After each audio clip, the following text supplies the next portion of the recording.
Let's see if we look. I'll have a muck about.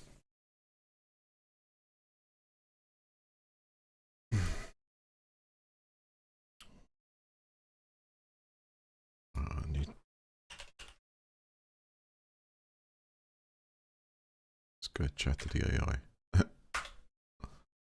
Where are you?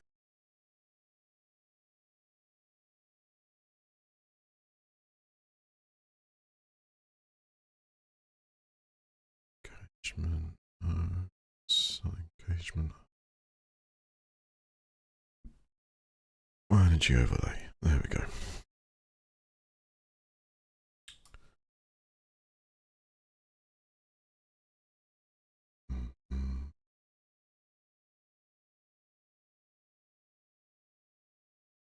Alright, so what's that showing? That's not the solar input.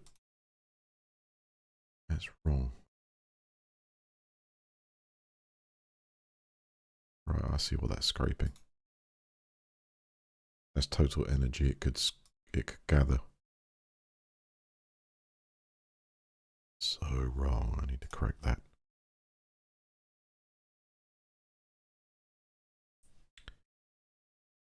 That's just so wrong.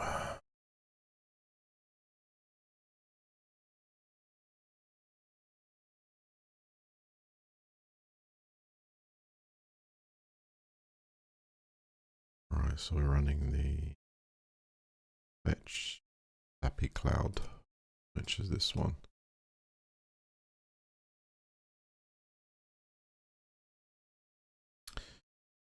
Okay, so authentication was fixed and is now working.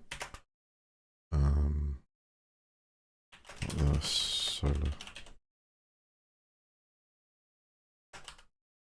play is not showing total solar energy in.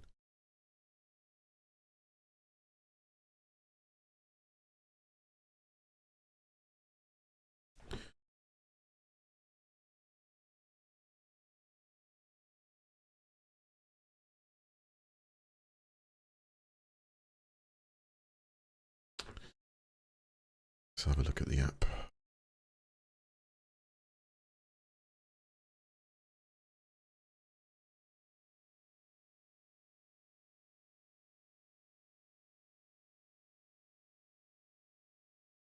That's not going to be useful. My energy box works off 2 CT clamps, one at the meter and one at the point of inverter generation. But it doesn't integrate with the GrowWatt system. So the value on the screen, solar, should be more like this. If I was to share my entire screen.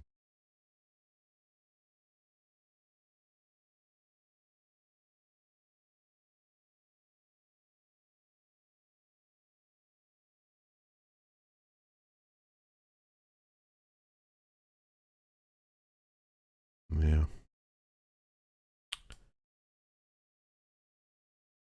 So I recognize what data that's scraping. It was correct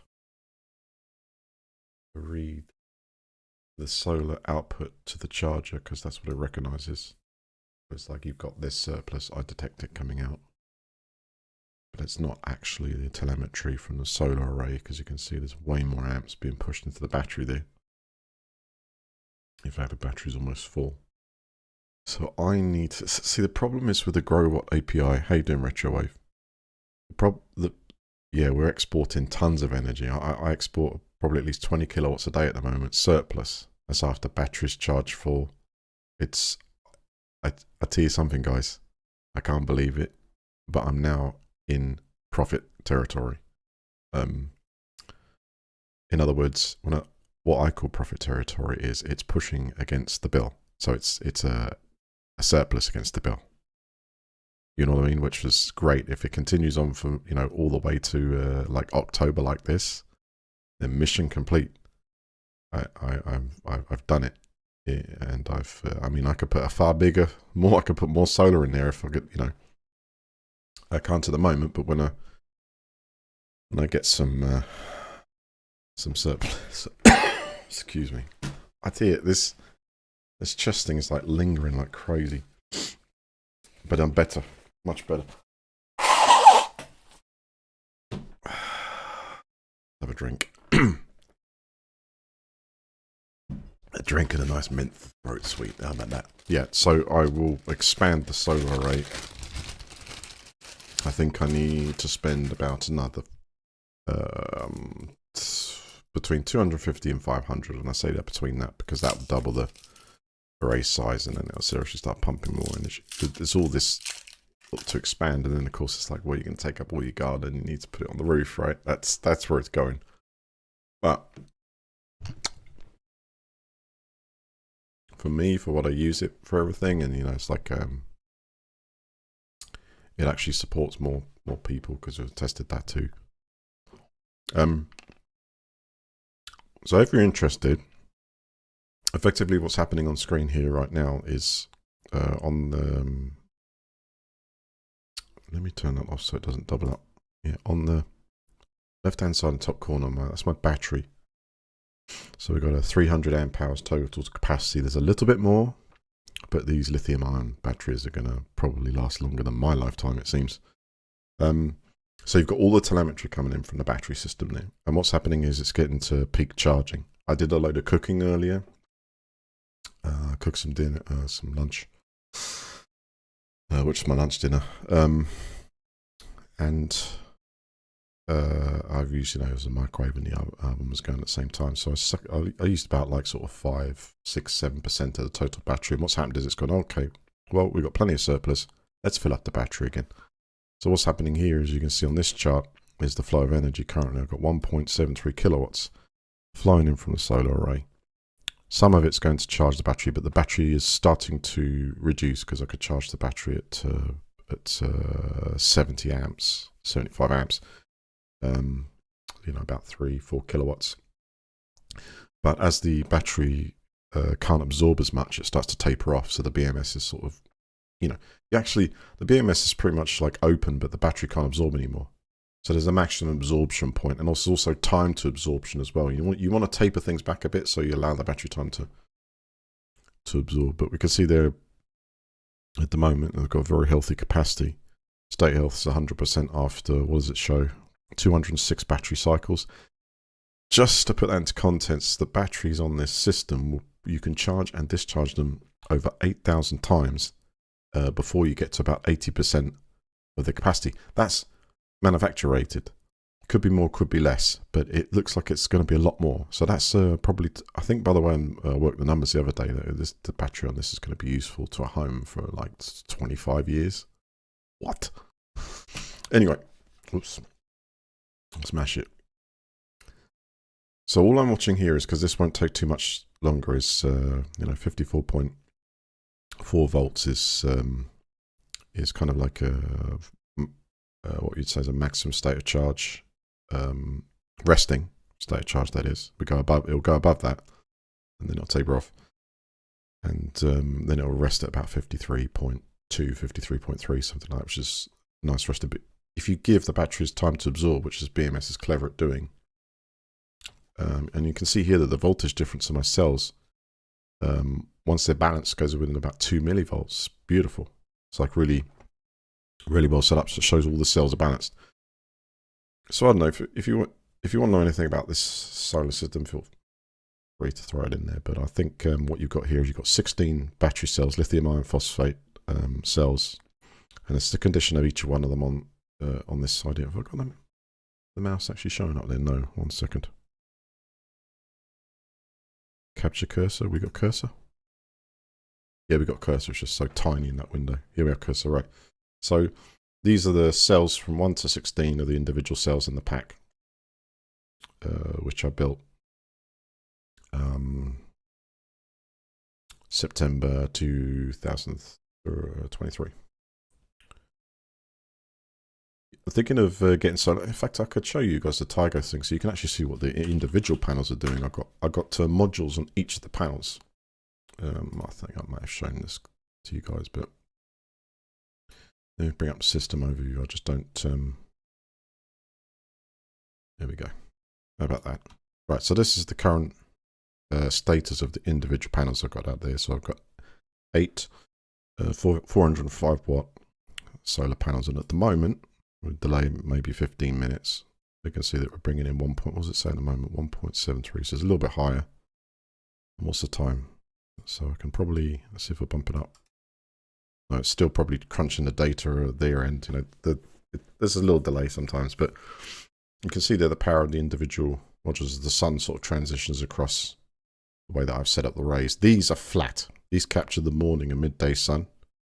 And you can sort of look over time there from, you know, right the way into the morning. You can pull up that data and you can see every 15 minutes and see how your panels are performing. So what you got to remember is when a solar, so as retro versus, so this is I think is a fair tip, is you got to remember about irradiance in your area of the world. Look at these kind of average irradiance, because if a panel by label says 405 watts of capability, so if you look here, I've got ones, I think today we've probably had them, if this is correct. What's the data at 12:30? That's well behind actually. Give me more. But I've seen on the data on the app that they've gone up to something like I think it's like 330 or something like that. But it's not showing on the website for some reason. I don't know. Maybe the data changed. Regardless, anyway.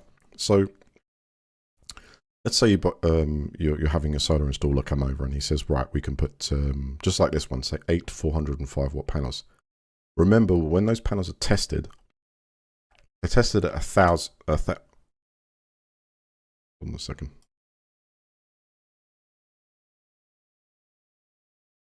The irradiance of your, I just noticed that on the phone. Hold on a minute.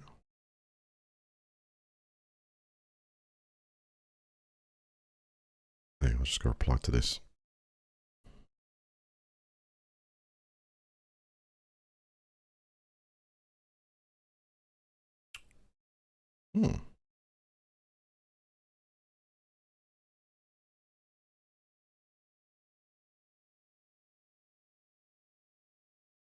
Yeah, so I'm sorry.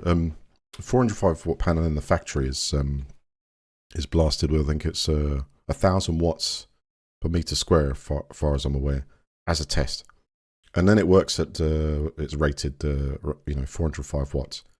But in the UK, we've got not 1,000, we've got it between say 600 and 800, roughly. You know, we're talking sort of average. So that 405 watt panel is never really going to actually give you 405 watts. You're going to have some cable losses, some process losses. That's quite small if you've got a decent setup now, because losses in heat, at least the system down there is something like 98% efficiency. So it's pretty high, and I think it's even higher at what's running at the moment. So really, in the UK, those panels are going to max out at about 340 watts. That's what you would expect to gain. So you have to really take that into consideration, that when you buy a kit that says it's like 4 kilowatts or a kit that's 2 kilowatts, you've got to kind of take that into consideration. You might have to size it a little bit bigger. Or when someone's trying to sell you a whole solar system and they go, okay, well, I'm going to come in, I'm going to install 400 watt panels, just remember that it's very likely you'll never hit that max on those panels. So you could be undersizing and not knowing it. You know, you don't want a massive battery not being able to fill it, for example. Or actually, if you use Octopus Go, or what am I on, Octopus Intelligent Go, it enables me to import at a cheap rate and export it for more. So I've got a pretty good deal at the moment doing that as well. You know, say it gets to like 9:30 or 8:30 at night. I think what I've got it set to, I've got it set 8:30 at night. We've got 16 kilowatt hours in the battery. It just throws that onto the grid and sells it for twice it imported it, or twice it filled it up. So, all good.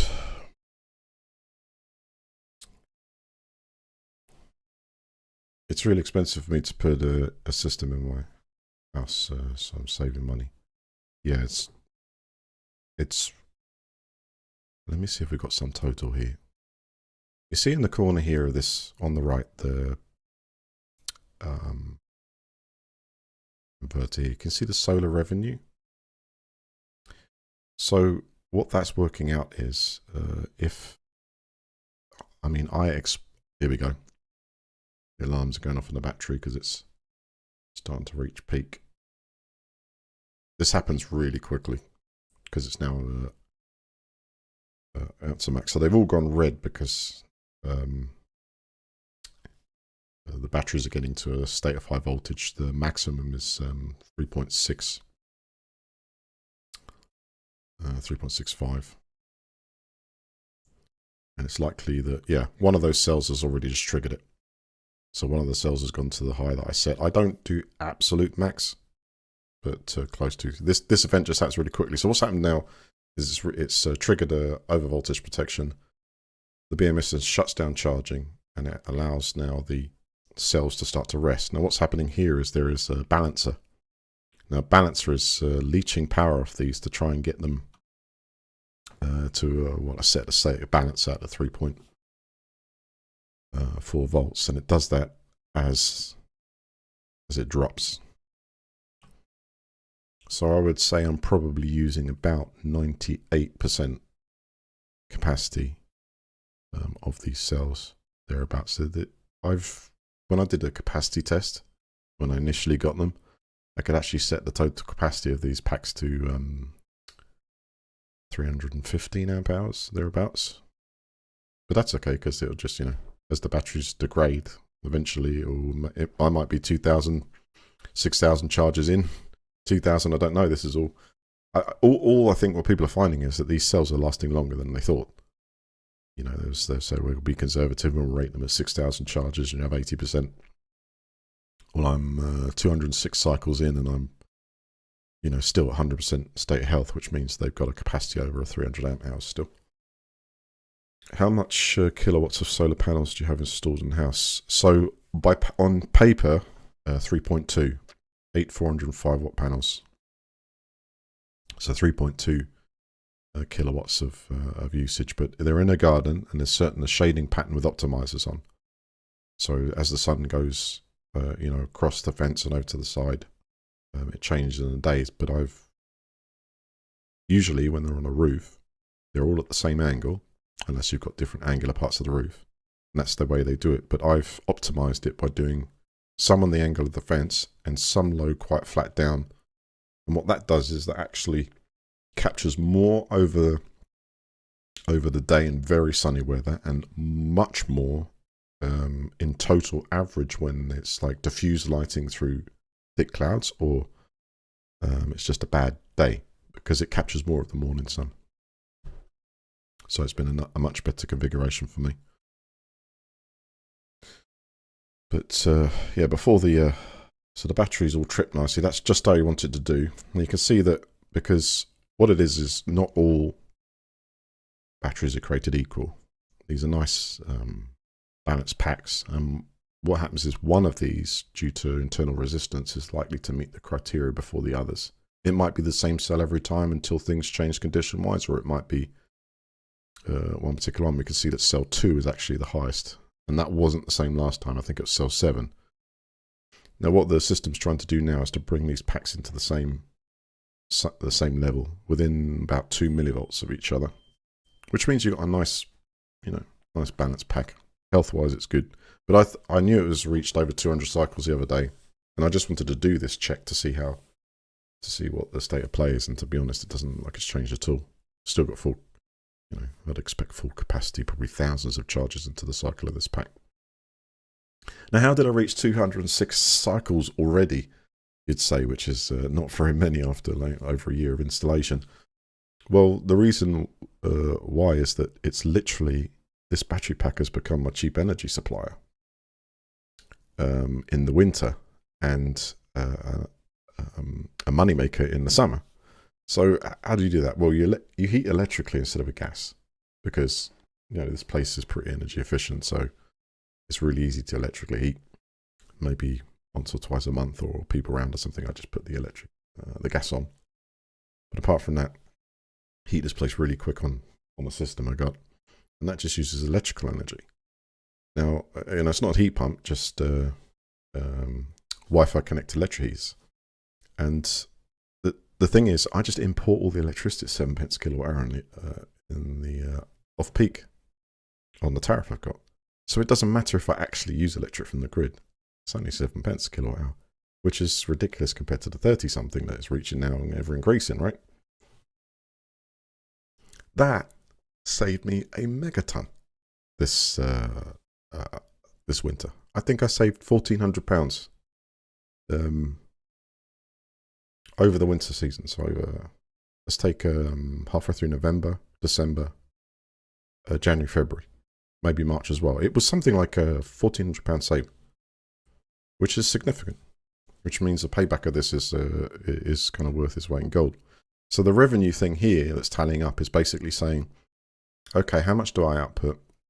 And the rough cost that I've set in that is about 27 pence kilowatt hour. Electricity is actually more expensive now. So if I was to update that, it would probably be a bit more of a saving. But that's what the system thinks in total. And as you can see here, I've exported now 1.4 megawatt hours. Exported 1.0 megawatt hours to the grid. Nuts, isn't it? That's spare. That's export.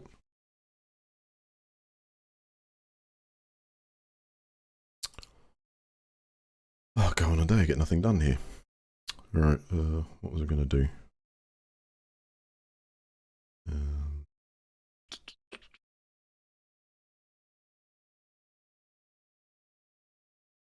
2,435 watts that's coming up with.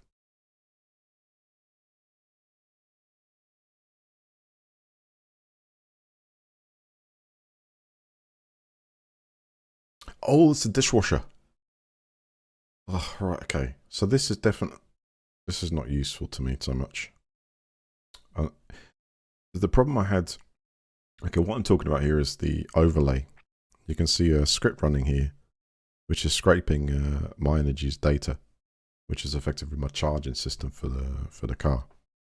And that uses CT clamps on the input and output of the grid. But it can't differentiate the difference between, at least the way this is set up. I need to nerd out and see if there's probably an update for this or something I can do, or change the way the CT clamps sit. If it's possible to integrate the battery, because what it's looking for is it's going grid export, which is not what I want to display on the stream. I want to display the actual solar import, not the solar export. So when there's nothing using it and it's flooding out, it's giving a fairly accurate reading. But when a dishwasher suddenly kicks in and says, hey, I want 2.47 kilowatts, you can see the battery is now discharging to compensate for that, plus what's coming in the solar system. Those are good numbers. Yeah, Retro, there is a bit of a difference this year compared to last year. So one, I've optimized the panels. It's funny, I was sitting there working the numbers, as we use AI for everything almost now. But there's me sitting working the numbers before Christmas. And I was thinking to myself, okay, all I did was I asked GPT, I said, what's the realistic we're going to get out of this? Because I'm saying this, I'm not going to get 405 watts, you just can't get it, right? So I worked it out and I said, right, you could probably get 300, okay? That's fine. That's what's reasonably expected. But then I'm like thinking to myself, why have I got all the panels like stacked in the same angle on the fence? Don't do that. Why don't you just try and flatten them out, capture the sun, start the inverter earlier in the morning, and because the inverter needs a minimum amount of volts to be able to sort of kick in, and then it can go from when an inverter kicks in, and it can read the higher output from your array. It can be the difference between sometimes it's sort of just sitting there and generating maybe 200 or 300 watts. And then all of a sudden it goes bang, it goes okay, 600, 700, because it just doesn't quite meet the potential. But yeah, so in other words, I've upped the average. So this is the first year, I'd say, when I'm testing it with the different angles. And I couldn't do this different angle thing on my roof. They'd all be the same. And maybe there would be more of them. But it's just, I'm kind of freaking out because in April, it was just a megaton of energy. Right.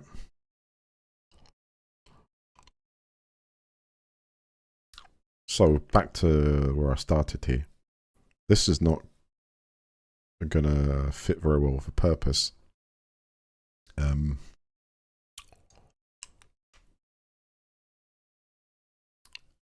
You can see on the screen here that the GrowWatt system has all the metrics under the sun, but their API is sensitive. I can scrape data in this script here every 30 seconds, even every 5 seconds from my energy. But I do that to GrowWatt and it cancels me. You know, I've had streams where I've been running a script like before on every 30 seconds, and then I can't log into my my app at the end of the day because they cancelled me for 24 hours because I've been hammering their API too much, and they get really sensitive about that. I'm not sure why, but it still is. And that's why I tried to switch to the My Energy thing, but it was fun to do, but it just oh, name data not defined. Yeah, I know what that is because I remember that line out. But still, it's working. Brilliant. So I can unplug this now, really. Down to 4 millivolt difference, and it's voltage come down to nice levels. That's just set and forget. The most expensive thing for me here is Life PO4 batteries. Do you find them still expensive? I say that because they've halved in price since I bought them. They're a good. The cells themselves are a good 50% off. If you want to get a kit to build a system yourself, the cells themselves are definitely about 50% cheaper than they were, because China have made an absolute megaton of these, and they seem to be. What was it? Let's just take the kit that I got. I think it was 2.5. Was it 2,400 when I bought it with the batteries, the kit, self build, and I think it's going for about 1,600 now for that same kit, with probably even better cycle batteries, like 10,000 cycle batteries. Build a pack and use it for 30 years. Use it for 30 years, or use it for 20 to 25 years, saving you money by import cheap, export expensive.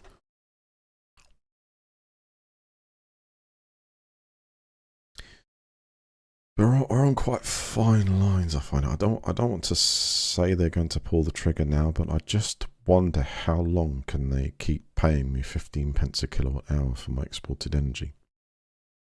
You see, service charges should really work in reverse. At the moment, I don't have a service charge for the export. I have a service charge like everyone else, which is annoying because the service charge is actually more than most days cost in electric.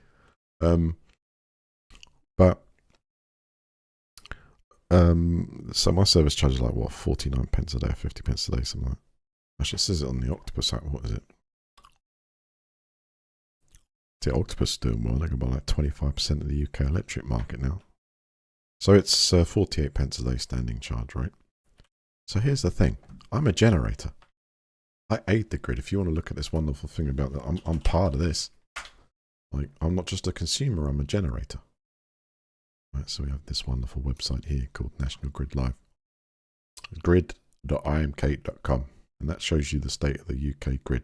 So I'm in here somewhere, right? I'm part of this whole solar band, because the DNOs, the network operators, I have to register with them so they know what my capacity is to generate, and that goes for everyone else who's connected. They should have a certificate in connection to the DNO. So we can see here that today it's kind of like moderate wind, I guess, solar energy, nuclear, but we're using very small percentage of gas, and on a good day that goes down to about 5 to 7% using fossil fuels. But what I'm trying to say is that I reckon, and this is between you and me and the entire internet I'm speaking to here, but I reckon at least the way you've got to analyse what the politicians are saying, because they do tell you crap. You know, our politicians are designed and bred to tell you absolute bullshit about what they're really doing here. So read between the lines.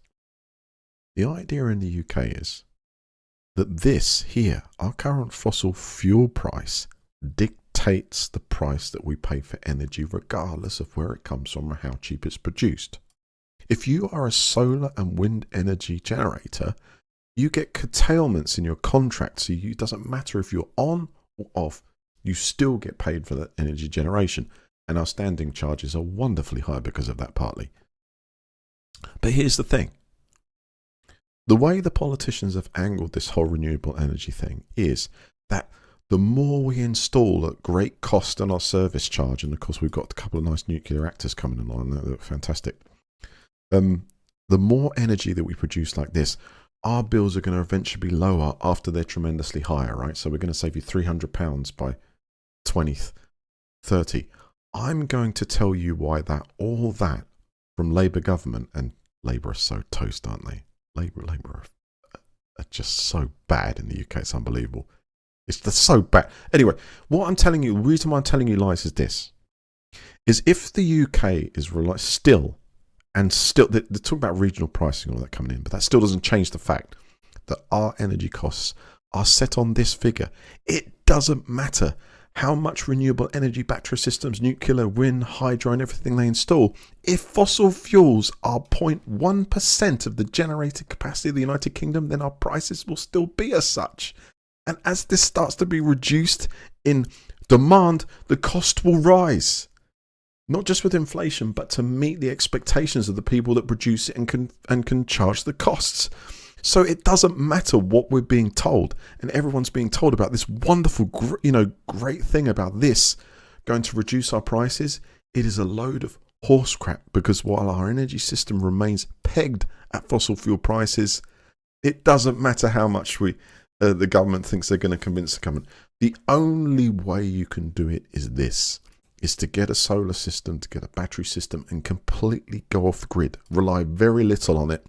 Complain about the service charges until they reduce. But here's the thing. Here's the thing, guys. The fight is not over yet. I come along, right? Here's the thing. Bear with me. I come along and I install this. Look, I'm making like £700. I save £1,400 in the winter on gas alone. The energy companies and the country can't have their taxpayers doing this, can they? No.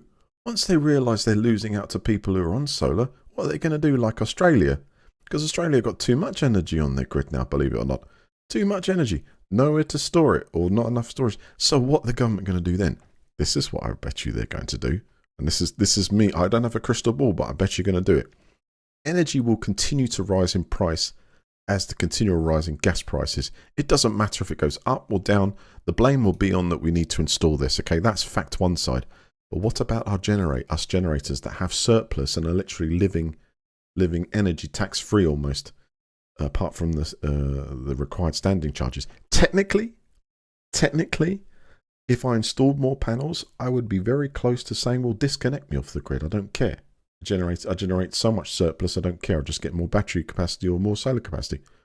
But as it is, what's going to happen is, and this is my prediction is, once this gets to critical mass, and too many homes are producing surplus, and too many homes are doing unpaid work for the whole grid feeding on, they're going to charge me, like in Australia, a standing charge to feed energy onto the grid at a minimum price. So that will cut into my bottom line, but produce energy for free for the grid. I can see it happening. The standing charge category has now been added to generators. It seems to me that it's only a matter of time when they start saying that. That's ridiculous. I'm a generator. I don't get curtailment payments like the larger industries do. I'm treated as different as a generator. I'm paid 15 pence a kilowatt hour, which is okay. It could be better, right? So be very, very careful.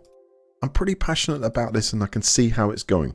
Hopefully it doesn't, and something massively changes and energy goes through the floor because it's on this. But fossil fuels and nuclear energy is priced so high that it's just almost guaranteeing that it doesn't matter if 99 points, it doesn't matter if one day in the UK's history we produced 99% of renewable energy. It's always going to be pegged high. And I'm telling you, when that starts, when this system like this gets the critical mass and enough homes have this built into the new homes and enough people, install this, it's a wonderful technology. And yes, we're doing it for the environment, but as it goes for taxpayers and everything like that, I don't think we're heading for bill reductions at all. I'm sorry, I know Labour are lying to you always. The only thing that they can say is that we reduced your bill by £300 over that amount of time. In other words, saying that because of what we did, we've reduced the price slightly. Something's got to change. Regional pricing is one of the things that the head of Octopus is trying to bring in, so that areas that generate the most energy should pay the cheapest for it. It's a stepping stone to try and change the way that our system works. It's not a bad idea, but it's not the golden egg. We need this to go. We need the price attachment of this to go. There needs to be two markets. I think there needs to be one for fossil fuels, and there needs to be a market for renewable energy, and you'll see your price of your energy go straight down.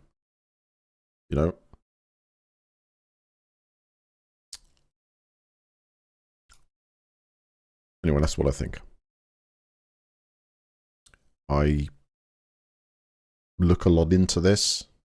I've obviously invested in a system which is working financially for me locally and is going to pay itself off. That's good.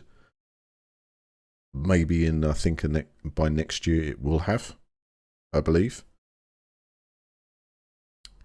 But we have to think about these things for what it means to the future for everyone. And at the moment, the grid has got a huge amount of people adding to this category.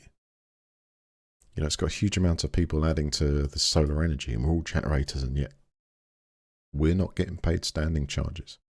It should be in reverse. As a generator, I should get a standing charge towards me every day.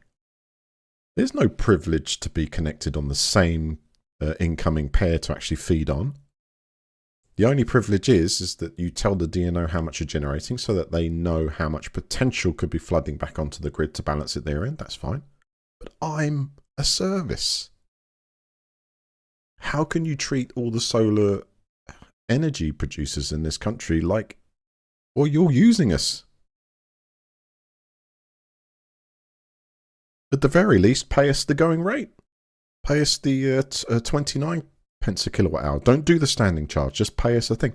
Anyway, so what happens here? By the end of the year, every single energy provider in this country is going to have to provide a standing charge-less tariff. Right? I believe that's the last update I read about it. It has to be by the end of this year. What does that mean? Well, I connect to energy. Instead of 29 pence a kilowatt hour, it might be 40 pence a kilowatt hour.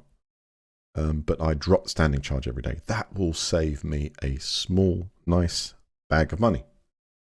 Because at the moment, every month, my standing charge is more expensive than my usage. And if the standing charge is gone, I would save 14 quid a month. Boom. Payback's even quicker. Because I would choose that because I'm not worried about how many kilowatt hours I use in peak time. I don't. I'm off grid in that respect. So anyway, that's what needs to change. Someone needs to redo the UK energy system so we are no longer pegged at this small percentage value of fossil fuel usage. I don't want to be at the price of gas anymore. I've invested in technology. Big firms who have all these wind farms are just absolutely loving it by whether they produce, whether they don't produce, whether they're turned off because the grid can't take the capacity that they're throwing out at that point in time.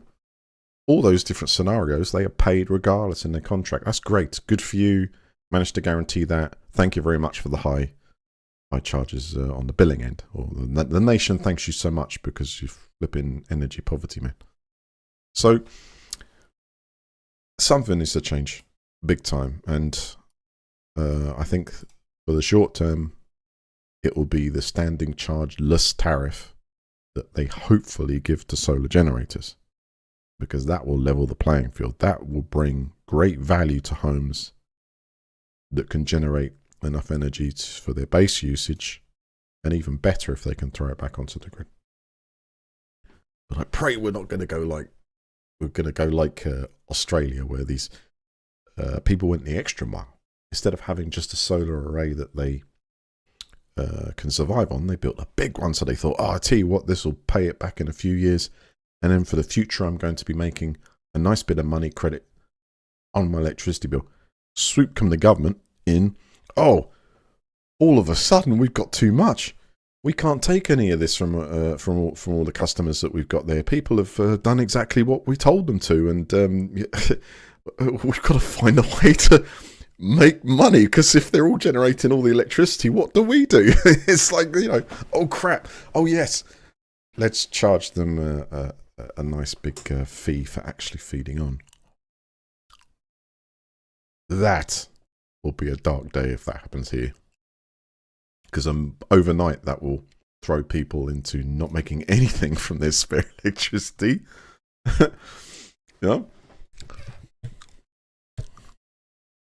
Should make this like a campaign video, really, shouldn't I? But I don't think it's going to be hard to defeat Labour at the election. I think the raving loony party might have a chance of actually beating Labour, because they're polling so low in their numbers.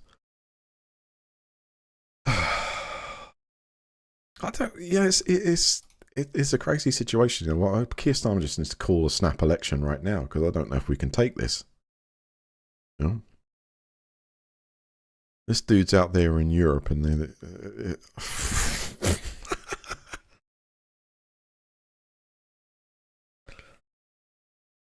oh, 3 more years. Is it 3 more years? Is it 4 more years? We got this.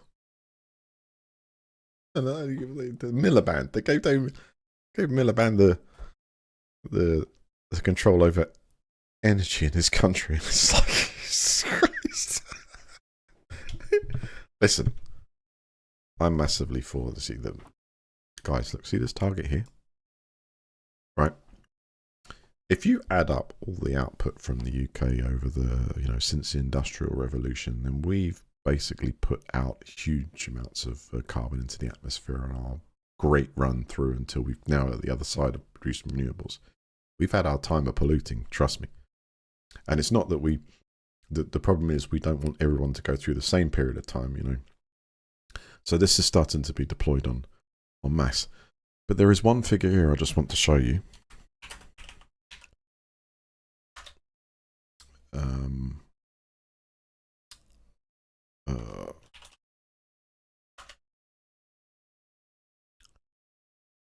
I wonder if there's a graph or something.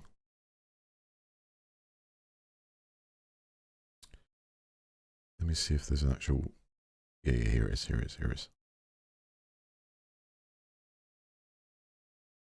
Right. We see this. All this system I've got here, right, behind it, I have to say, is nothing to do with this. Okay? This system that I've got running behind here is because I'm being ripped off for my energy. Okay? I'm going to be honest.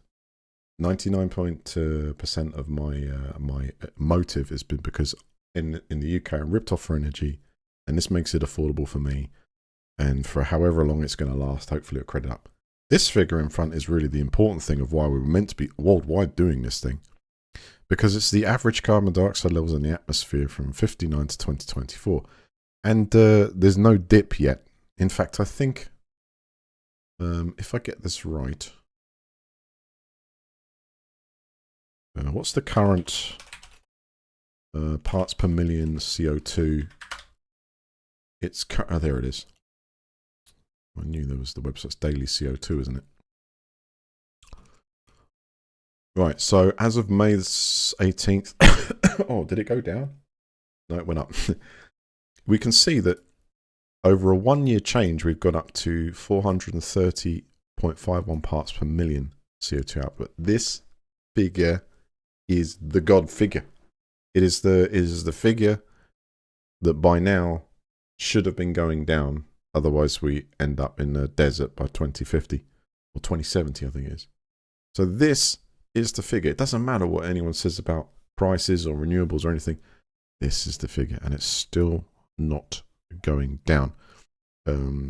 China are putting incredible amounts of money into renewable energy, but they're not offsetting what they're adding in terms of energy units and coal plants. It's not happened yet. We haven't seen a drop. We've seen actually a dramatic rise. So if we didn't have renewable energy in the world, it may well be significantly higher. I don't know the calculations of what it costs to produce all this stuff CO2 wise. But please, this is meant to be what it's really for. It's the only reason why we've got to stop burning these things. We are okay. We want better air quality. Yes, we want to improve processes and make things sustainable. Absolutely. But that number there is not going down yet. If that number doesn't reduce, we're just going to have all the things at the high end of everything they've ever said. You know, regardless of your scientific opinion, this one is shaping well. We're having wonderful hotter weather and at the moment in the UK, because this is starting to affect it. But you can see the rise of 2024 and the most amount of renewable deployments happening now, and that's really a fair assumption, right? Correct me if I'm wrong. But for me personally, this of course is important. I want to see a year in my lifetime that goes down. And then all of a sudden it's like, oh, hell yeah. At the moment, we're struggling to offset it. And I don't know how this all works out, because all the panels that they're producing take materials, production costs, material costs, and solar panels are being replaced as well right now, because the ones that were initially replaced en masse is coming to the end of life, so they need to produce more. So it works out more cost effective, you know, more watts per square meter. This is all good, and it's all great for the economy, yes. But has this shift to renewable technology, apart from nuclear, because that's fantastic, nuclear and fusion power, be the savior of the world? But for this renewable stuff, generating all this kit, making all this stuff, has it saved as much CO2 as its output? Let's say we hadn't gone down the renewable route, and we just made the output of the fossil fuel source cleaner, or captured at source. Would we have produced less CO2 by now? I wonder.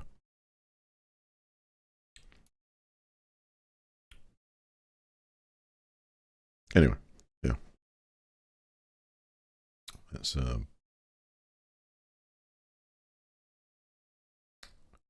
hell, let's ask GPT that question in 1 second.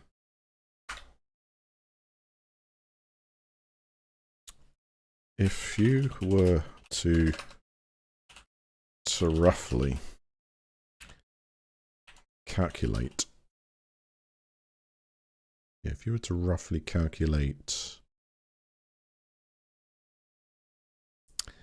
the amount of CO2 output from all the equipment produced, if you were to calculate the amount of CO2 output for all the equipment produced so far for metrologies,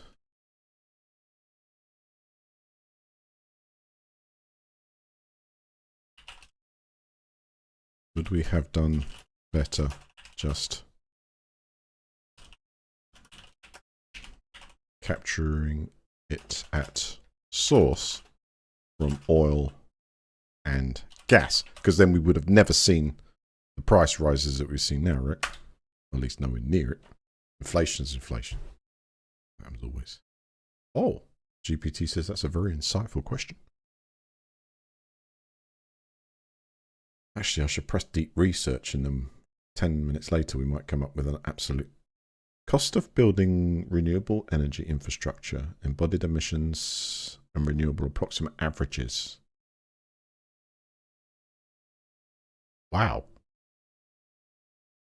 A rough estimate of manufacturing renewables is about 800 million tons of CO2. So that's $2 trillion times 0.4 kilograms. Okay, the output from fossil fuel use. CO2 output for annual global CO2 from fossil fuels is over 20 years is 700 billion tons. Capture cost feasibility. That's carbon capture and storage. Now I was thinking more like source, but then you'd have to burn it, and the source would be at every tailpipe in the country. Conclusion. Would it have been better to capture at source? AI says no, not even close. Even though building renewables emits CO2, their lifetime emissions are an order of magnitude lower than fossil fuels. They avoid emitting CO2 in the first place, which is much more effective than trying to capture it later. Yes, especially if you're producing that stuff with renewable energy. CSS has economic, technical, and physical limits and hasn't delivered at scale. Yes, well, actually, that's absolutely true. Carbon capture at the moment is nowhere near the cost and the scale we need it to be to warrant the amount of energy put in with the capture out. So it's better to not produce it in the first place. So renewables are much better long-term investment in carbon reduction than trying to clean up fossil fuels. Yes. So what does the system reckon I've personally saved here? Because it comes up somewhere, doesn't it?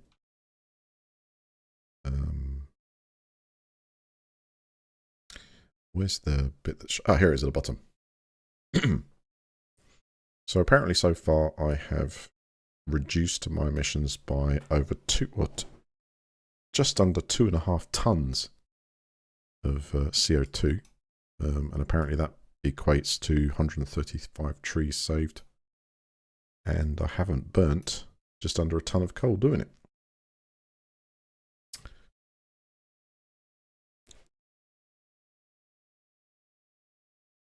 It's pretty staggering, actually.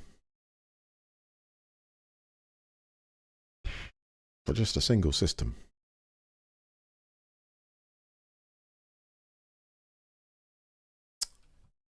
Is there a graph? Is there a graph that analyzes DNO real-time solar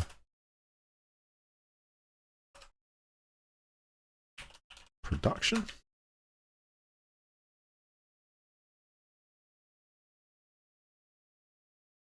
No, they don't actually track real time. So that's just national grid thing.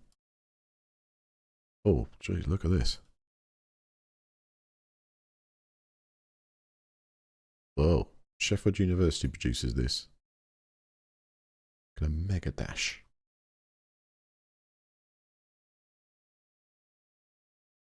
Current demand is 32.37. How does that compare to national grid? Just checking this. See what the grid thing says here. That's saying 27 gigawatt demand at the moment, and it's saying 32, so that maybe this lags behind.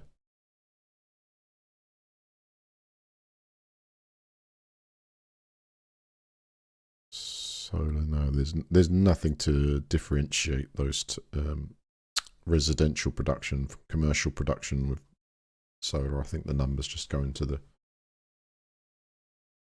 similar pot there. So it's more accurate at scale, or maybe a rough estimate. Oh, we're at 2 kilowatts here now.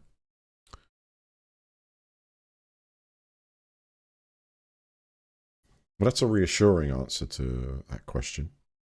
I could try the deep research button and get it to again, but that's what I see here. So it's approximate averages from winter. It took everything into consideration, actually. Solar panels, wind turbines, battery storage, grid upgrades, inverter BMSs, etc. It's significant, but often studied less in isolation, of course, because so many of them.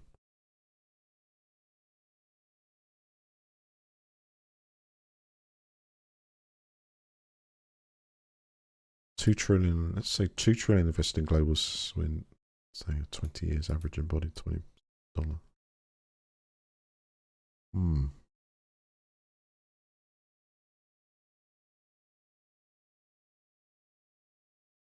Quite cool information, really. Love going down the rabbit hole with this stuff.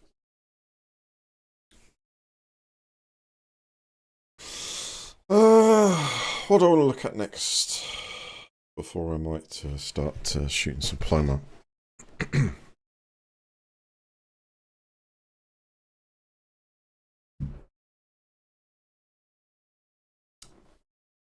Something. Yeah.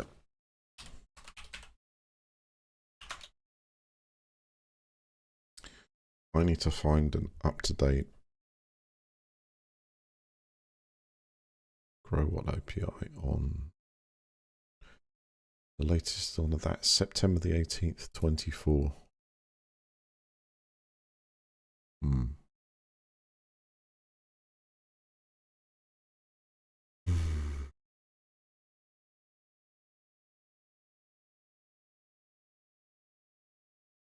Oh, come on, Grow What. That was updated 2016, the documentation for their API.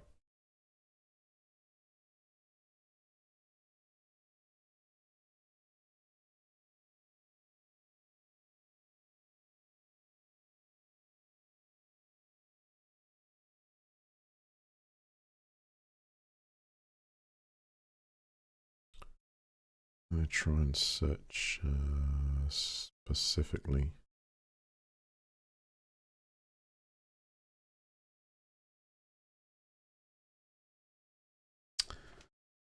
What's up, found and fixed model kits? The government always come out on top. Yeah, they try, don't they? We have to have some control. I'm just talking about something that is in abundance. We certainly make enough of it. We're trying to make it greener. But the price everyone is paying in the UK, I think, is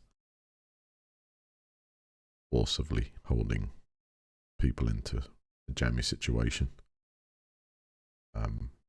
with no let up because of the way that the government are going about things.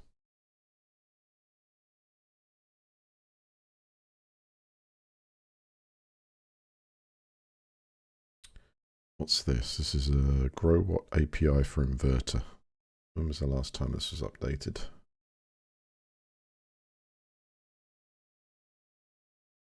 Seven months ago.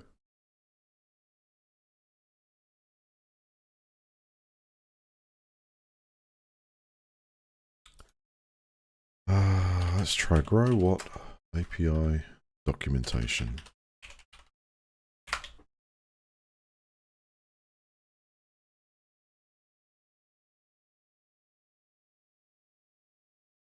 (2020).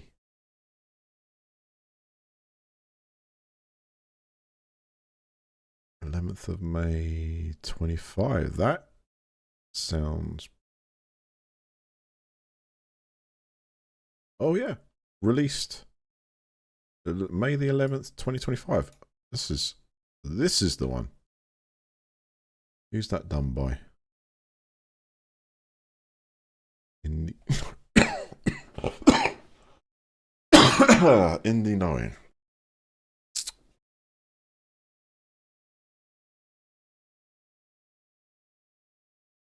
Oh, well done.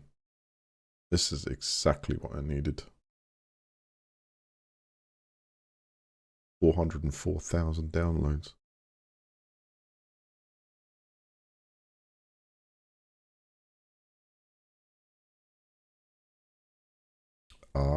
The one on GitHub has been archived. This is on PyPy project.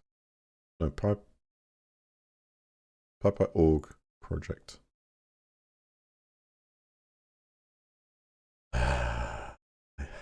Right, so there's legacy version 1 and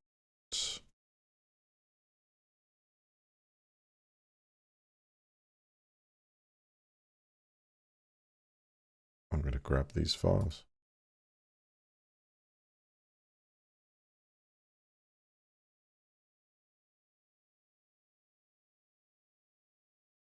I wonder if it's going to come with some documentation.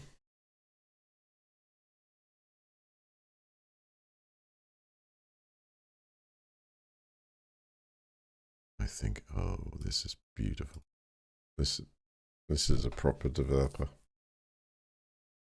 Yes. All right, I can build my stream interface with this.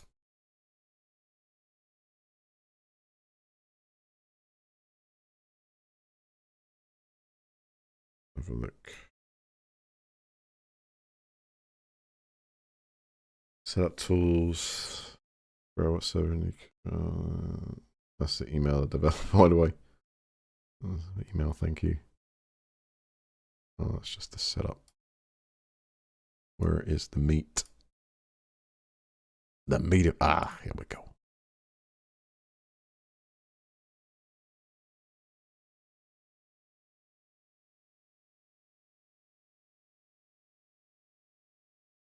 Yeah. Yes.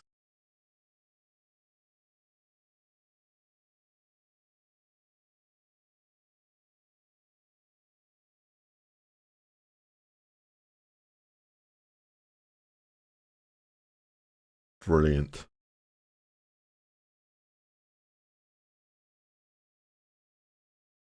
And that's talking to it's the exceptions. Only open API one.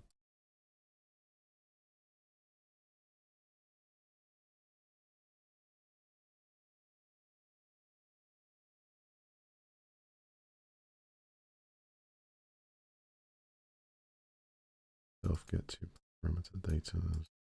Power order page status. Name. That will return the details for the inverter.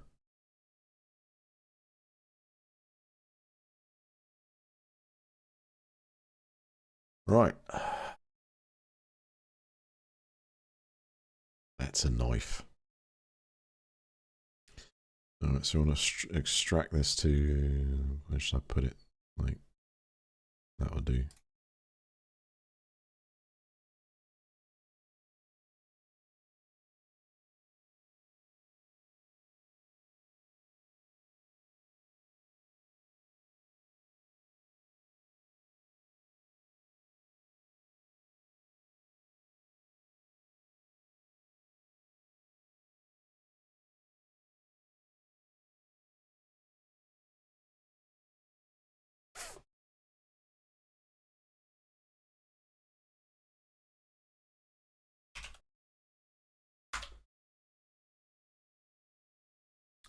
Let's see what,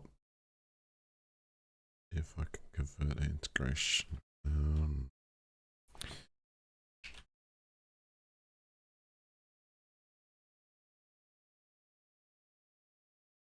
API for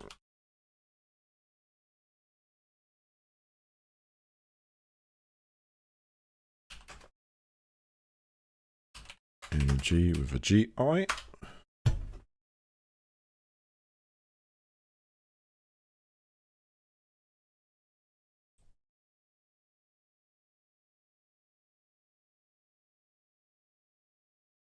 Right, I'm going to need my API key.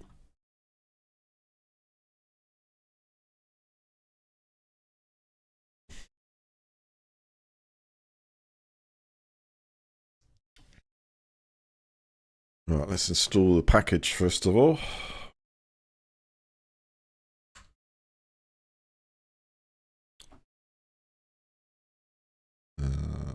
Pip install GrowWhat server.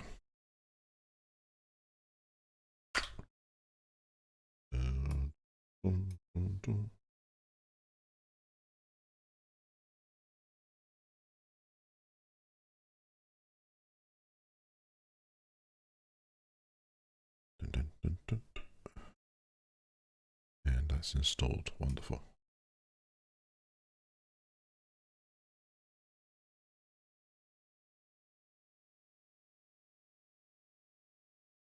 Oh.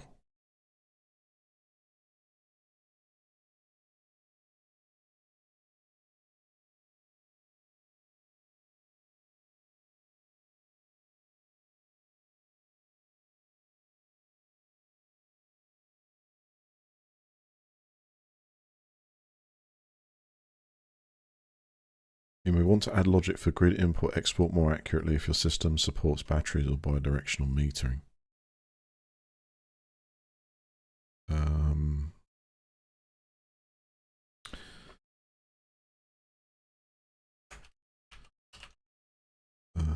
Add logic for grid.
It'll read cloud data JSON file. Okay.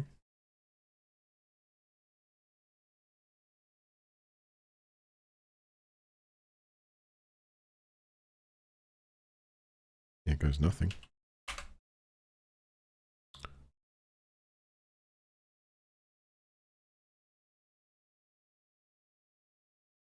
Give me a second, guys. I'm going to stop sharing my desktop for a moment because I want to bring up some username and password details. What I'm trying to do here is write Python script which complies with the GrowWhat API because I don't know the tags, but it seems like that website has given me all of them.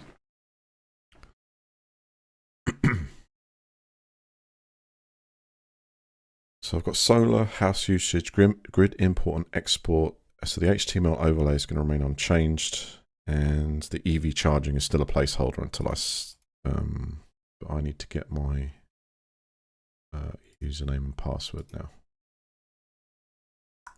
for GrowWhat. One thing I've got to make sure is that I don't overdo it with the amount of, because I've got a sleep timer. Was it every 30 seconds? Every 30 seconds I'm not so comfortable with.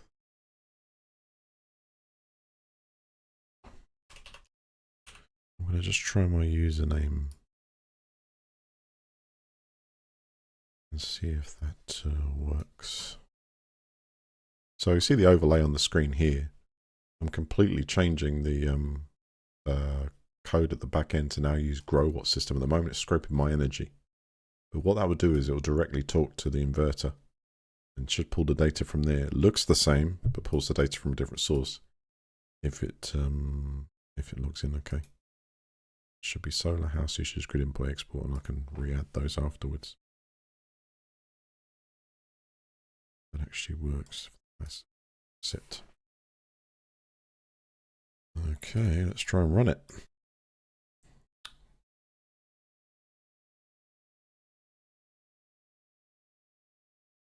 Save it first. Oh. Save and run.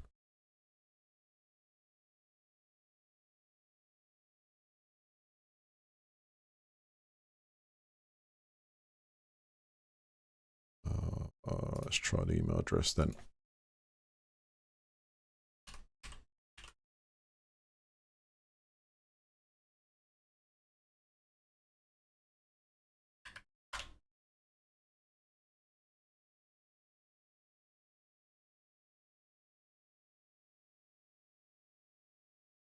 got an error.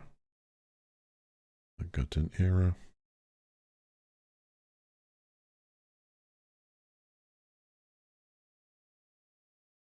Oh, unsupported.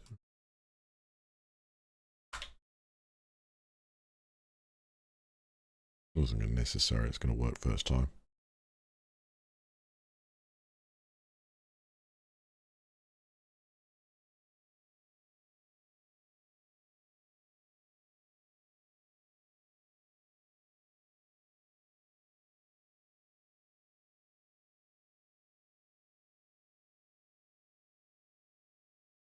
I'm using, oh god, I'm using Python. What?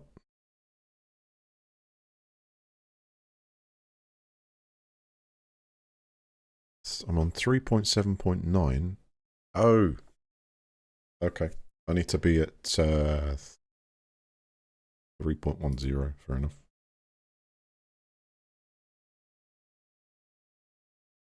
So just upgrade to the latest. So we've got pre-release 3.13. 8.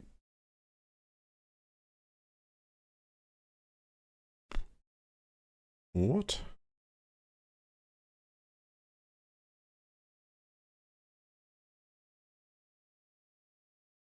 Pre-release. Let's not do the pre-release. Let's do the bug fixed one.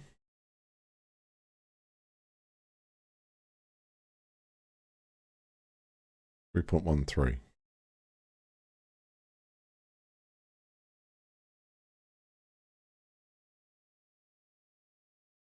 Downloading 3.13.3.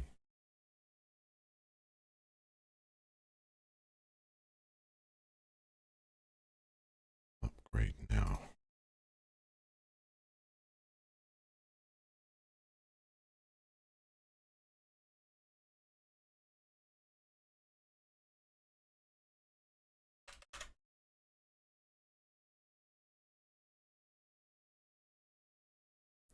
Microfilter on all water and sewage. I think some of it is real, but isn't, not to the extent. And there's, and then money hungry style. I respect what you're doing and wish you the best of it.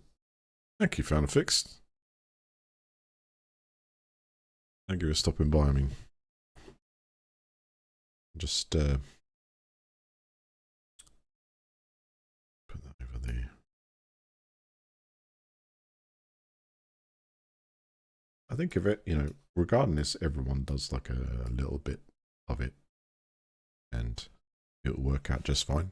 I just would like to see that kind of value drop, because the parts per million kind of means it. So what I'm doing right now is I'm installing the new version of Python, which will hopefully then stop these errors. I didn't realize I was that out of date with that. A few months.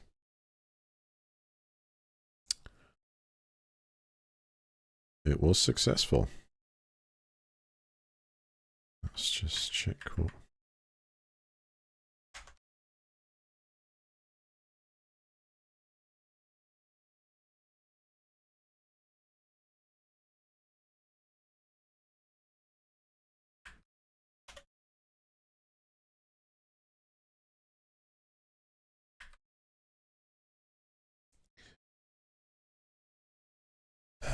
Tell me I have to do a damn restart.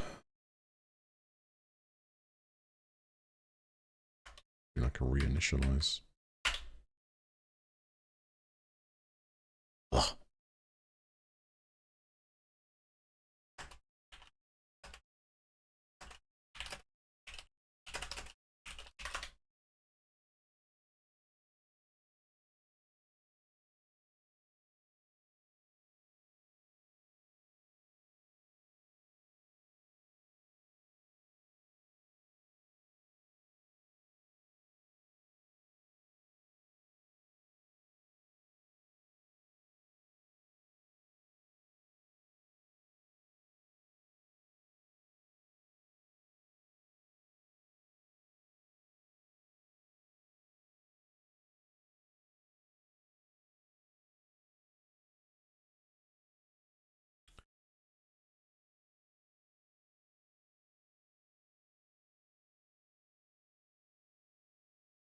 Windows environment settings going to require a restart. Oh, come on.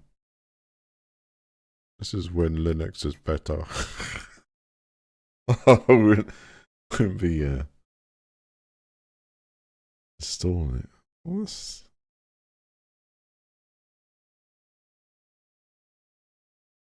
this is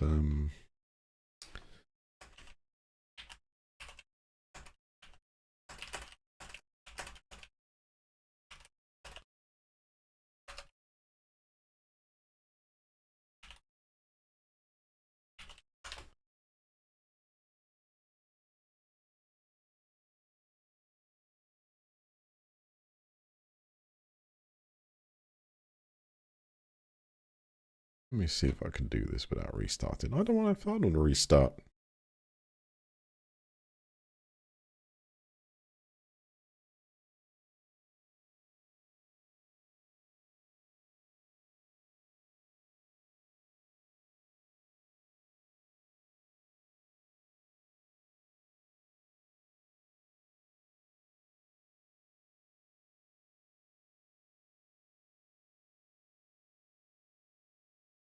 Three 3.7.9.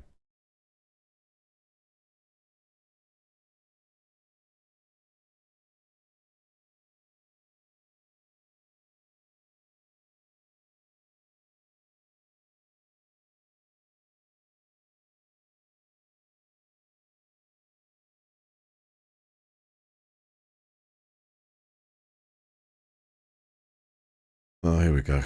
Environment variables. I don't know what's quicker if doing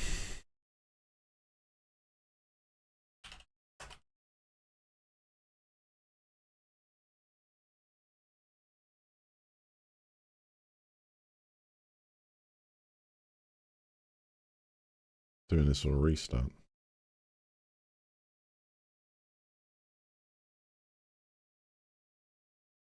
All right, edit system environment variables. And I thought so. It's paths. That's all it is.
And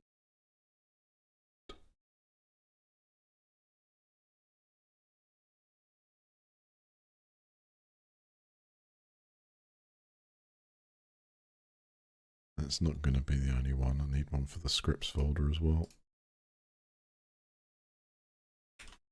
Yeah, a restart was quicker, but obviously nowhere near as much fun.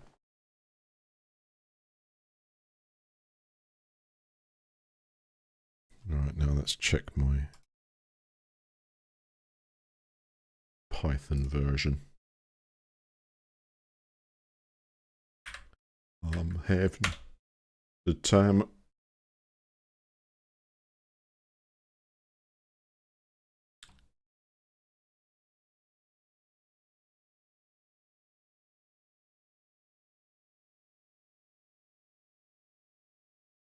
Yeah, I could use the virtual environment too. That was another option. Yeah.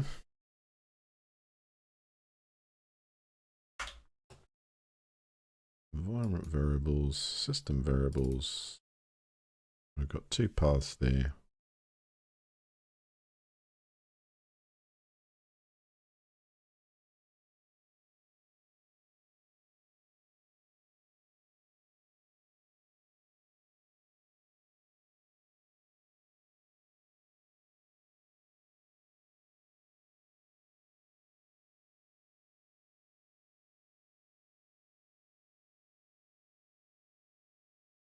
That's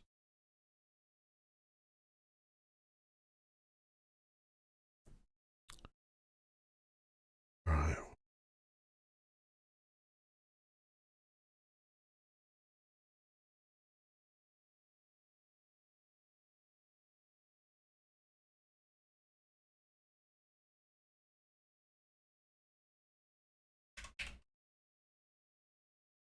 Was it app data, local, programs, Python, no, Python 3.1. Right, you there, good.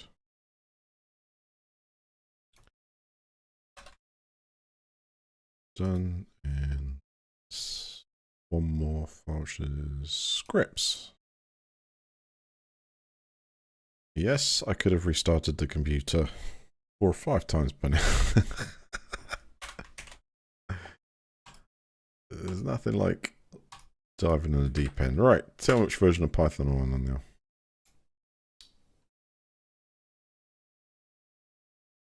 That's the restart. Yes, done it. There we go. Wonderful. Genius. Get out of it. So I just managed to update Windows without restarting Windows, which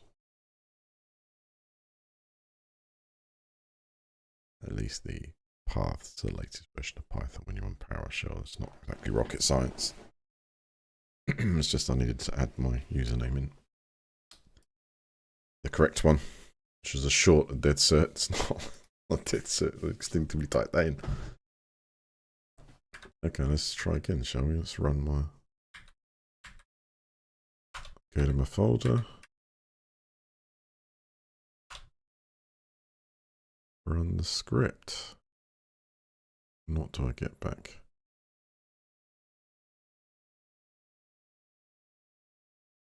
No module.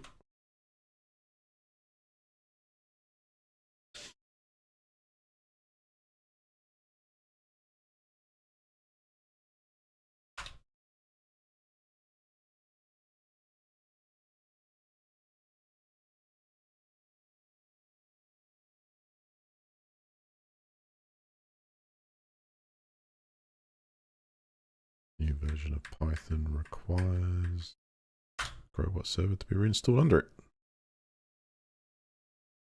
That's better.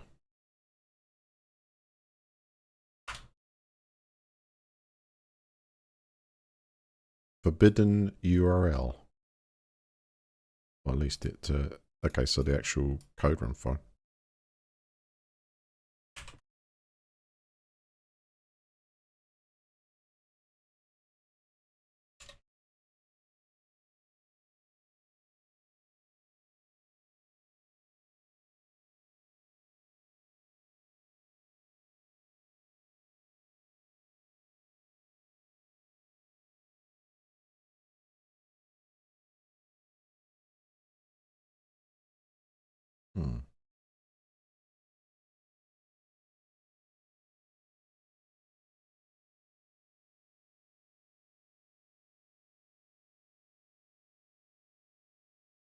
But what is the correct usage of that then? From...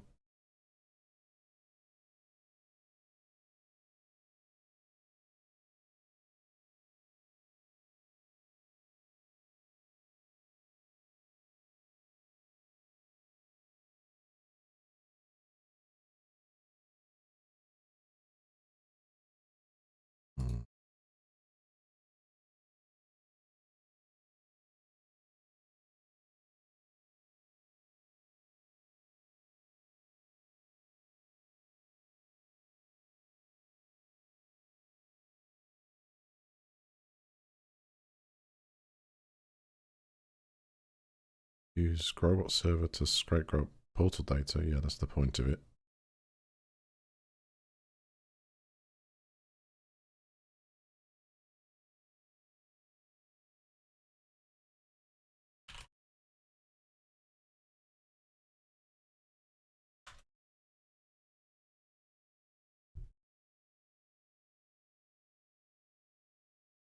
Right, so I see what I have to modify. Got to be careful that doesn't scrape too soon.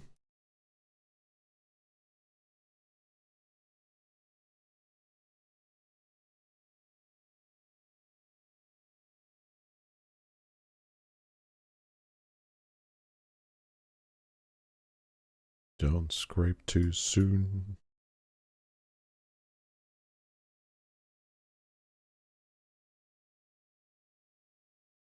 Don't scrape too soon.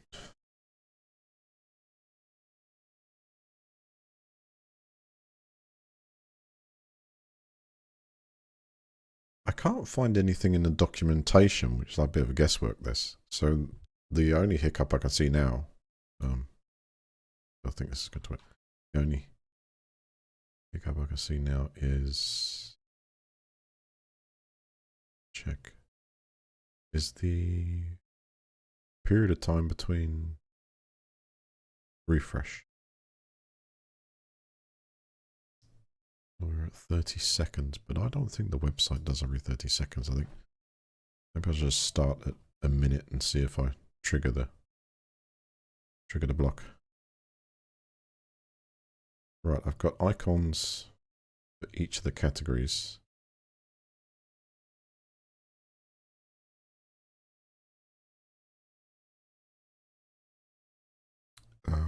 Yes.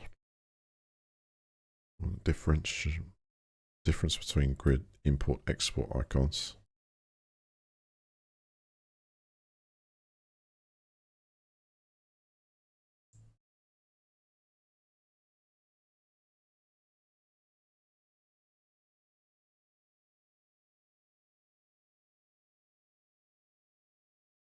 So we've got time.sleep 30.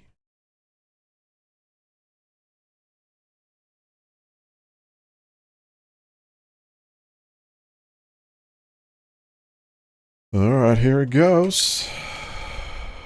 Let's run this and see what it thinks of you.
All right, correct password in.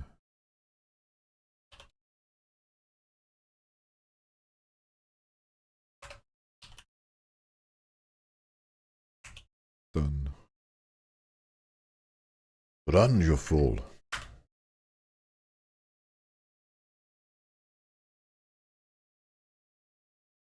No? Is that because... Didn't like that.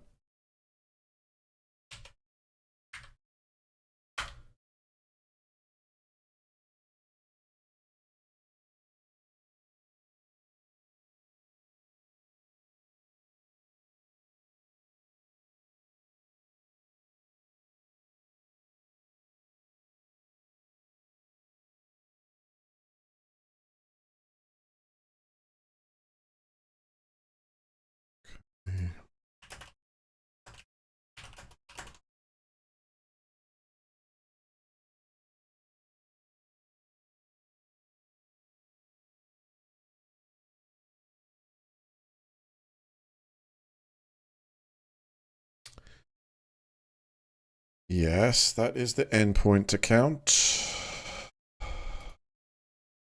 1 second, I'm going to rip this off the screen.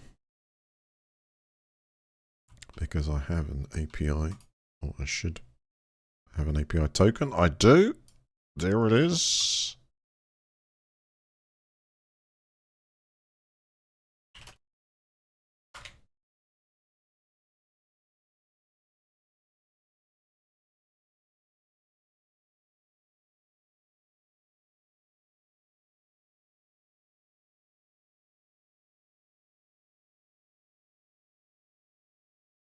Getting closer.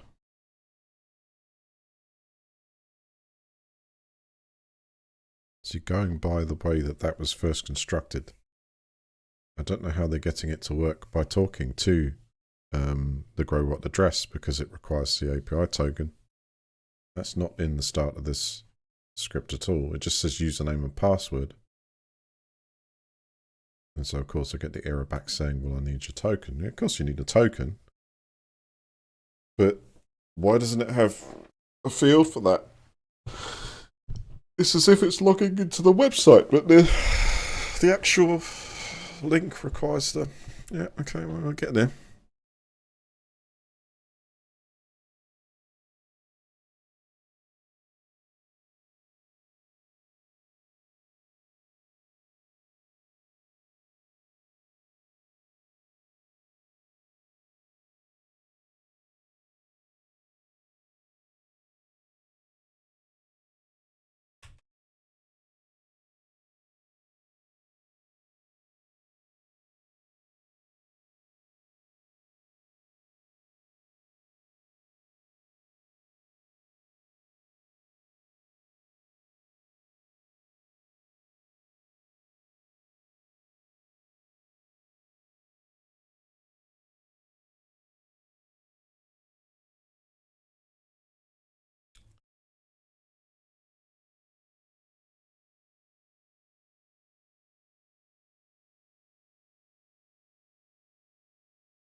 Oh, you gotta love this.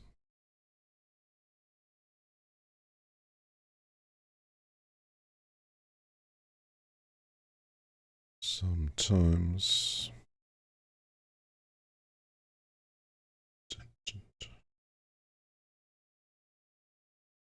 Right, GrowWhat underscore overlay .py.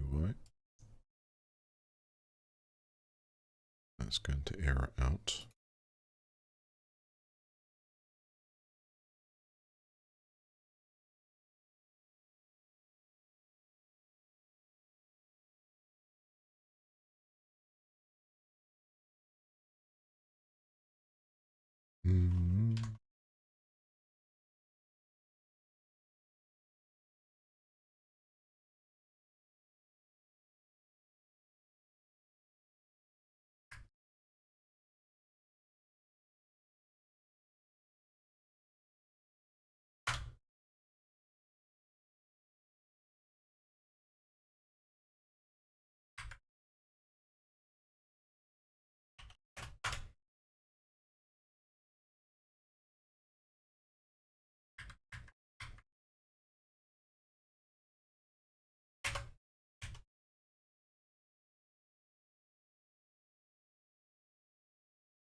Oh, yes.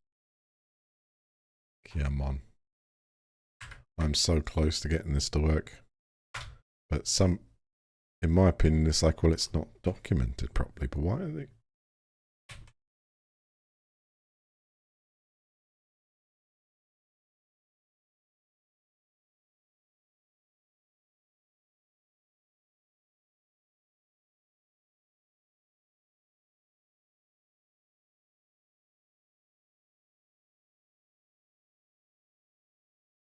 Output cloud data JSON. Output file is to obs underscore overlay .html.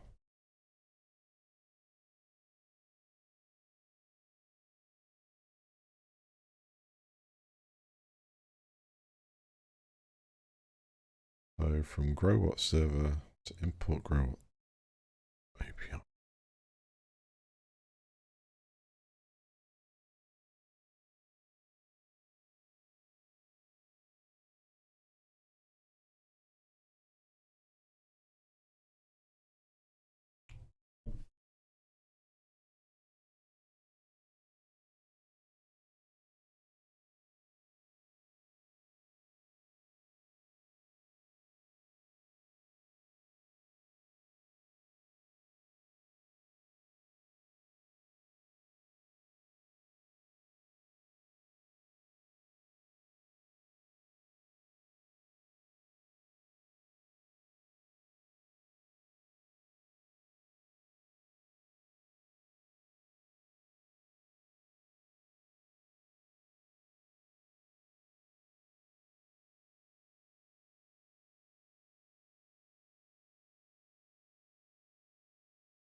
Right, requirements are satisfied. The GrowWatt server is installed.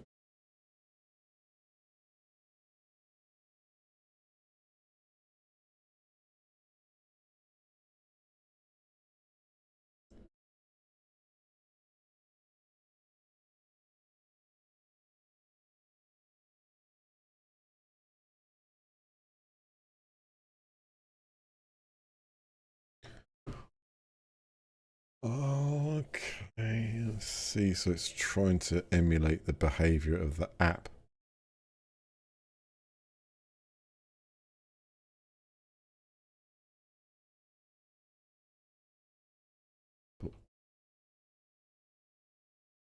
I'll try this one more time.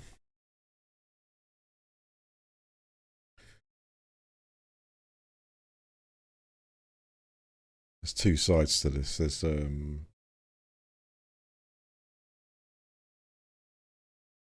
app login, and then there's the commercial login, which I have one of those too.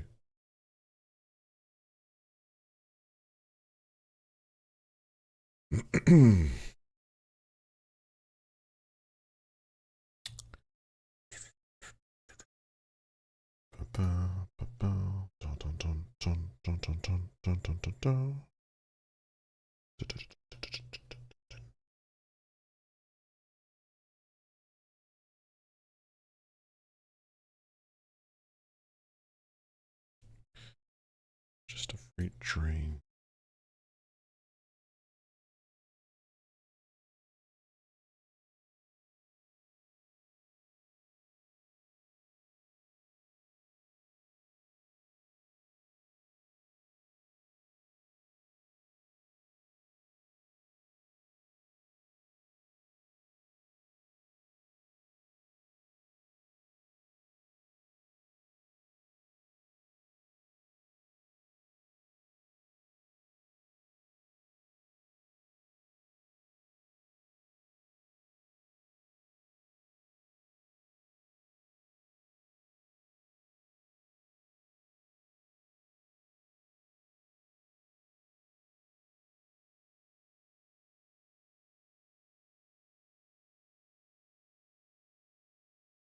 If that's the mobile login, then that absolutely does require my email address.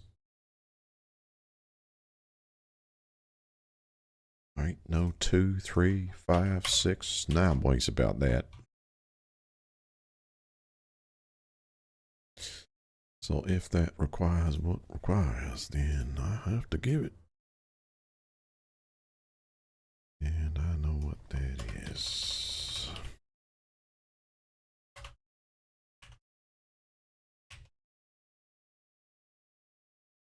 Now let's see if that runs.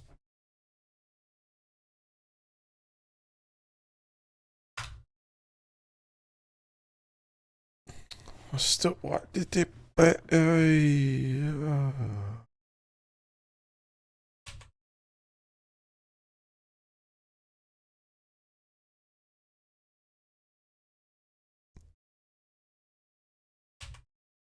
Why is that forbidden?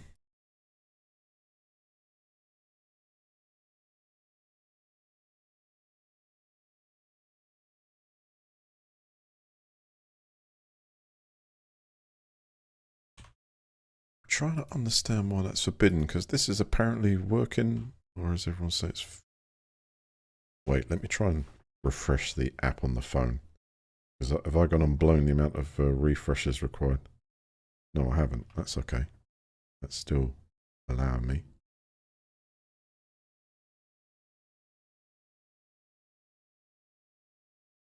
Let me just check this again. Got to try and understand this. I want to know what's going wrong here. This is a simple authentication problem.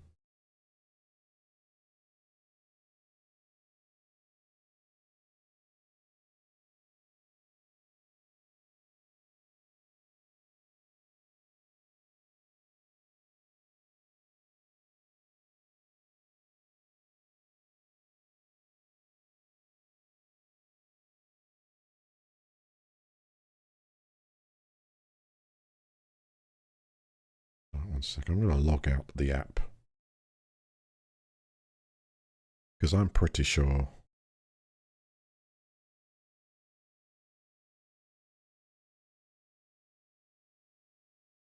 Oh, you can enable the API token on that now too. They've added that recently. That would be easier. I mean that. I'm just going by the way this is written from the website, but I have a feeling to completely redo it would be easier now. But let me just persist. I want to know why it's not allowing me to. So if I log out in the app on the phone, right? It's not the email, the flipping username, right?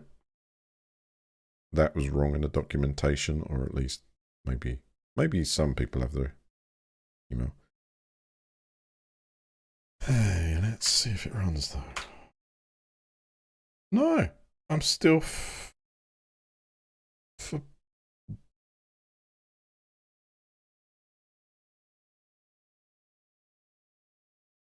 Give me a sec here. Yeah, it says you're trying to use an official Open API endpoint, right? Developer account. Yeah, I have that key.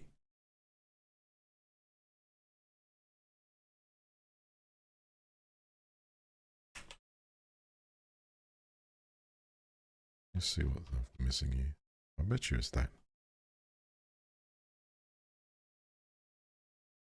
It reverse engineers the GrowUp mobile app API, which works just your login credentials. Okay, that's fine. That's what I'm using.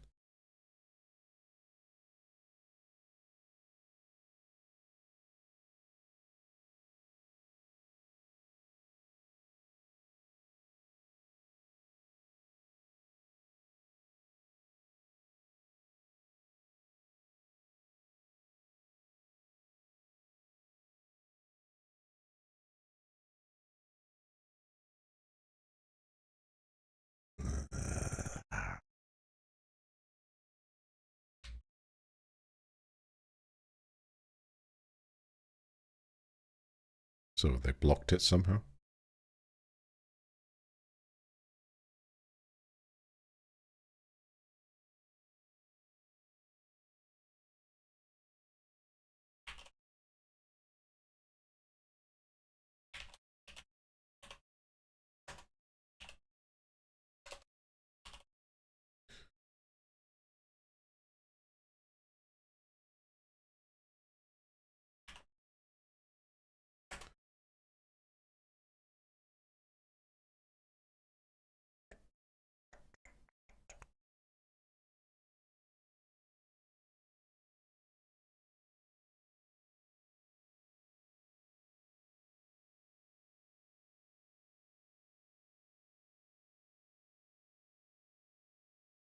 That is the correct password. That is the correct username.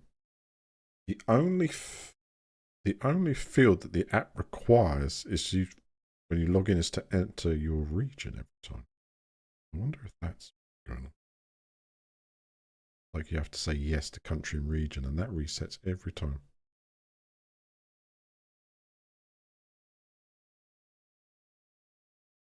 I'm logged in.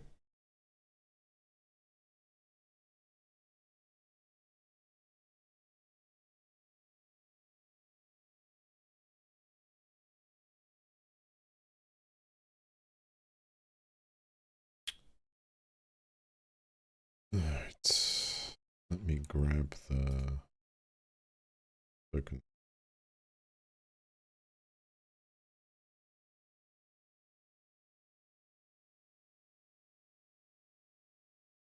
Dun, dun, dun, dun. Dun, dun, dun, dun, dun, dun.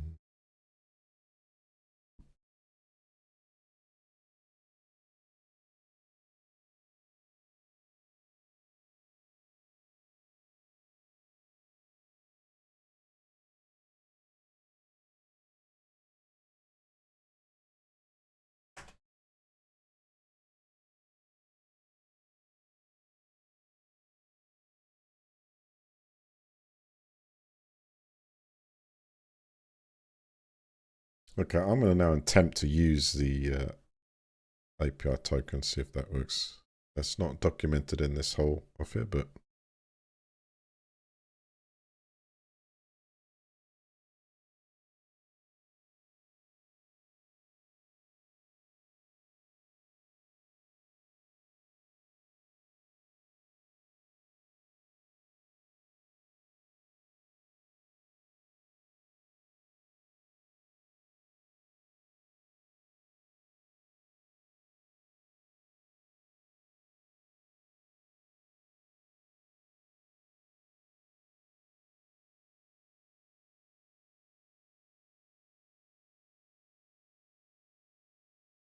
let's test this then.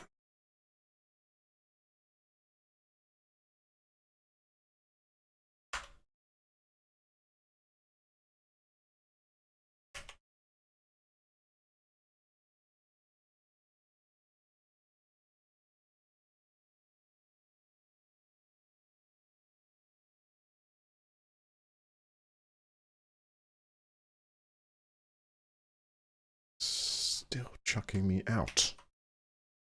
It's still.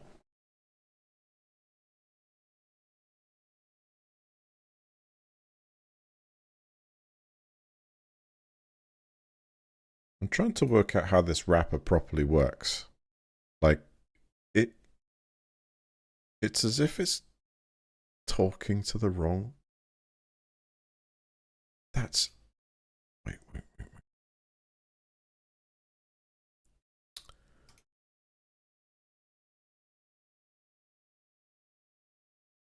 One moment. I have the craziest of ideas here.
So the idea of the wrapper is to emulate the behavior of the app.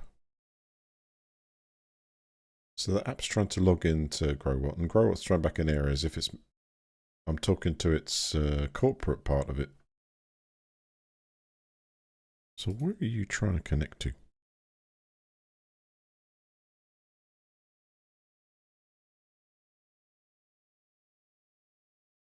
Name GrowWhat server. HTTPS. Open API.growwhat.com, right? Okay. Yes, which goes to that. Hold on a second. Don't tell me there's a separate login for the Open API bit compared to the others. Oh, I tell you, I'm going to freak out if that's the case here. Let me try and log in with my deets.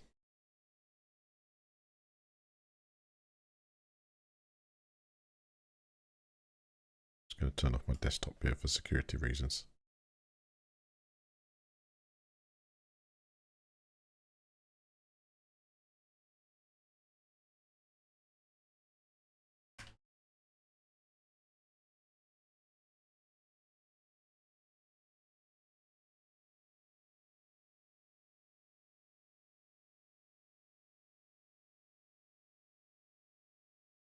Verification code H6. Don't tell me.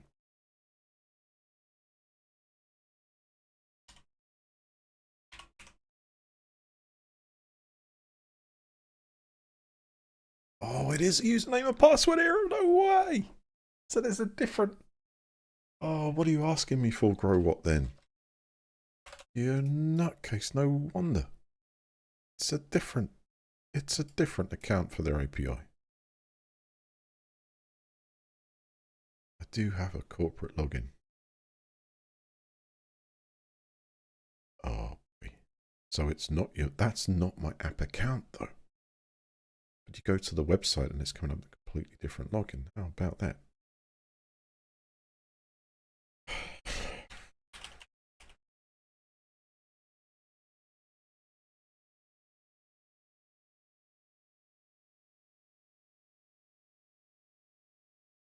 Oh, don't know what it is then. Corporate one. Just like a completely different set of deets altogether. It's got to be.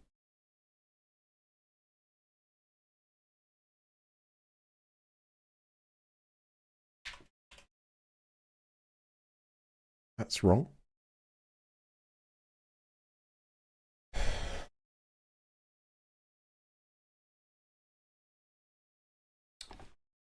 I am lost. Mobile end.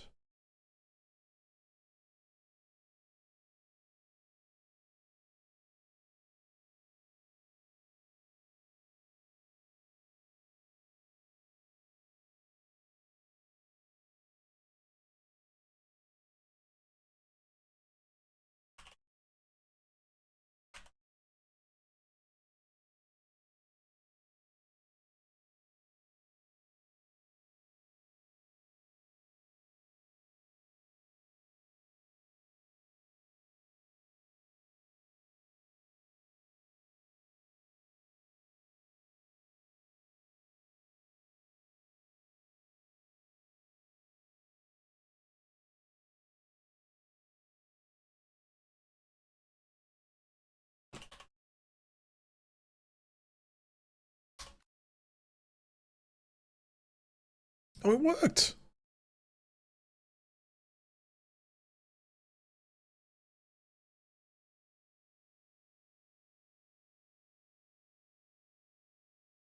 So, work then.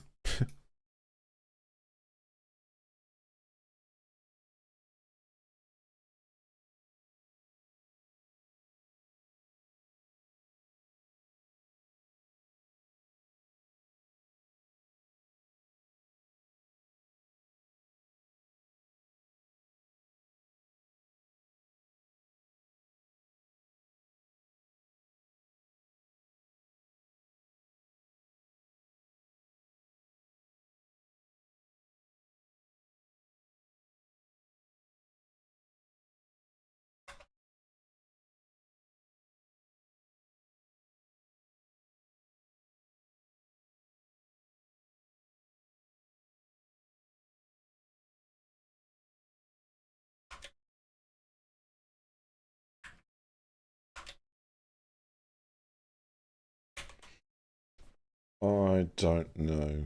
I don't know. I don't know why this is doing this now.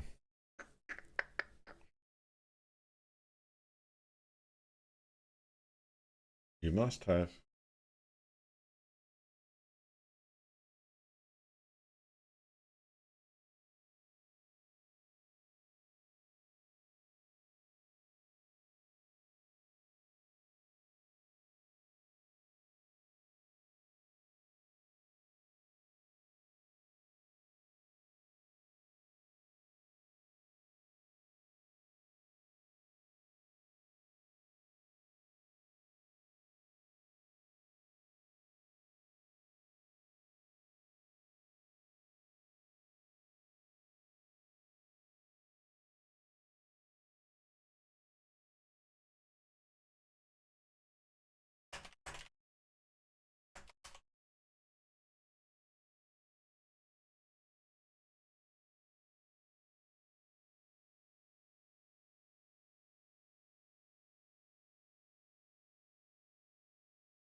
Oh, My word.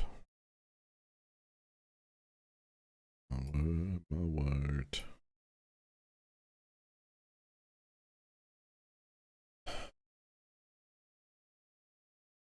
You.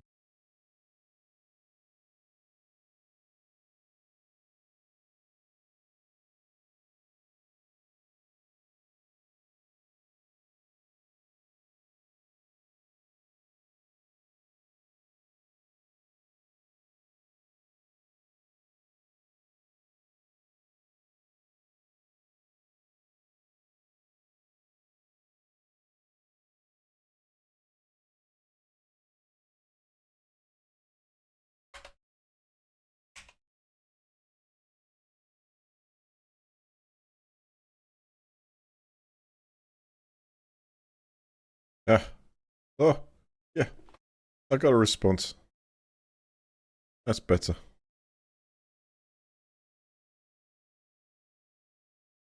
If data message success. My word.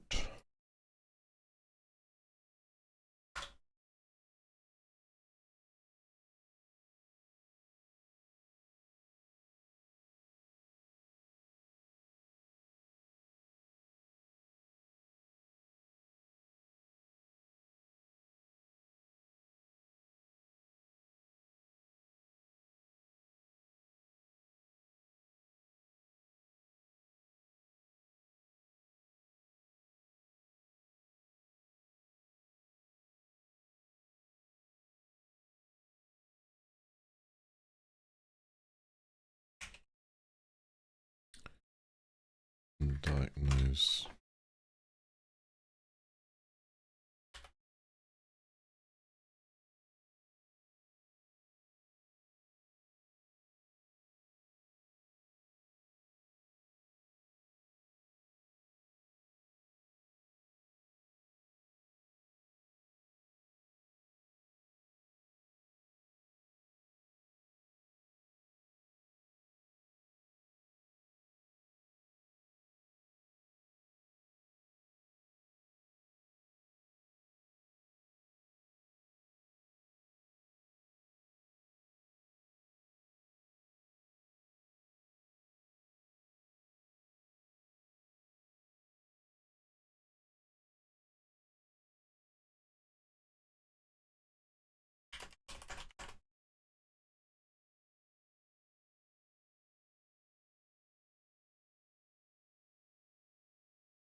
Mark, thank you very much for the donation there. A super chat. Thank you very much. It's always appreciated. How you doing?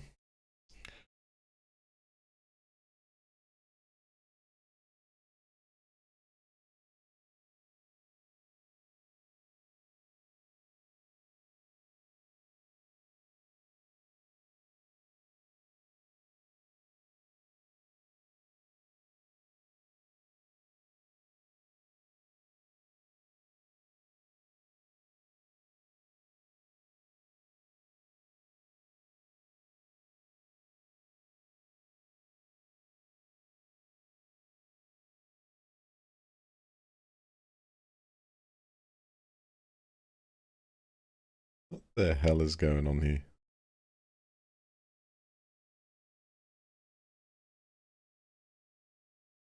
It should be shown.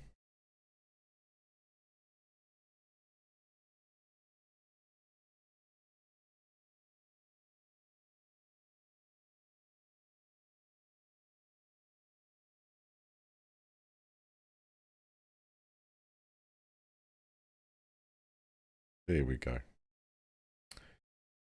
Get Mark's name up there. Like, stick him on the stream there.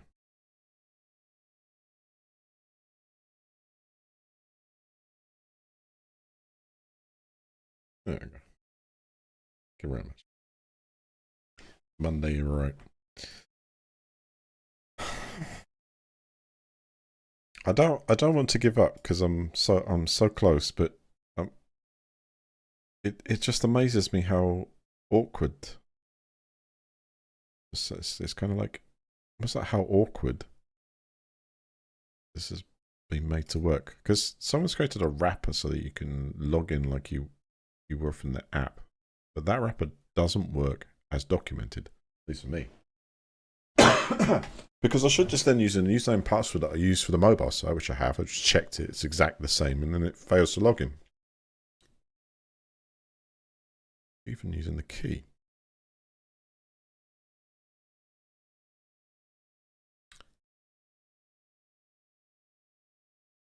I'm actually logged in to the OpenAI part, which is logged into, and it's bloody work.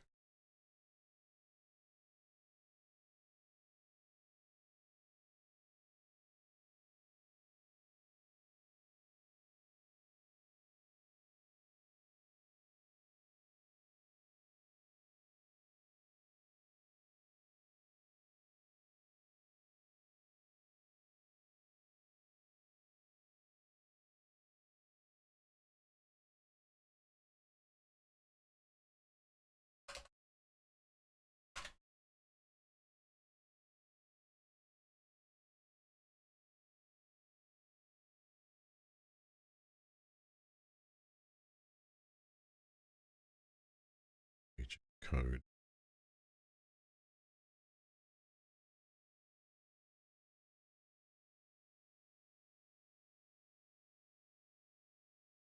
Token right. Secret.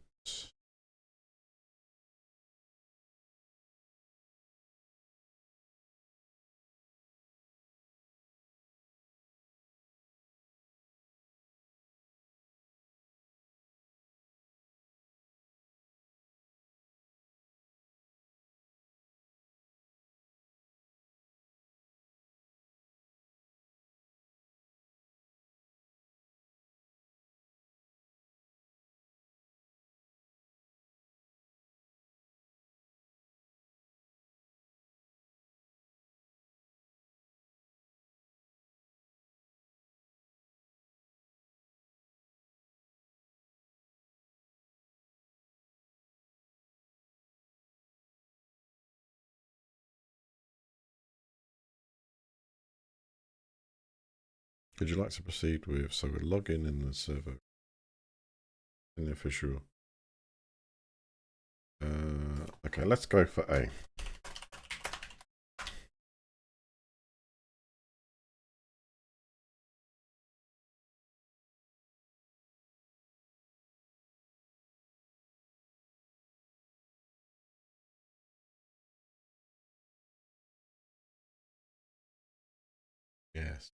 which is correct.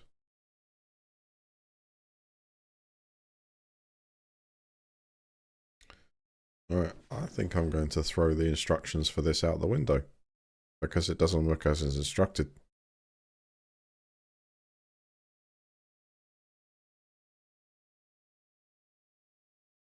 We get that stuff on screen. Let's have it on screen now.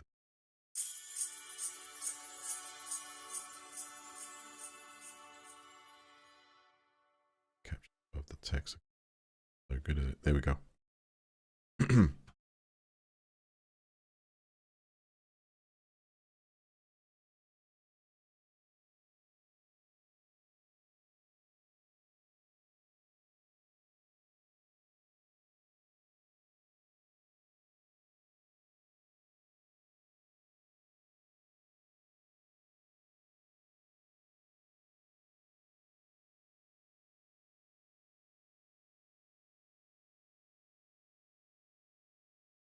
It's a wonderful learning experience.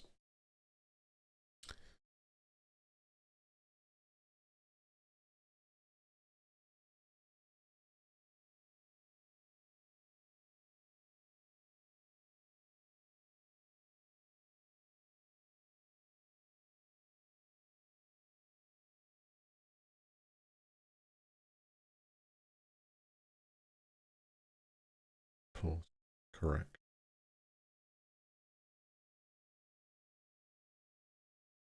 Okay.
So I've got the script, got the cloud data generated, and the overlay is then generated from that. Which one is OBS looking for? OBS overlay.html, right, which is currently populated with the old data. Good stuff.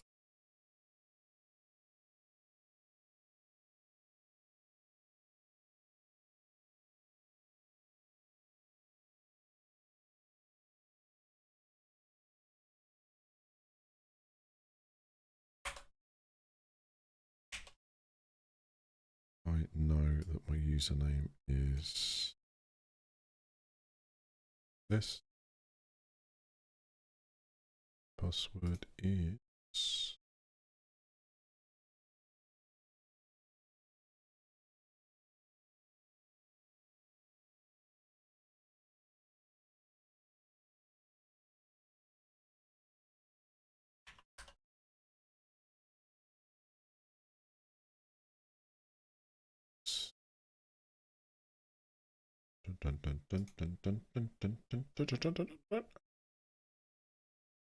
Is this.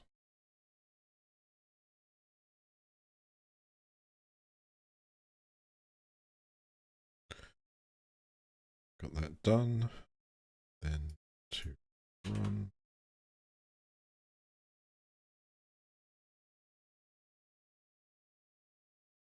Ah, I'm still getting forbidden. Is that?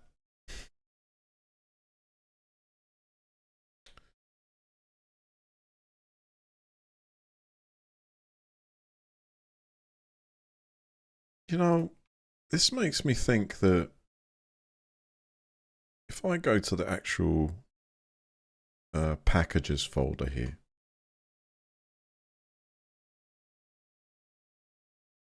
if I go to the packages folder and then go to the grow, what server? There's two of them here, it's distro, and then look at the base API. What is that trying to talk to?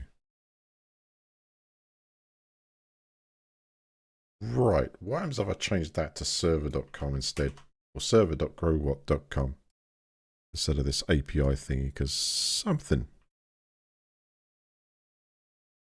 I'm going to jerry rig this. I just got a hunch.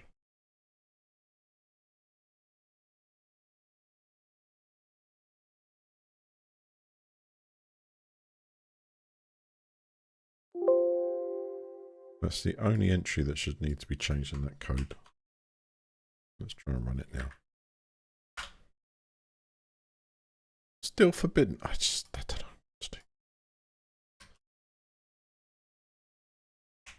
Alright, put that back to how it was. Open API.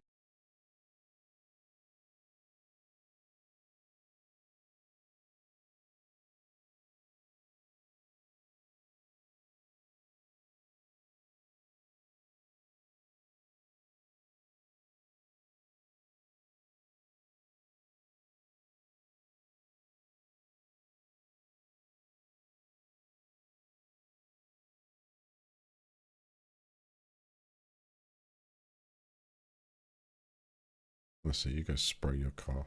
I'll play something in a minute. I'm just trying to work out why this is not working. I've done two extractions. I'm trying it other way. I think I'm going to consult the big cloud in the sky.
Come on. I know that is correct. And I know that is correct. This wrapper doesn't work.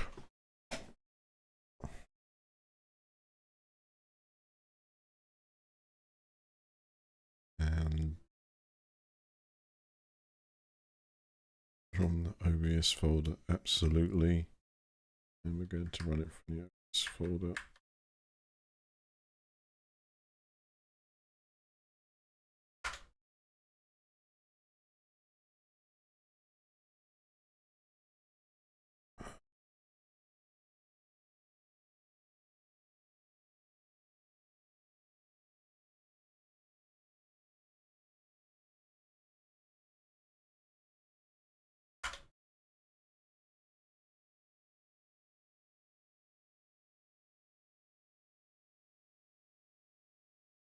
Oh.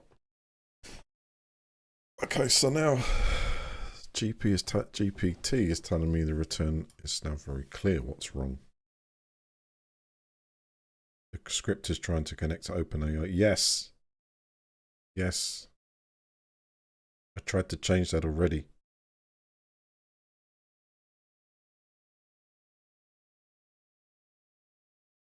Oh, right. Okay, so it's the grow. Yeah. The PI version's outdated, so it's the out of it. Okay, I think I found the end of the line. Put it this way: it says that was updated in a few days ago, but I think the reality is it doesn't work, despite 404,000 downloads. But people are like, what? And then maybe they come to the same conclusion as me. Yeah. Eventually. Right, so that's not installed.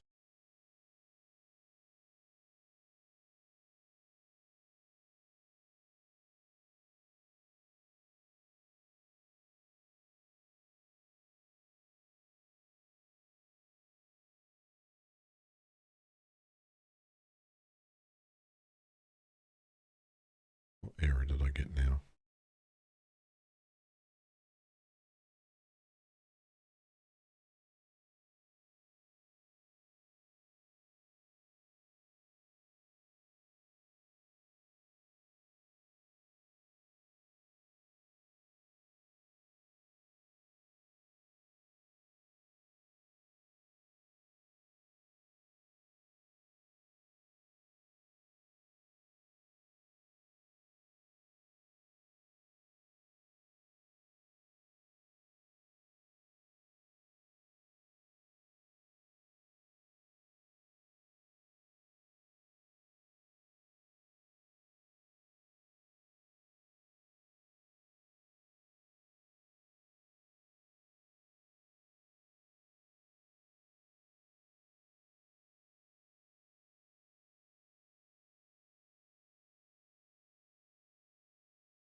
Alright, so the AI has actually recommended a completely different, a totally different GitHub download, which I need to go check out first.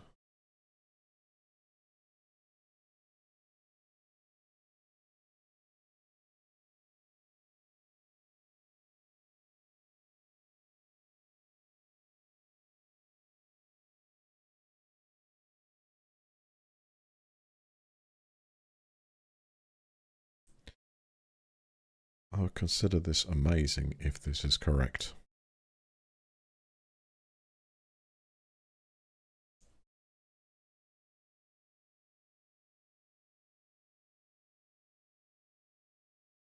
I wonder if that actually exists then. So what's actually... No, The link that it's saying to go grab doesn't exist.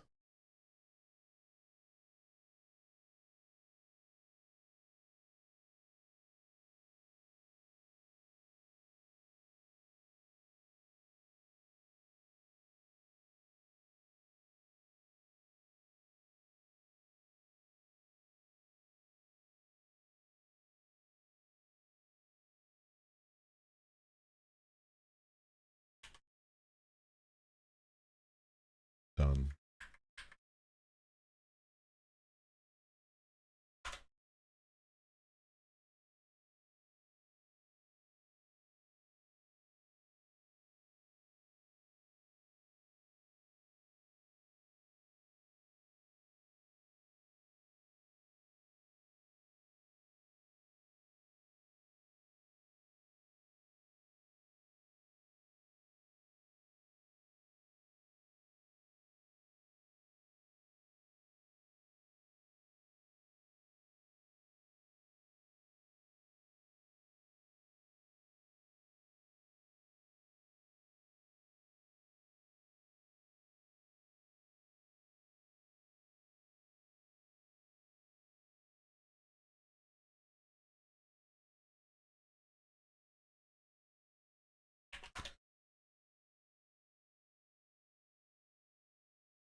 Oh, it doesn't exist anymore. Let's see what it's tried to do. Well, to be honest, am stumped by this. I would suggest that it's quicker to bin this thing from GitHub and start from scratch. Where is the documentation?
pip install, and then it will be grow what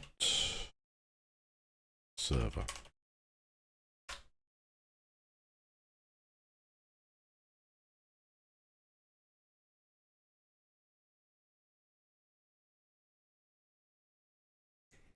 So if I look in the grow server base underscore API, I'm looking at something which directs to class growwhat API, right? Which is going to the OpenAI portal, which is a different login. What you actually want is the server.growwhat portal.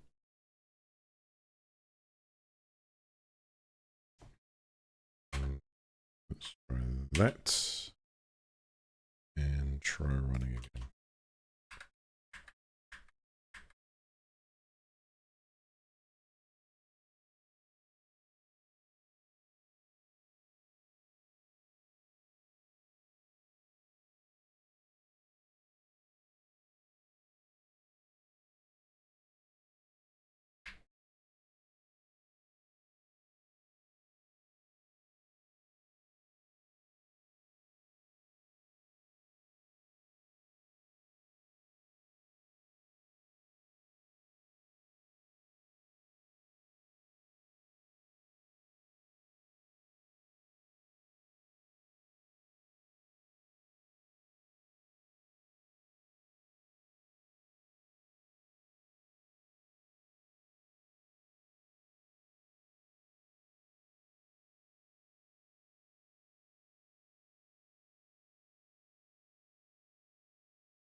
And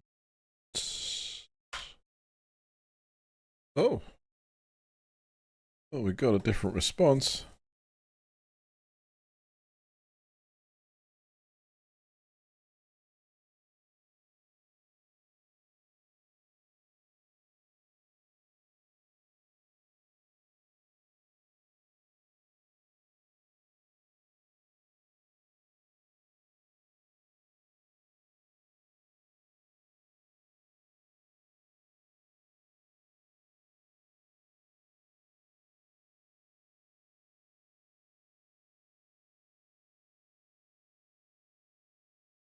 What happens if I change that back then?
Yes, your site confirms the issue clearly, but it doesn't make sense when I make the changes which are clearly the issue and it still doesn't work and comes up with the same error. So how are we?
Ah, this is so broke.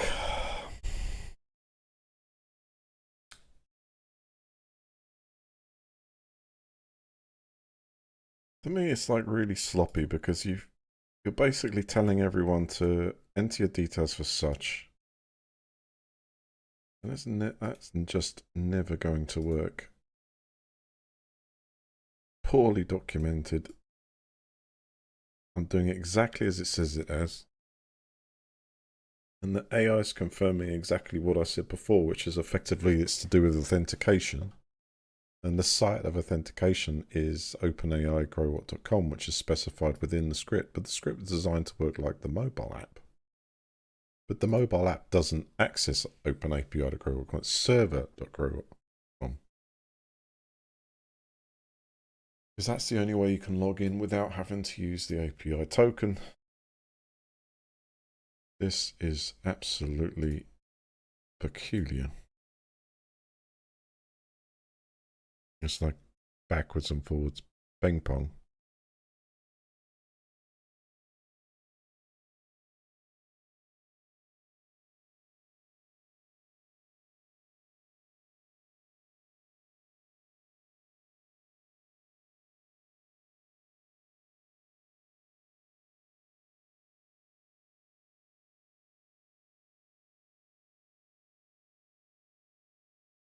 Or is it, have they closed it off?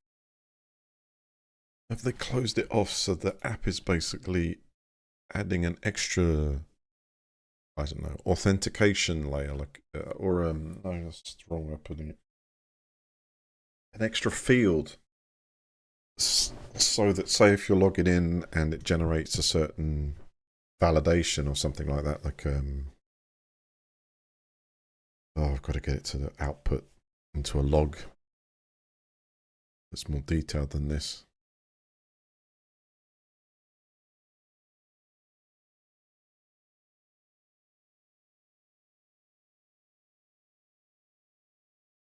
Nuts. Right, 2 hours, 30 minutes, so I'm done. I might as well do this from scratch. The good thing about this space is I can see all the fields I need to populate.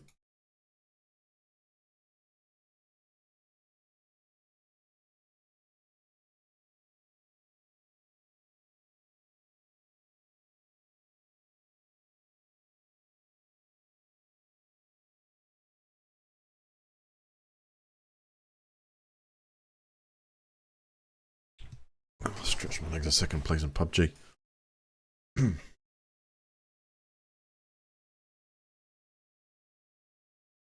Yeah, let's do that. That's a good idea. Yeah, yeah.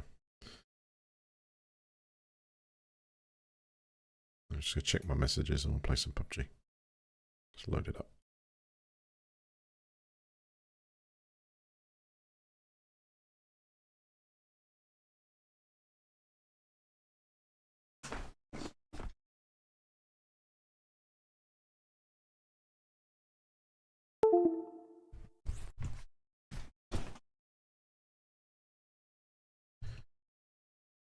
I'm just going to get my headphones. 1 second, guys.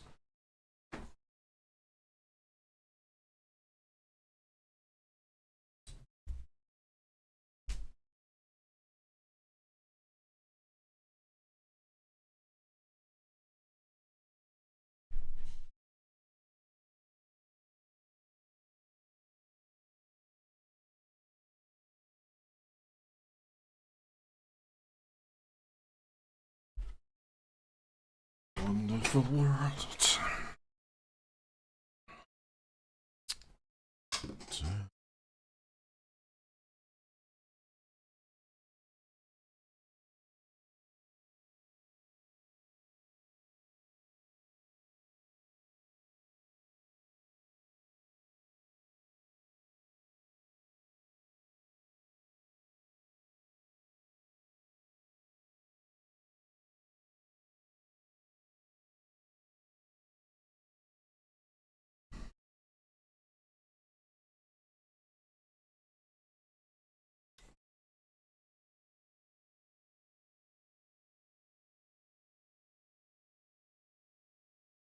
to loads up. I need to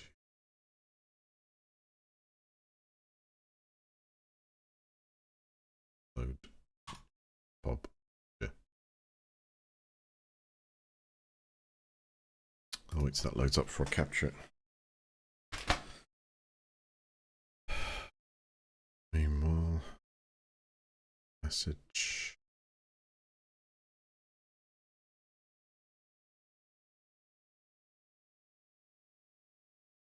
I think at the end of the day, something's come down to like decent documentation, and I could see from the start there was a authentication problem, and then I spit out a log to tell me what that authentication problem is, and then it's like, well, I think it should be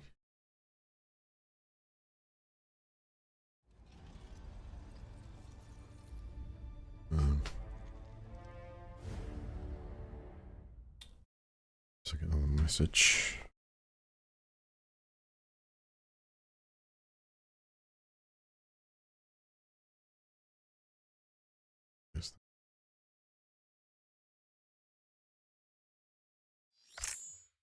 Right, yeah, that's fair. I can understand that.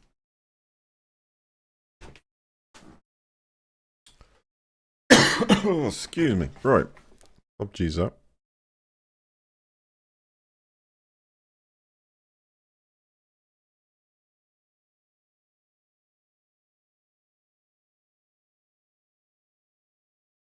So, yeah, even though I identified as an authentication process issue at first, it was kind of, let's get rid of that thing you have to.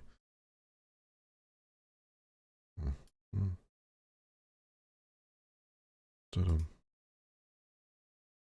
dun, dun, dun.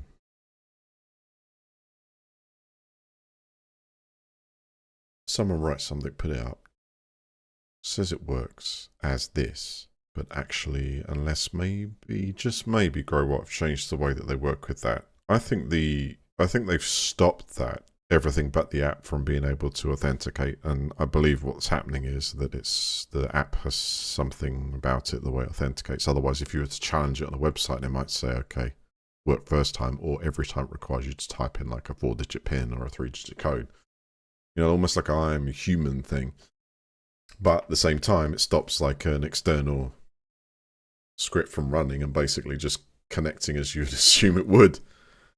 And the AI agreed with me, and they gave me an alternative, which is the server one, which I log into, which should be correct. It should be able to log in with the right details, but again, it fails. So I think that's what I need to do, is I need to log into the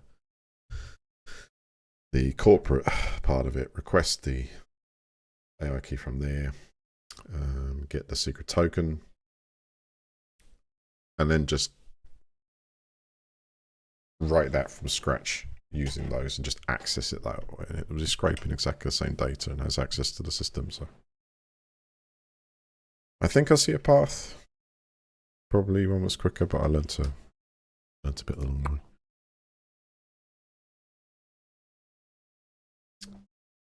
GC, how you doing? Started watching your PUBG streams during COVID, and they made my day. I never knew why you stopped, but I'm so glad you're back. Welcome back. In a while. Jump straight in, shall we?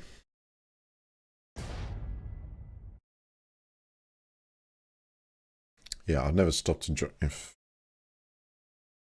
that reminds me, I meant to remove that video ages ago. I always enjoy myself, and it's difficult to replicate under any other situation. Being able to just jump on, you know, and feel like remotely competitive. And no, I'm not here enough to sort of like best map. To, I would say, maximize my potential, because that takes consistent play. I wish I could dedicate that time. It's too risky for me to do that again, I think.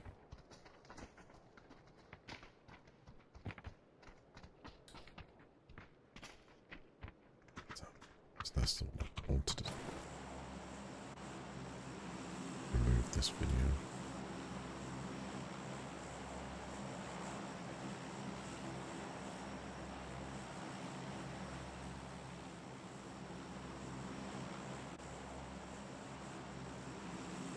Alright. We're engaged here. Should be able to see the wonderful graphics.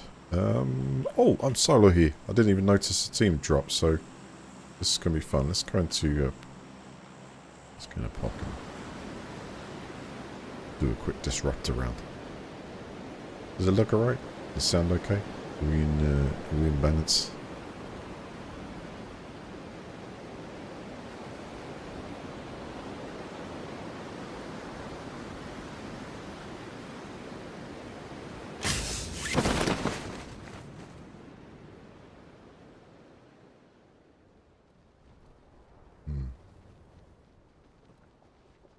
Still strangling my PC. I wonder if I have to... Nothing kept stuck running in the background.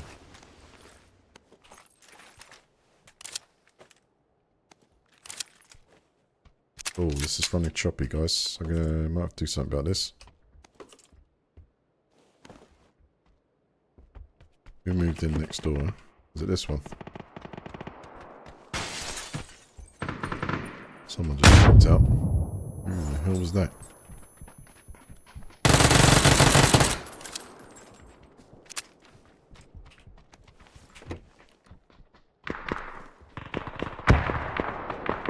We're running around like a blue us.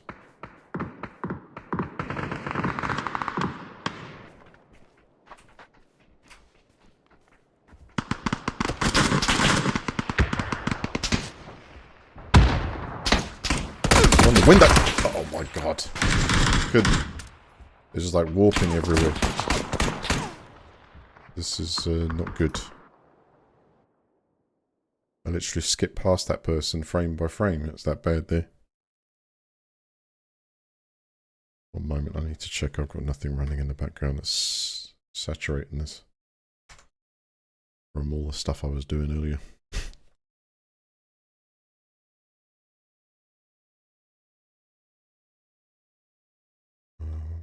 Nothing else hogging the memory.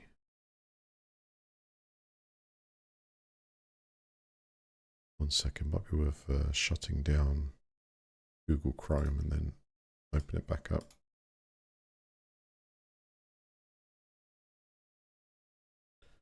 Because I had an awful lot of tabs open.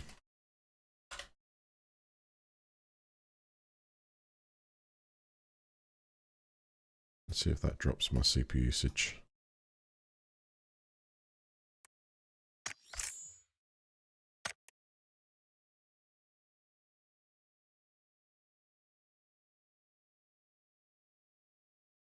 It looks better. See what happens from loading in.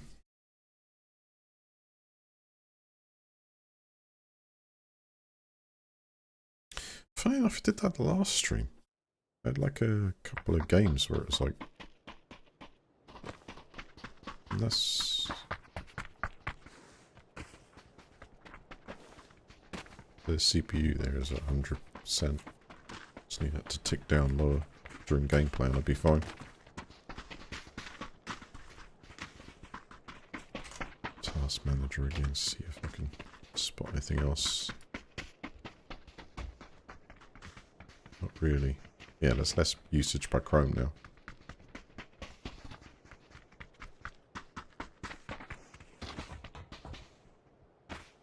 Let's try.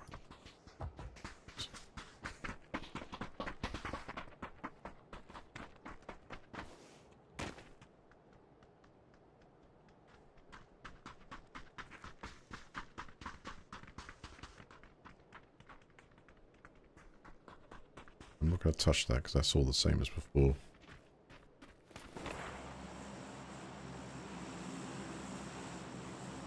Let's see how it beds in now. Done that.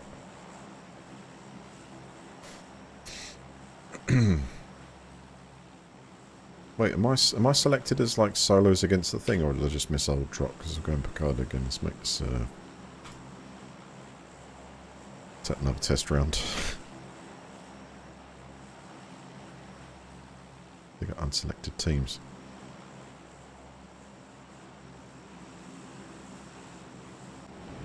Let's remove that solar thing because it's not actually talking to the workable version anymore.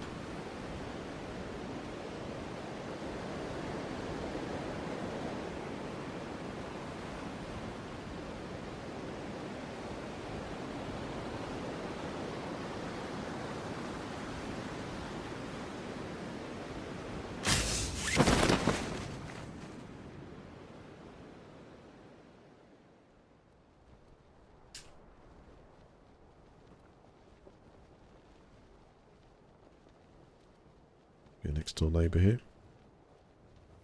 That's a team, isn't it?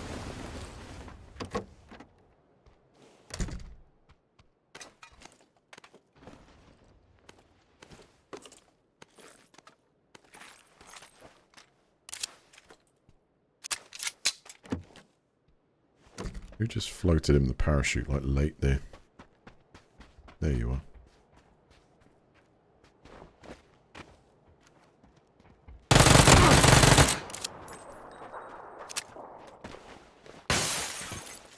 If a friend comes and helps him out.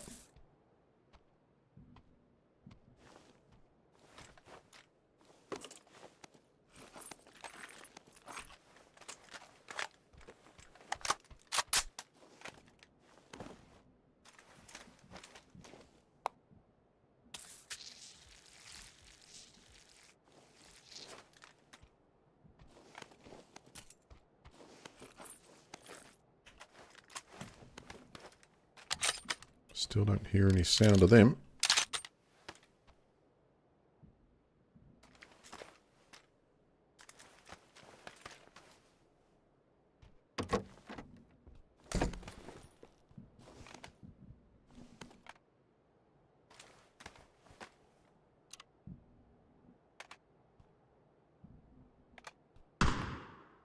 Should keep that in case you find MP5. I'm still waiting for that person to die.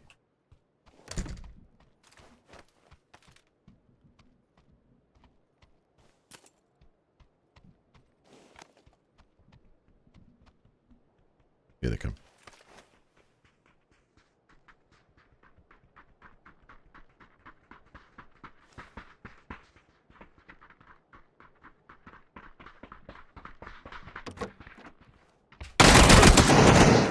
What?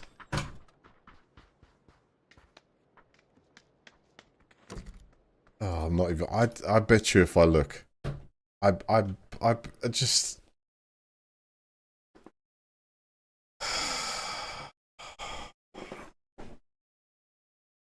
There's no surprises for some, is there?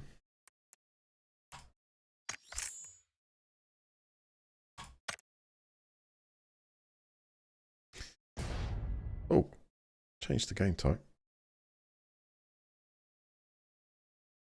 I see what I'm on there. Must have clicked that when I tasked out there. Going for solos here. Warm-up games.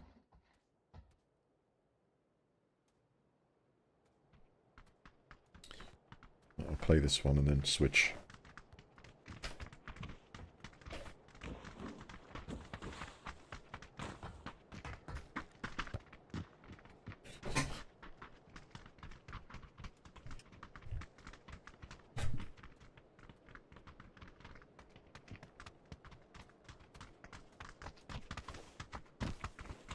So yeah, potentially you've got the teams in here as well, as we could clearly see.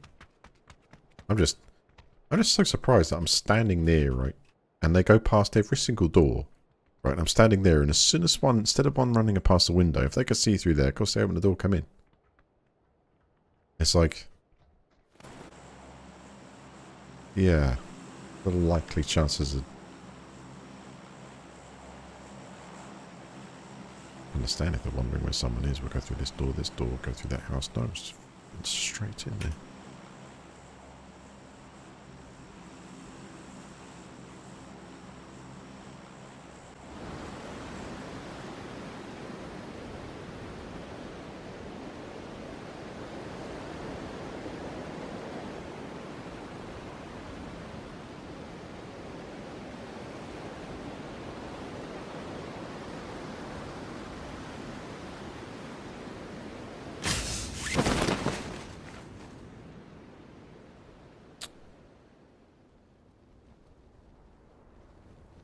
Tell what you're doing. Get out of it.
We've got one next door.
Better.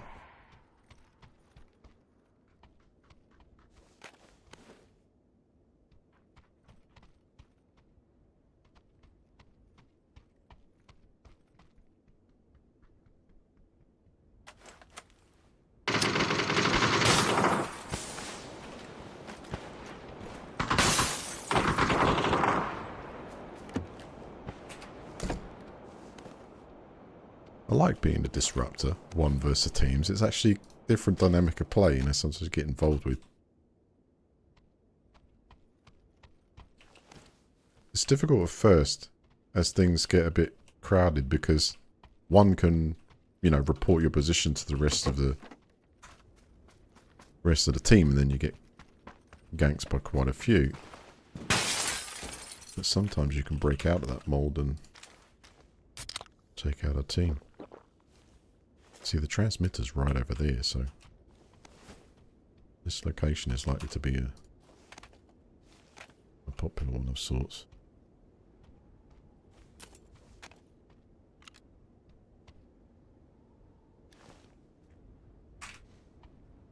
It's very likely they'll be heading towards that. So I'll put a quick marker down there so I get reference. I want to go to there for sure. Can I catch one crossing over to there? Might be the only one left of the team, you know?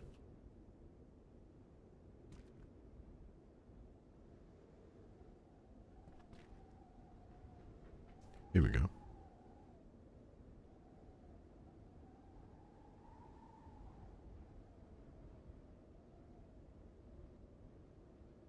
Right there. Somewhere.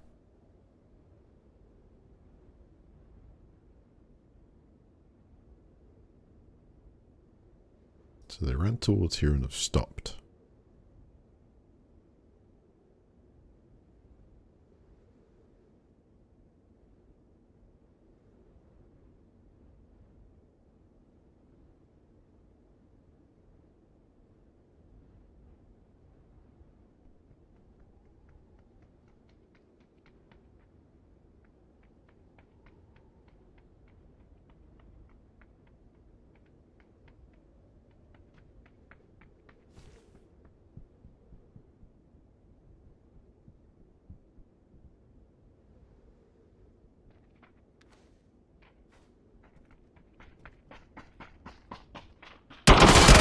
100% cheating. Yeah, well done. You're an amazing player. No wonder you didn't run across, huh? You can't help yourself, can you?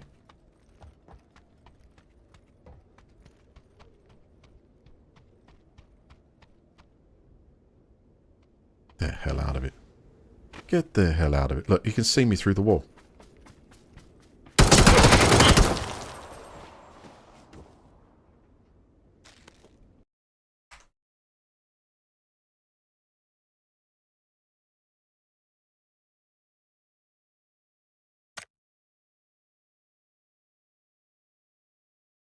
That's so crazy. That's so crazy. Man. Look at the damage it did to that guy. I mean, he must be... I don't know what they're using to prevent it. Another level stuff, that really. It really is. Just wish there wasn't so much latency sometimes, eh? Get out of this. Go for it.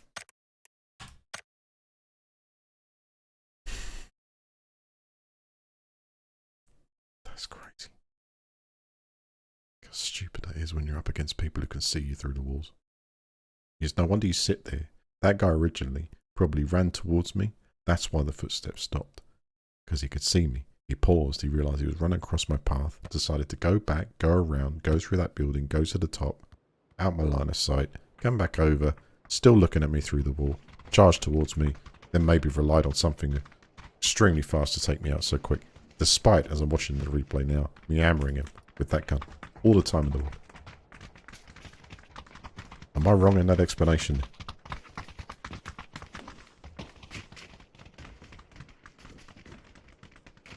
Hello.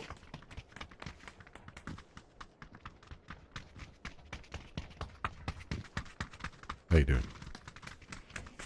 I'm good, I'm good. How are you?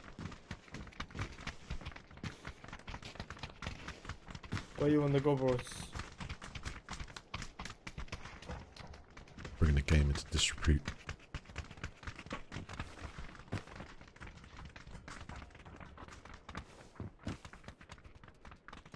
You just can't use a stealth anymore, can you? That's just, come on.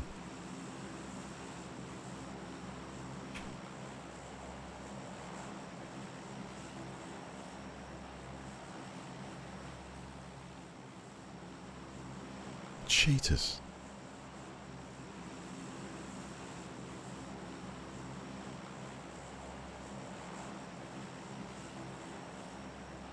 Let's add Mark's name up there so everyone can see he owns the stream. Right. Jump in.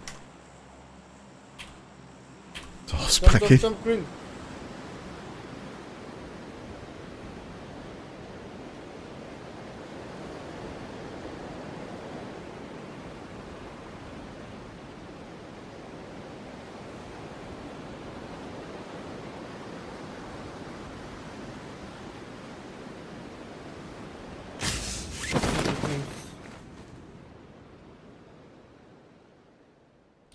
One team, they're landing here.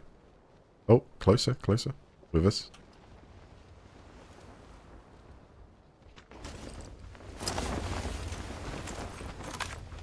No weapon, nothing.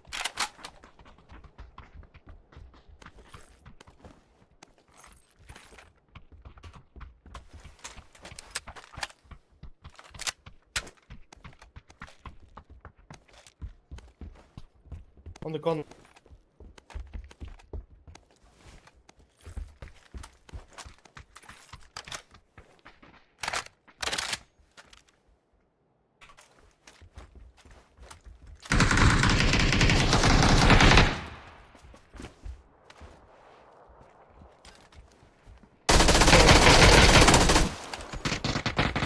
Wait there a second, I'll be back. Come around here. Mm-hmm. Oh my god. You got what?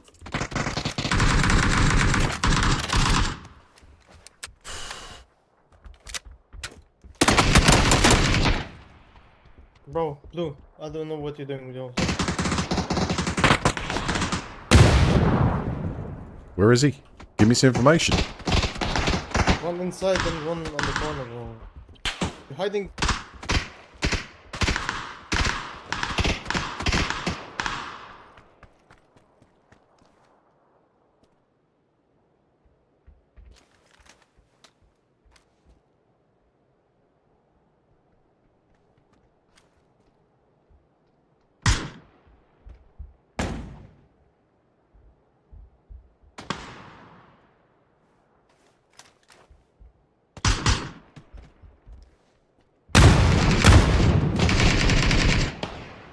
That guy knows, doesn't he?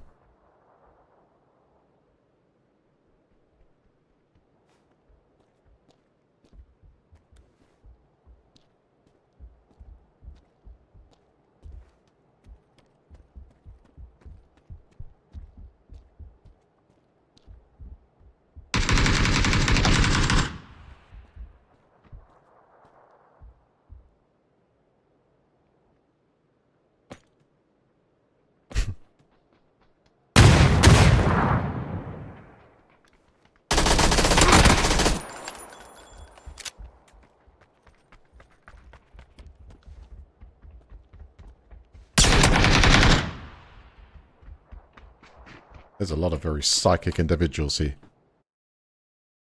There's a lot of people with this sixth sense of basically exactly, you know what I'm saying?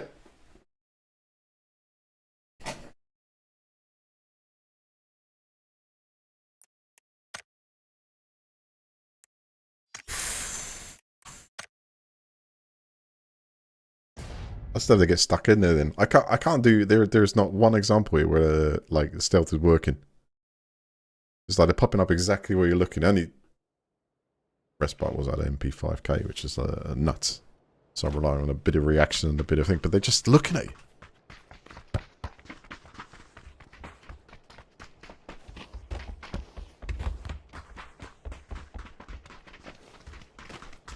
Crazy.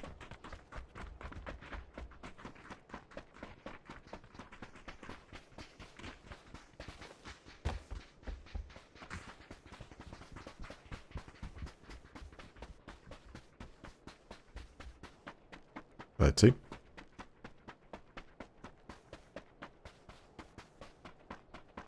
How about concert for a quick bash up? Hello.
Where's that play going to?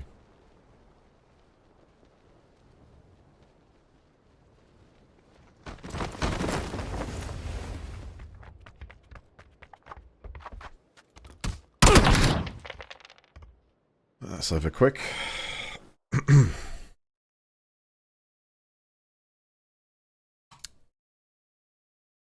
Auto pickup script, auto reload script.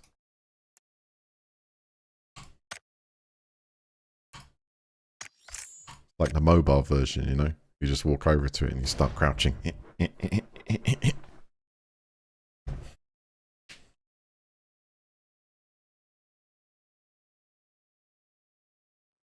Mind you, the punching really...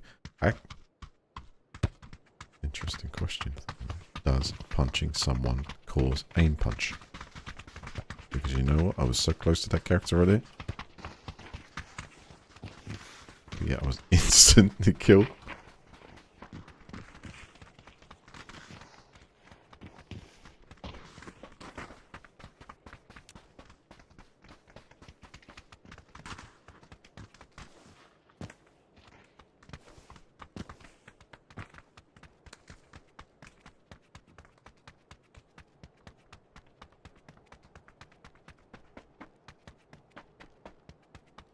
How you doing? Excellent choice. Had to be Picardo.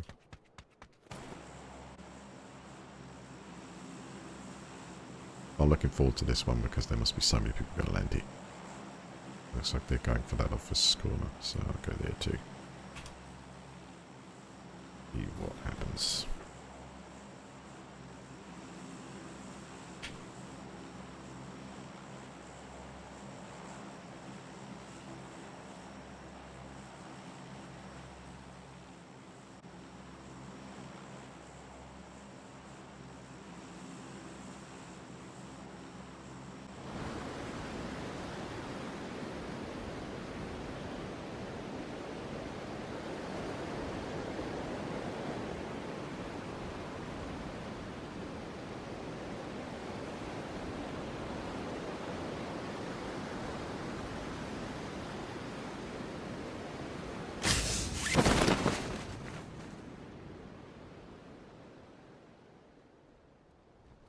Excellent. Lots of targets to hit.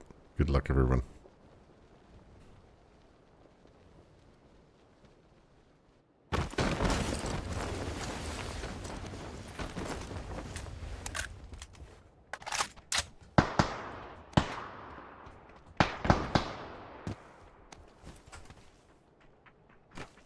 Been missed.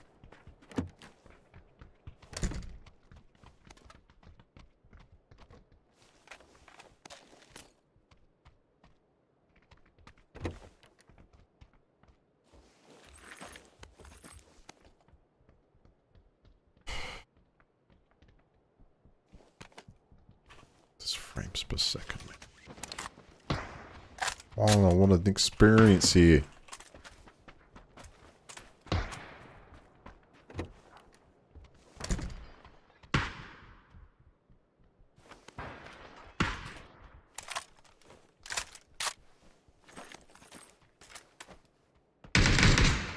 Pushing.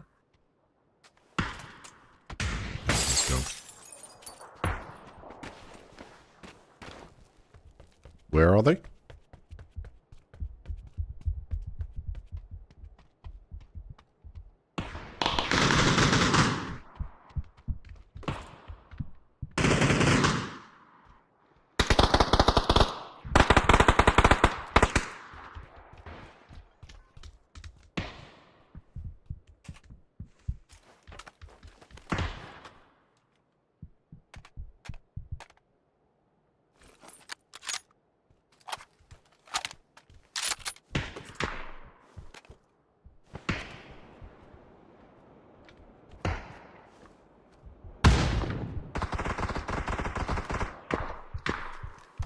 Need a backpack or some kind.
We can still try and save the other two because they're in game. So we'll try and get the tags in a minute.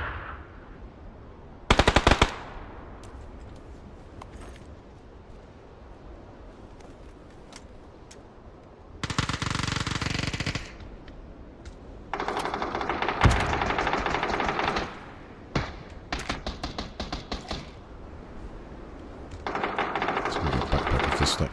Oh, come on.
days. 140 plus frames a second.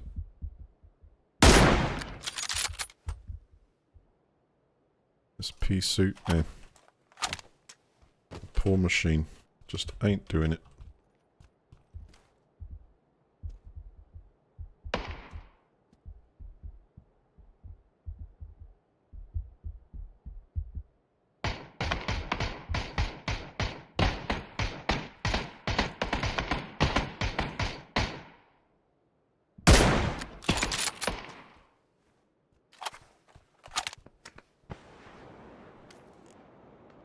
How are we doing for zone? Gonna get a little bit iffy.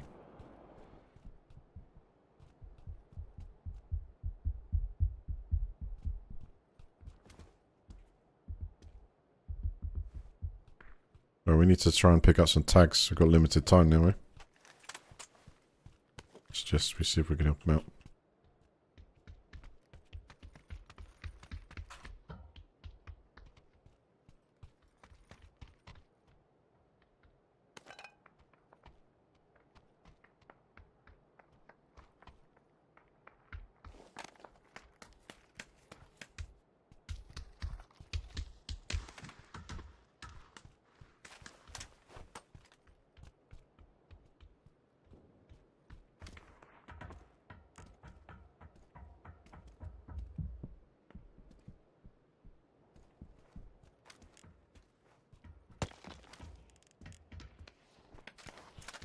Do you have their tags? Let's see where they are. I've got blue on the outskirts there. Has anyone got mic here?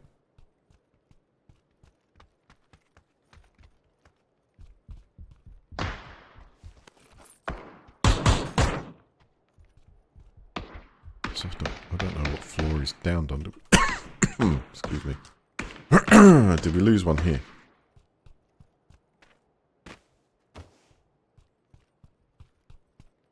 I'll try and get blue.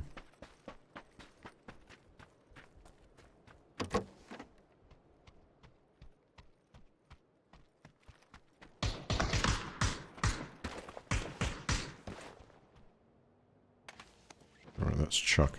I've got Chucks, then we need orange. You got orange. I'm gonna try and make my way over to the...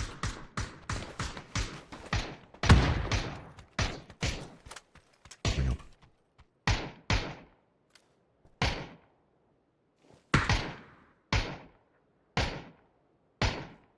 Someone's in there.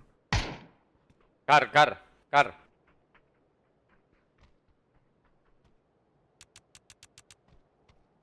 Green car. What? What? Car, green. We need to revive our teammates. The others will try.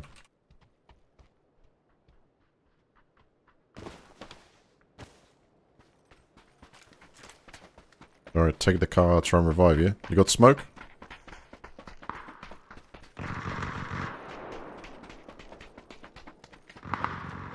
Let me drive. There's no wheel.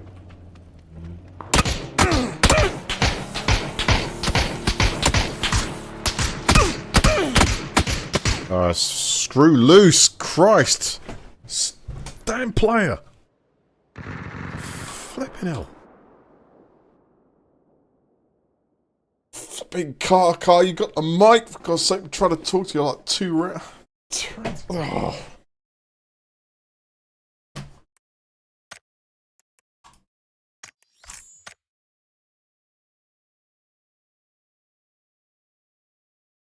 Flip. What am I playing with it?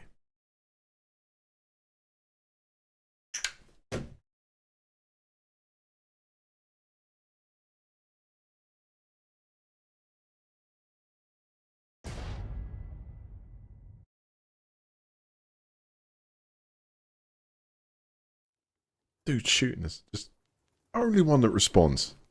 But I'm the one taking the bullets, so fire something at him.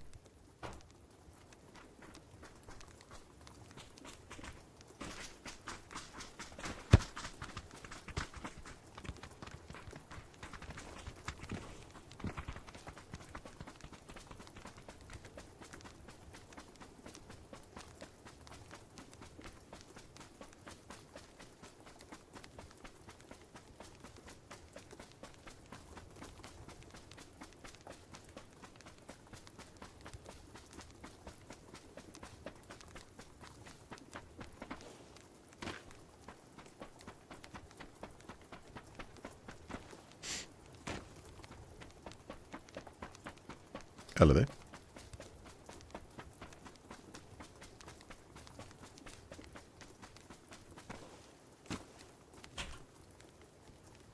Alright, it's a nice early jump into the city here.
Ooh, that drops in a good place.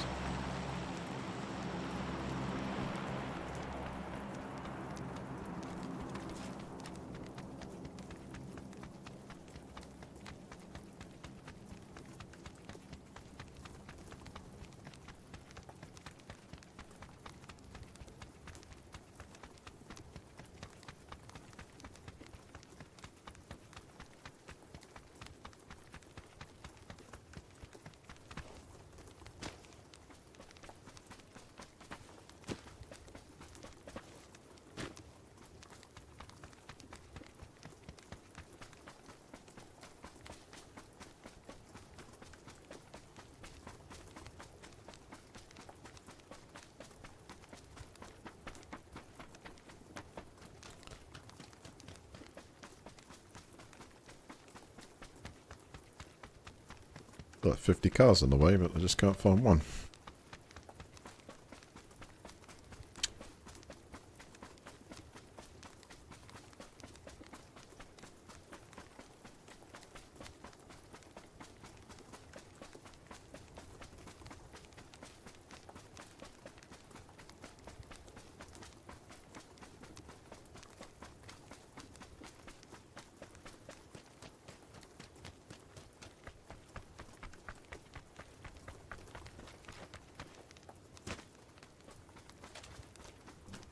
Interesting change of acoustics.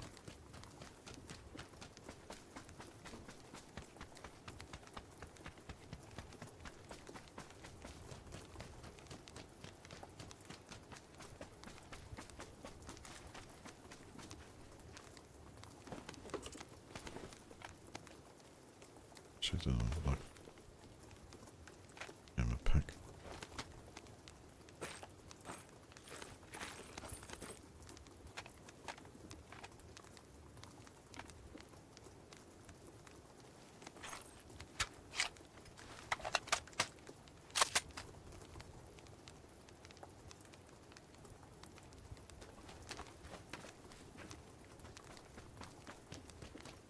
Well, trenched in the city.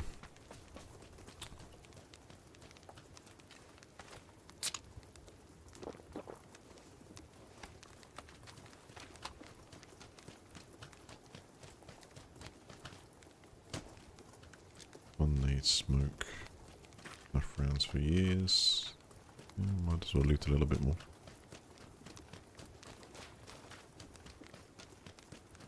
Let's try over here.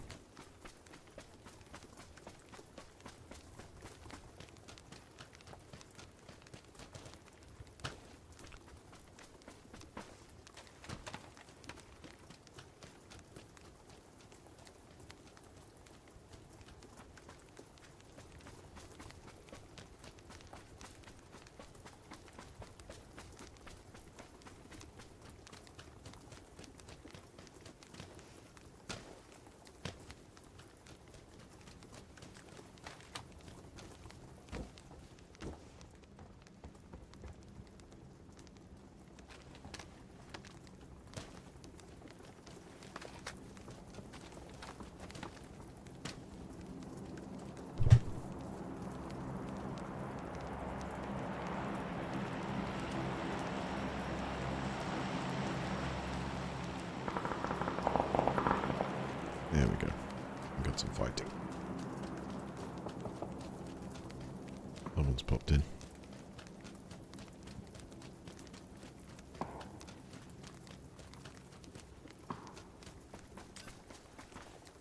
.280. Okay. That's not so long range from me. I'll get up top here. See if I can get an angle.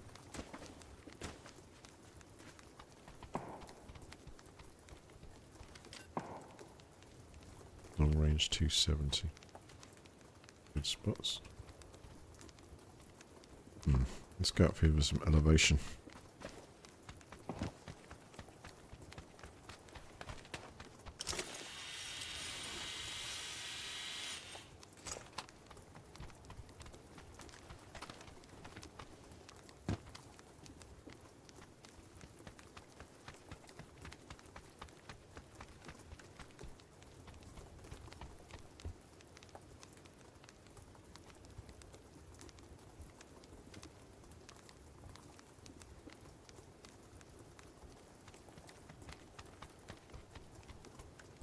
top of the Guzzler building.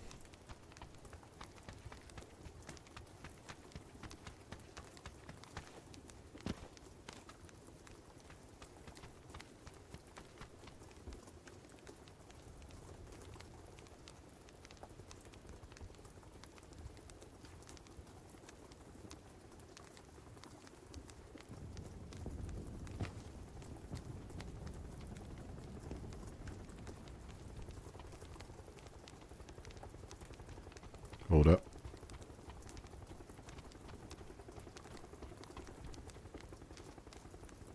Yeah, it's towing some. Got people incoming above us here.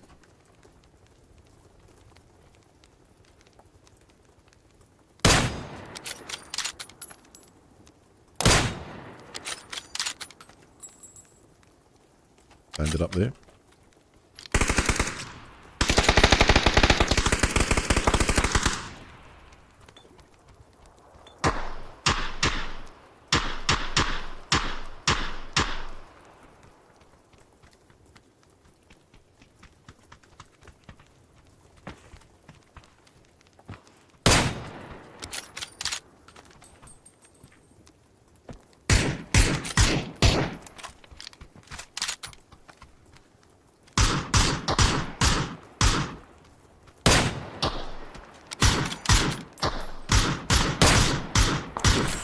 Double shot.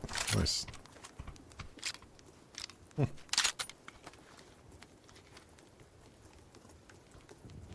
There's two up there, so be rezzed.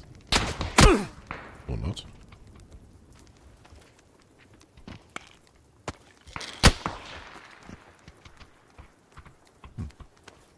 Okay.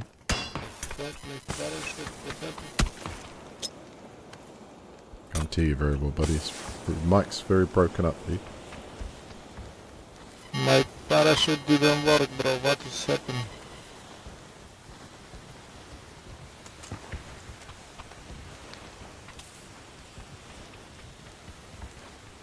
Let's get. We'll get off the roof anyway. We gotta go. I heard it open and didn't do nothing.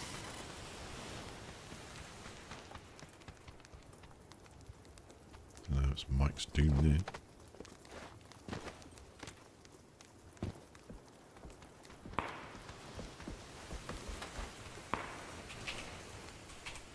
Jesus. Those jumping's quicker.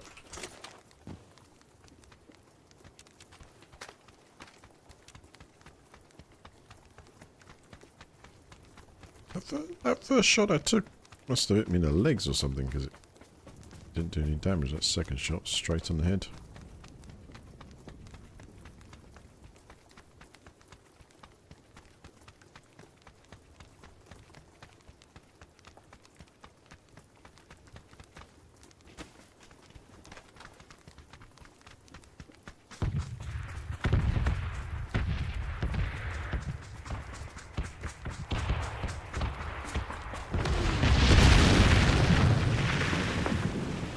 Close enough.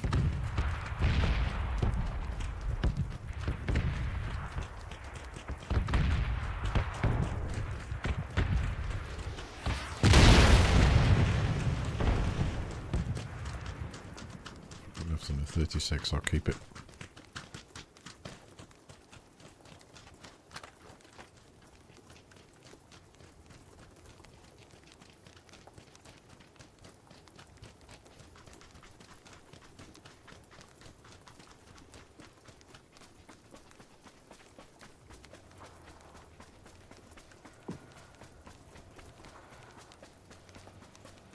Not in front of me.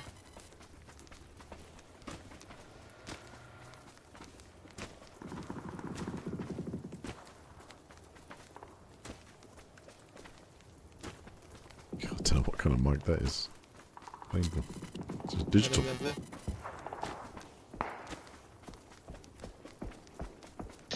Your microphone is fucked.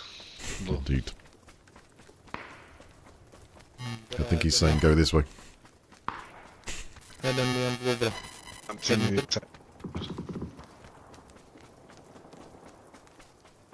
Yeah, we can't understand you, fella. microphones. Just you might want to record it and listen.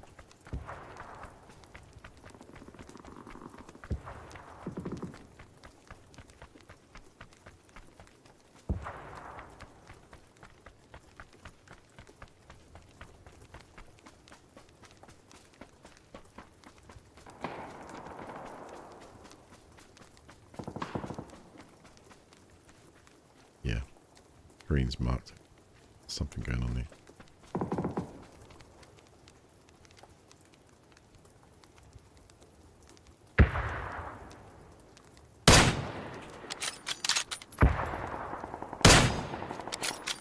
He's dropped down the side, left side. Left side of the bridge here.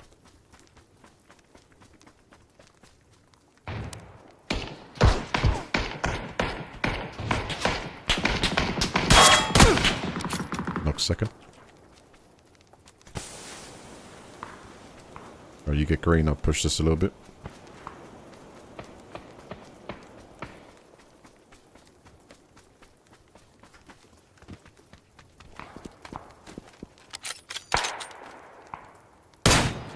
Why? Why?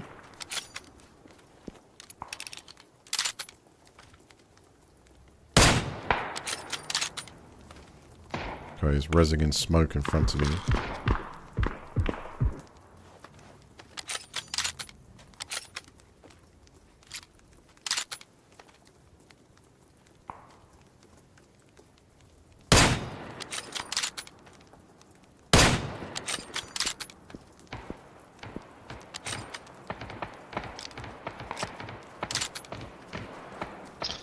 I think there is someone behind us, not sure. Which direction? 145.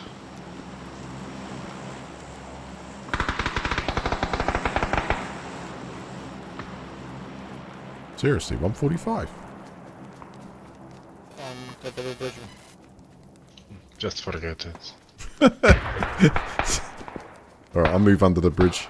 Bro, my mic will always work. What do you mean? Oh no, 230, 230, 230.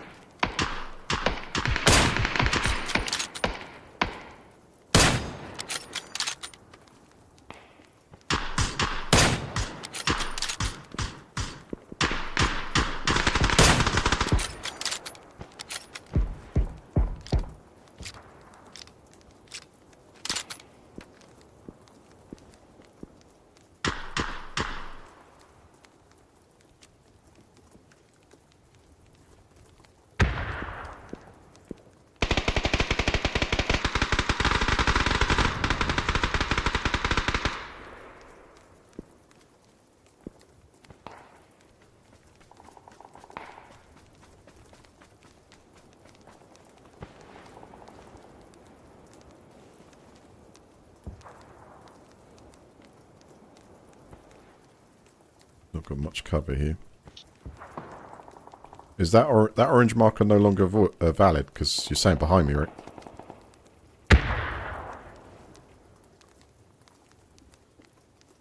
So you could get ganked by someone.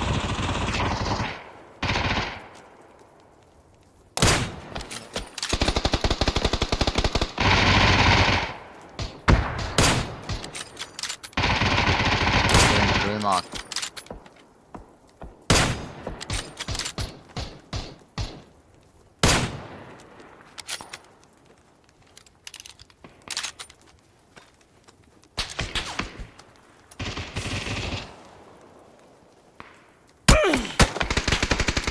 Reload first. Huh? One player at southwest.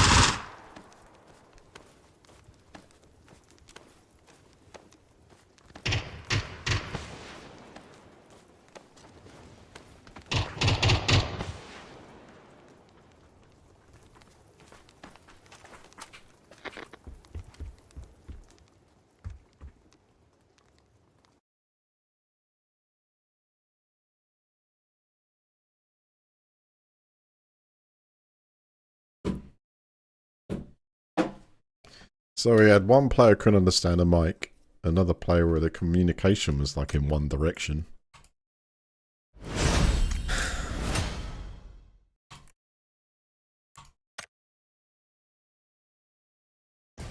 It's nuts.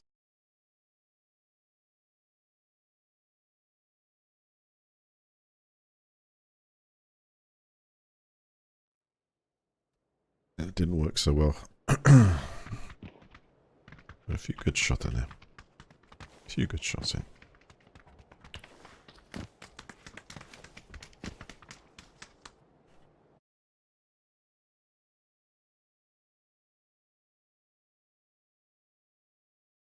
Up there's 5-3. Cosmonaut, a good day.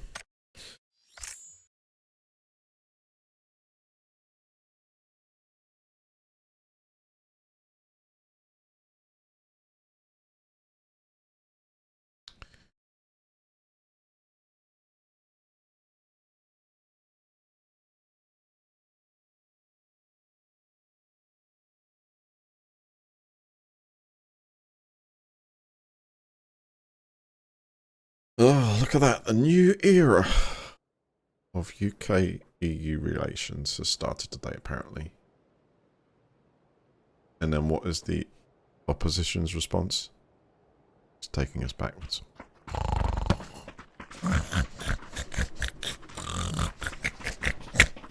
You get paid over 100 grand a year to say that.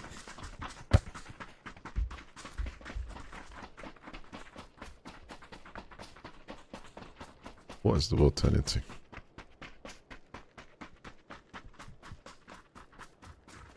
So screwed. They're out. Labour out. Conservatives out.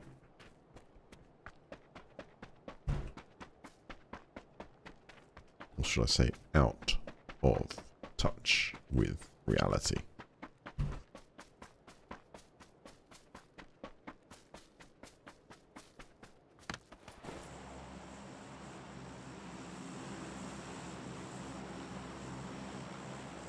What we did was we created a manifesto that we could just tell everyone what they wanted to hear to get us voted in, because everyone was bored of what there was. And then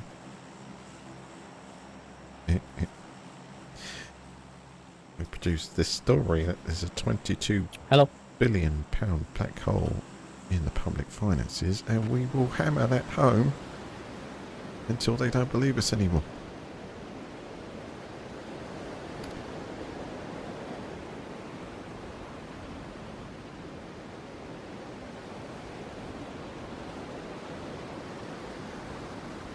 How you doing, right?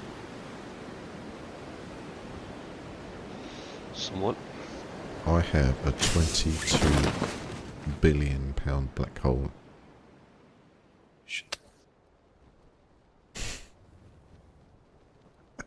Bitches must be sucking it up. I have been told. Yes, Lol. it is.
How you guys feeling? Confident?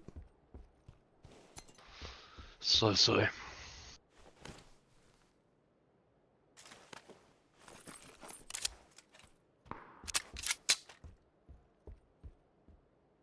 Roof of school.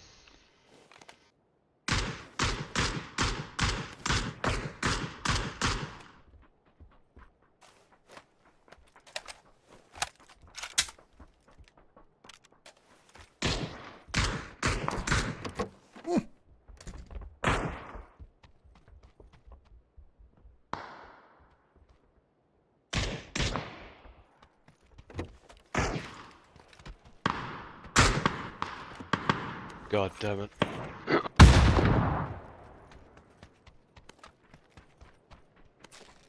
Where are they shooting you from? So, squad at school.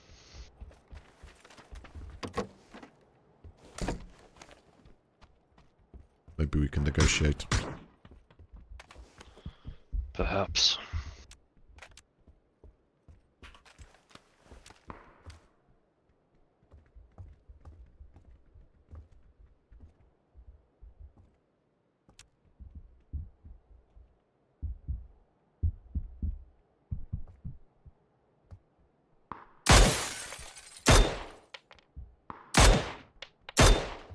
I just sent the message. They're still in the school. On my mark. Okay, cool. Bouncing around in here.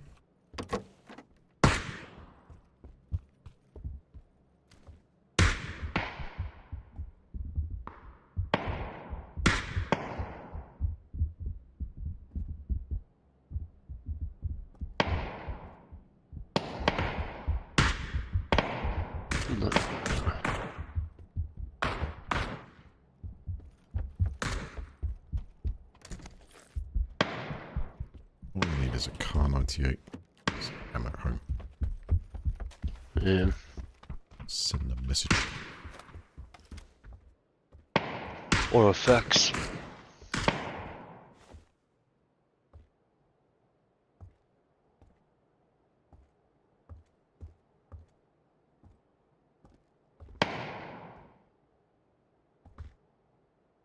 What are they shooting at? Might be the enemy. No, I mean, they're firing, but I don't know what that.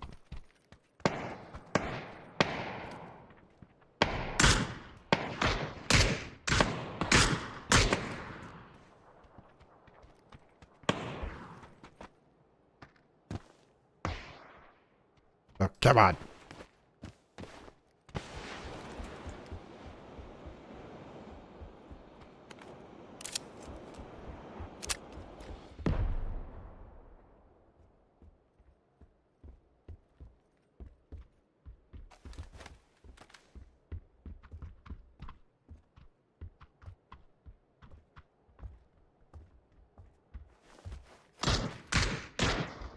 Hold up. Someone to the southwest or neighbours.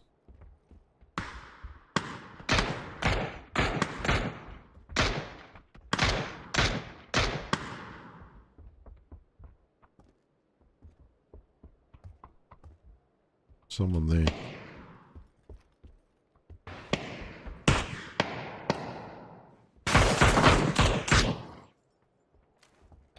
Knocked on south.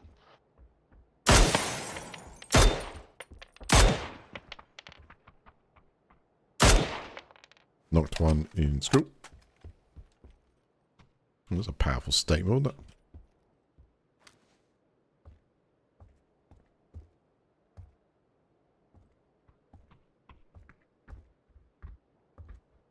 Was it wearing a level 1? It was between the eyes, that shot. It's rather smooth, isn't it?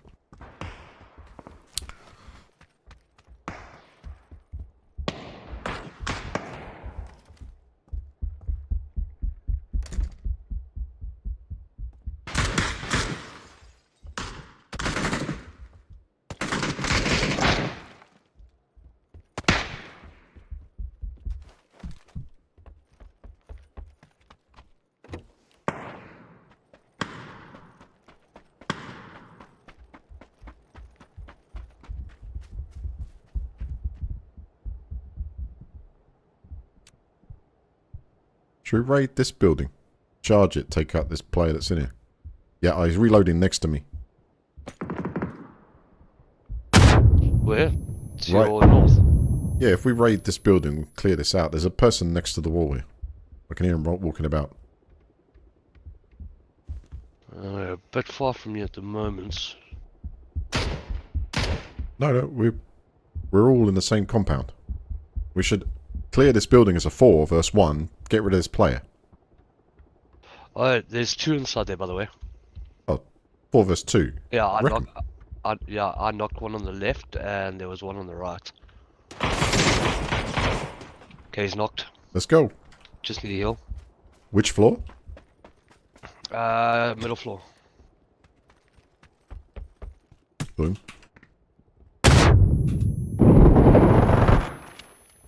Coming. One's down on the stairs. Another one's up.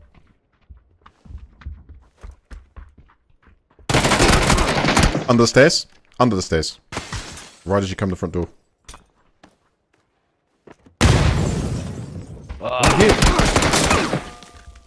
Right there on my marker. Oh, why, guys? Why? We're with the same compound, for God's sake. I just literally... Why? Should be working together. Take out that building. It's right there. I'm on the corner. You know what I'm saying? Why just can't... Flipping camping. That's Oh my God. Oh my God. What?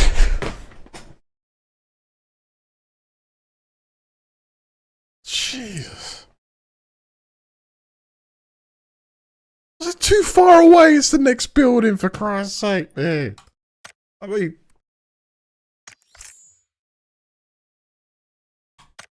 Oh, it's like... You gotta move. You gotta go at some point in time, right? So what if we outnumber them? Let's go for it. Let's have a go. He down 1, even better. He's gonna sit in individual buildings there and like just exchange rounds all day, and I think they're right in there. Can hear them.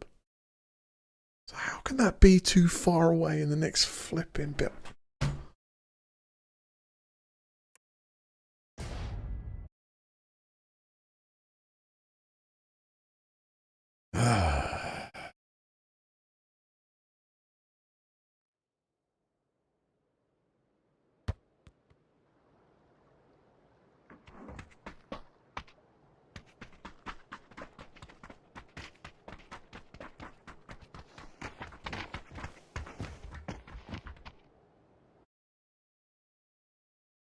Bigger than oops. It's actually, you know, going flipping action in there. Just get.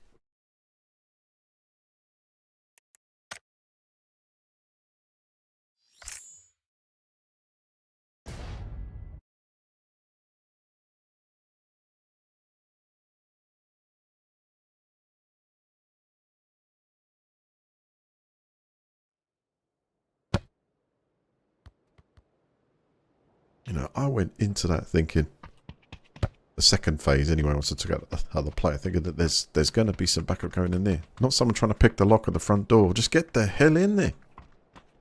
You know?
Yeah, that's really useful to me. Get the...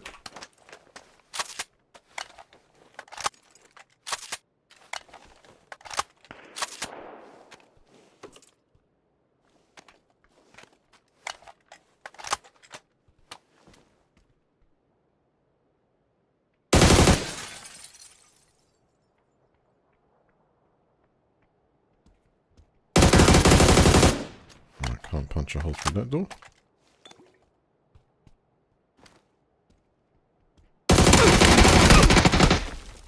What the f...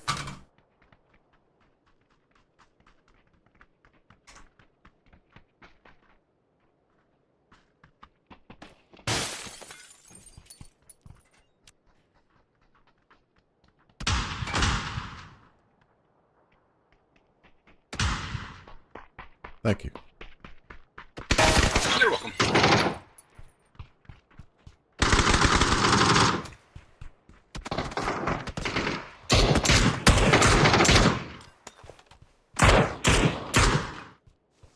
Roof as well. Have heal. Have no heal.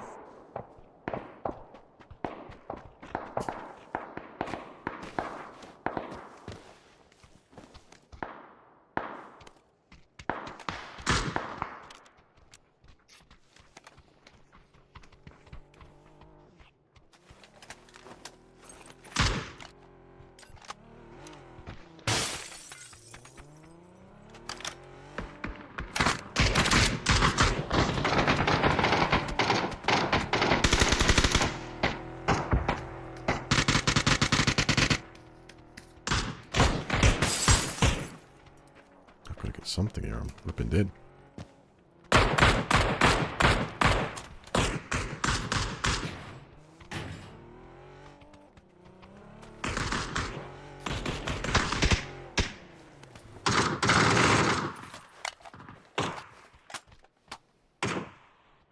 Next door, I guess.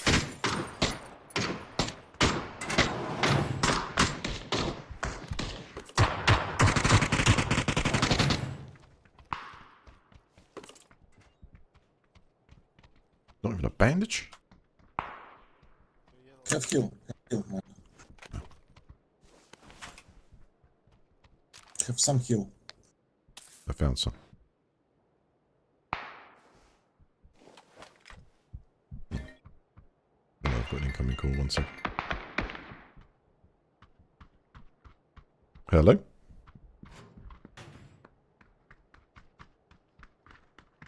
Hello there. Yes I do.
So basically the way I guess I would work it out myself is if you've got, say, 4 parts on order, right?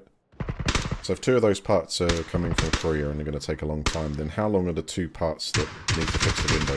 How long is that going to take?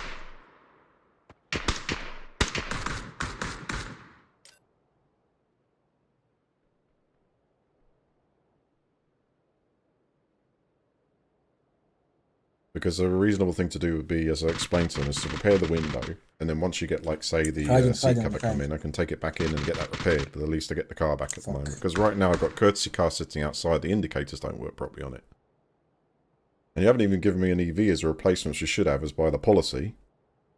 But at the moment, I've got no car to use to drive, and now how long is this going to take to repair? Because if you're now saying you want to switch garages, then that should have been done on the weekend. That's not left till what time? We're like Monday afternoon. I just need to know how long this is all going to take.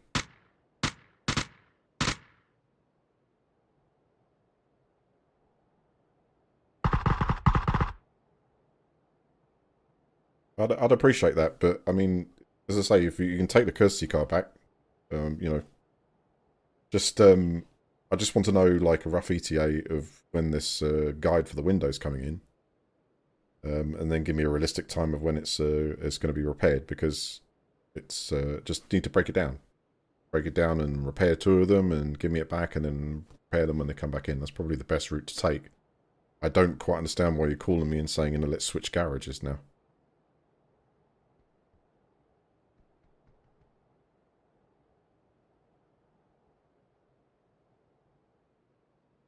No, I asked, the reason why I suggested that right after when I reported it was, is it faster for it to actually go into the manufacturer garage, because they obviously deal with insurance claims as well, or to the one that you recommend?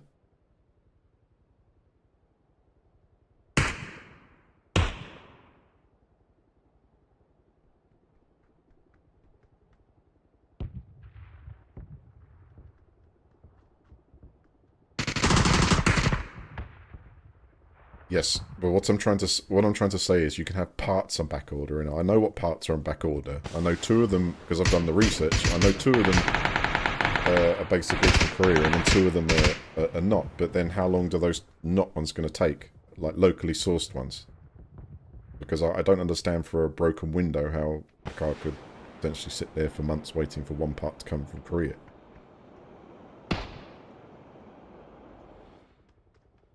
Blue, wake up! Blue! Wake up! Blue! Okay, right. Okay, I tell you what, there's 2 ways of going about this, because this nobody seems to be able to put a decent date on this, okay? So if I've got to wait months for my car to be repaired, then I'd like an EV courtesy car. I don't want to muck around. I've got one out there that the indicators aren't working properly on it. I just, you know, just supply me with a light for light. Because it's really frustrating. I don't, now I'm getting a call about changing garages now, when really that should have been done at the start. If it's going to take longer. All it does is it takes someone to call up the Kia parts line and get an estimated time of arrival of each of the parts, right? If 2 of the parts to fix the window to get the car working are coming within the, you know, a few days, great, fit them, change the window, I take the car back, I get full use of the vehicle until the seats arrive from Korea. But sort of making, you know, having the car sit there for months waiting for one part so you get them all at the same time, it just doesn't seem very practical to me.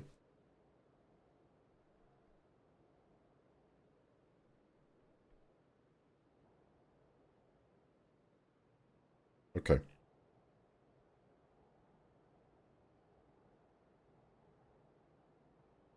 Legal reasons. Right.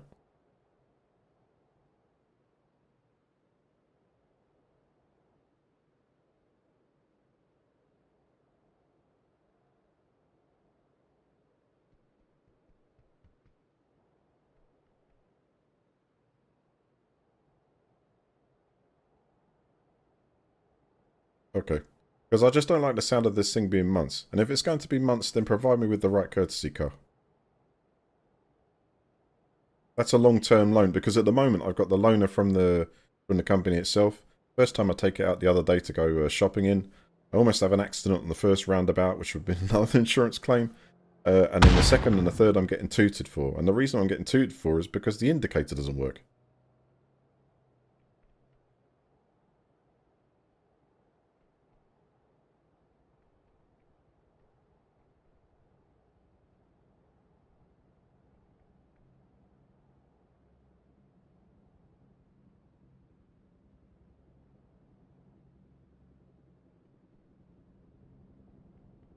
I'd appreciate that. I do think that splitting the 2 in half is going to enable me to sort of just get the car back in time. But if it is generally going to be, we don't know when the ETA is, because at least the guy from Kia told me that it could be months for those parts from Korea.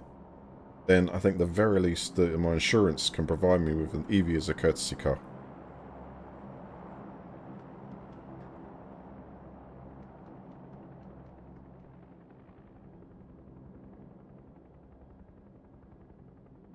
Transmission-wise, you should do. You give someone an automatic, you give someone a manual, depending on license requirements. It's a different transmission altogether. It is when you buy the insurance. The insurance even specifically categorizes that it covers EVs for the charging, cable, and different parts, that's already different. So really, you should be providing that, because usually when people have those vehicles, they use a different system to charge, and they have their own infrastructure at home. It just makes sense. Not from an environmental side of things, but also from a financial side of things.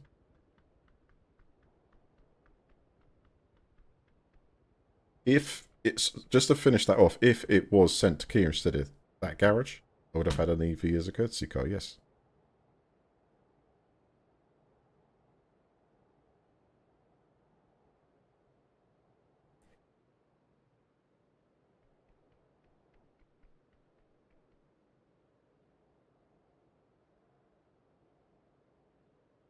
Okay.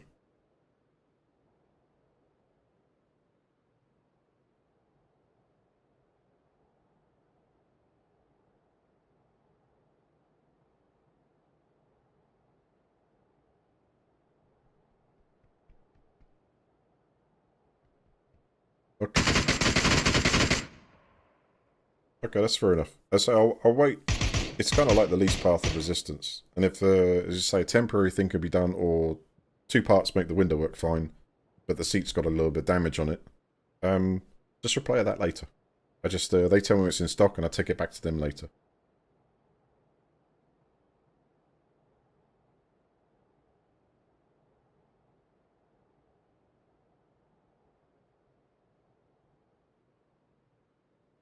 Alright, I'd appreciate that. Good afternoon.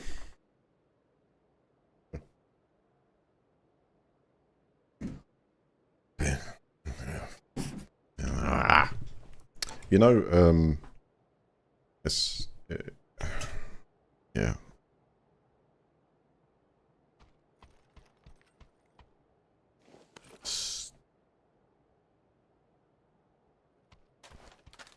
Just called me up to basically say, you're thinking about switching garages to have the thing repaired. Remember, this is 2 things that are not talking to each other now. You know, all you had to do was ring up the garage, check the status for me, get me some information. I can't believe what they're talking about just for a flipping window repair.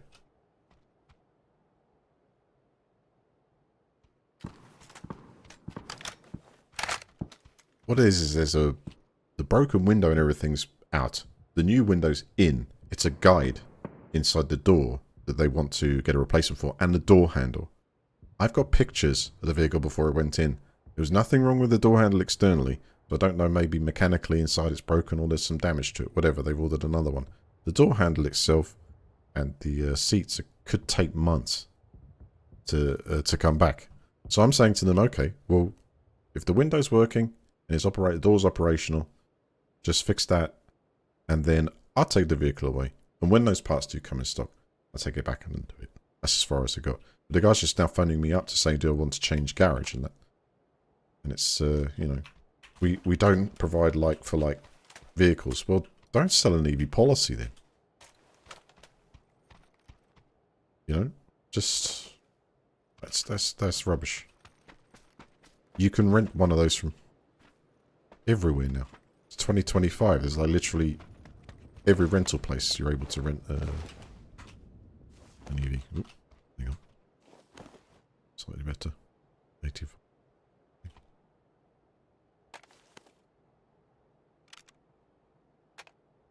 So I don't know where that came from.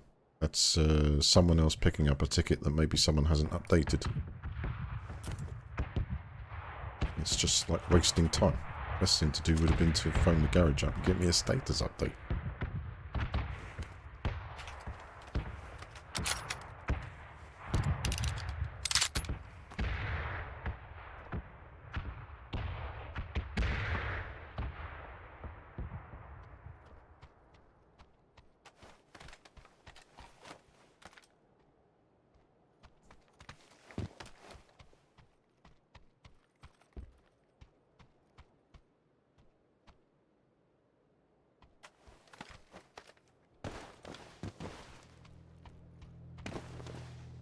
Do with a little help, but this is well looted. Eh?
Very close to zone.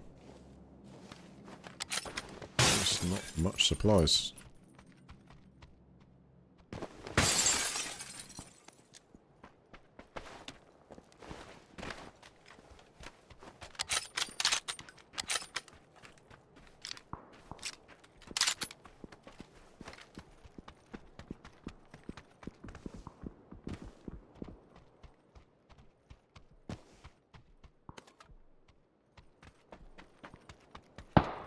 See that smoke up there?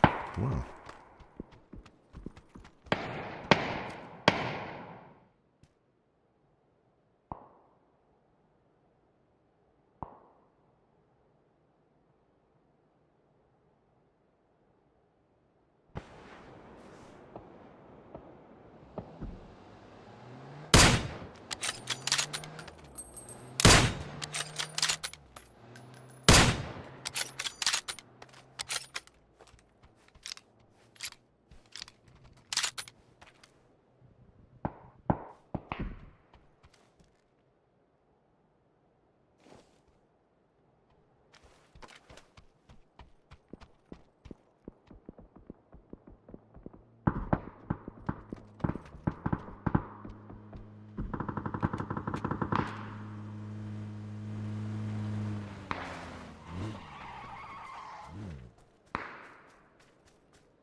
That's new. Well, let's stop there.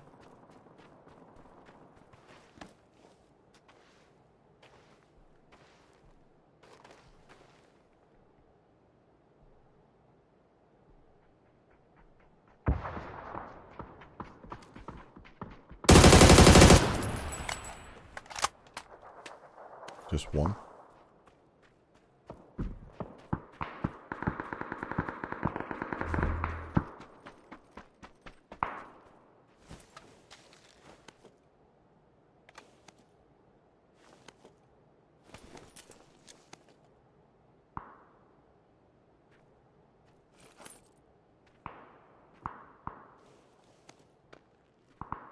No time. Let's go. It's killing me.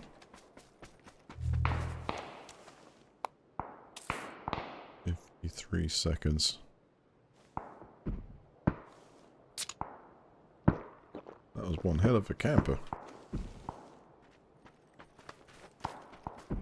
There's a vehicle just up here by the rocks if it operates. Wow, that's insane. Let's even go back there.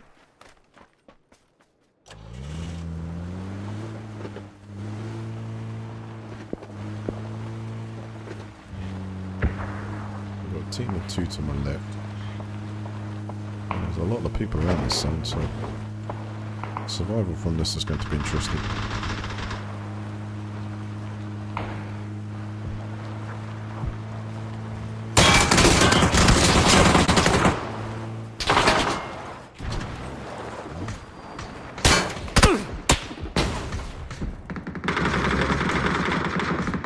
Ban my one, huh? Watch this play. Let's see if he actually manages to hit shot on target without his auto aim.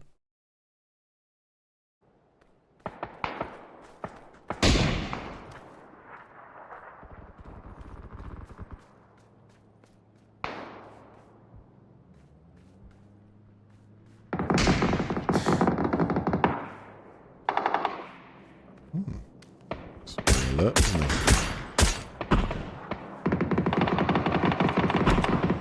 Totally reliant on it.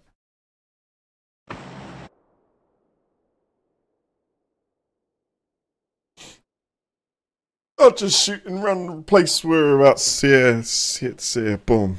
3 headshots. Wonderful.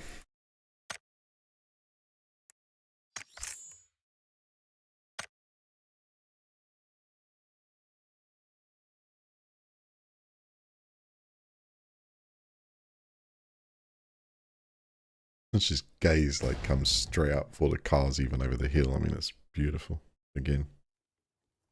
Nuts.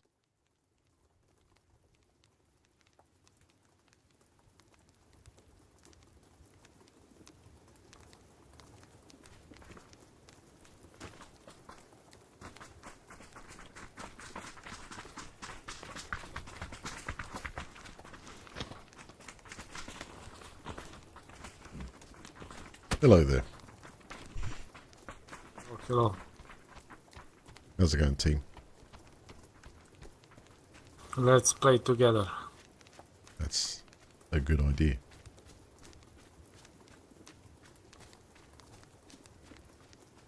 Let's go smash up the concert. Okay.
We are alone here, okay.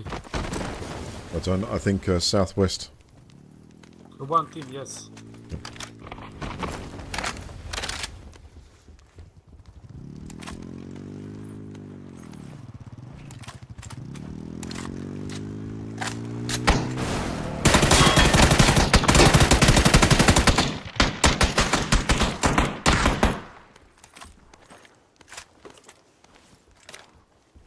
One more. One more.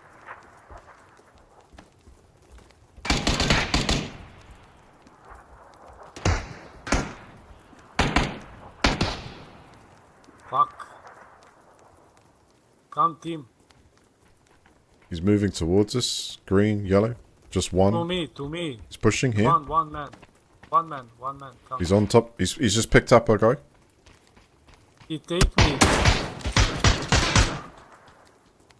Oh my god. Just kill him. What are they waiting for?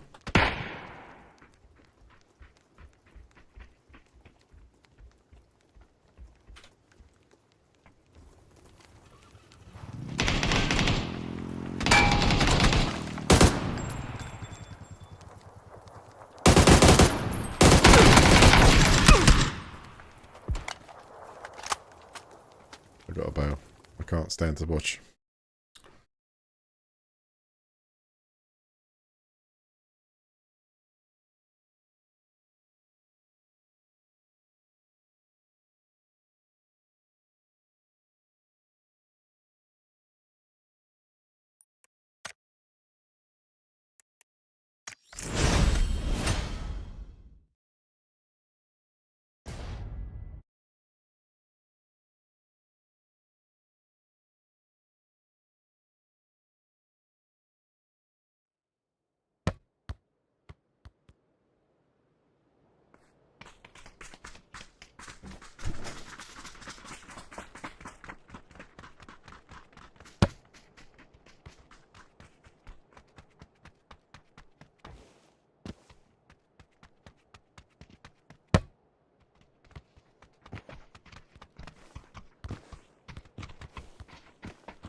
Let's risk it for a few biscuits, huh?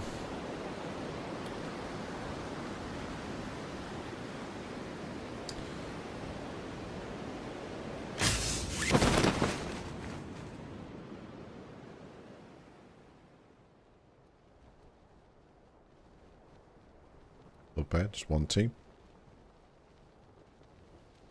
Oh yeah.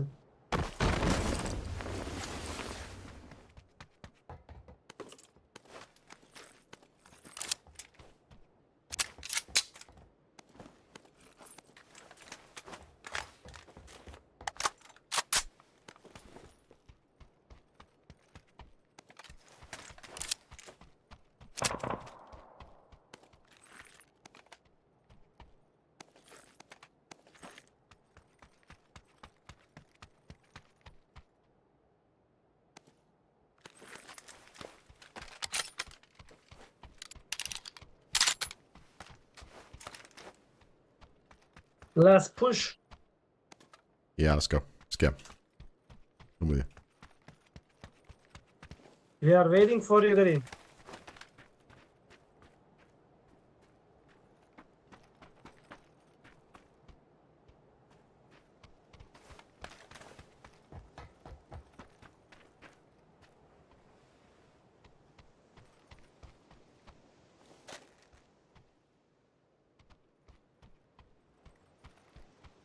I hear something. It's the sea.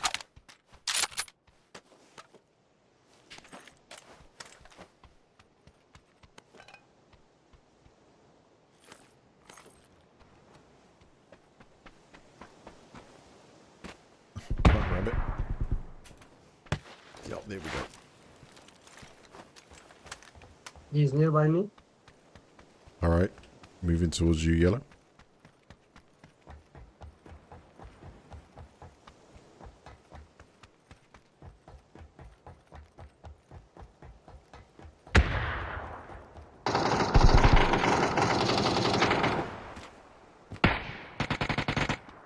Attack, attack. We just did.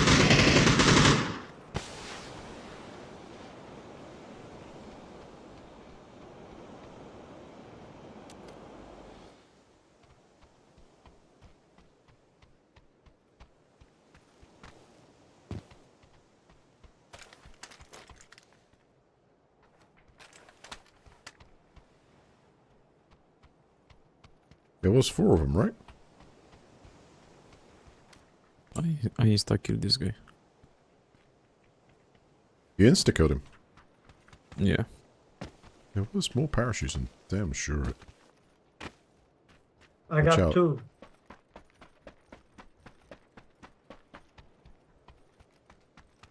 How many have we killed in total then? 3? Or 2? I got 2 kill. So that's 3 in total, right? Yeah. That would be all of them.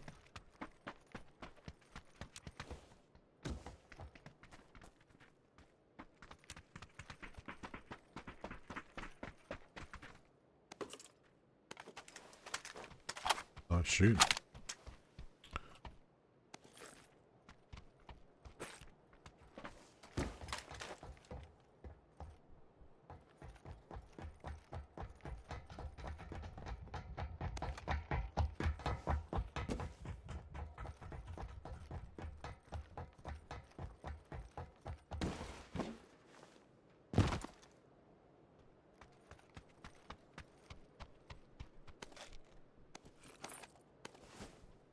Let's go.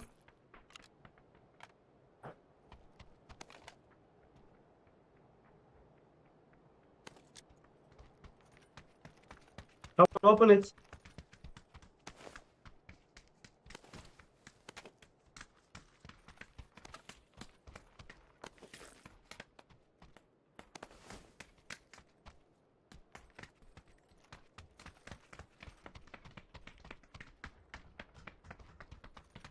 They have got everything. Let's go.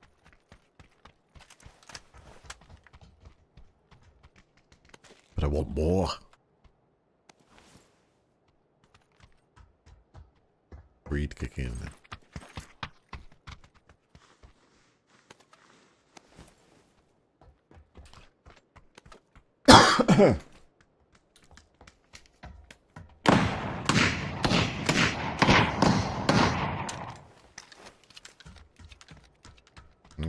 Shooter, Phil.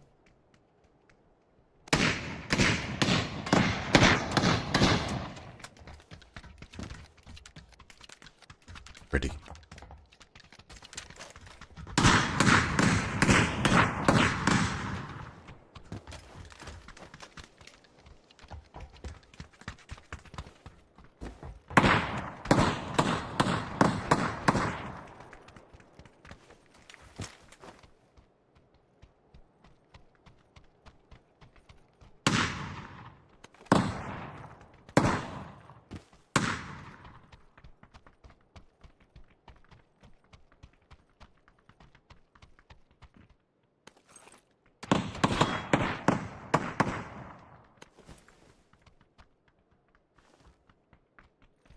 Do this. Come on. Blue. Come on, let's get this deployed. It demands action. Open it. Open it. Open. Let's go. You can say what is true.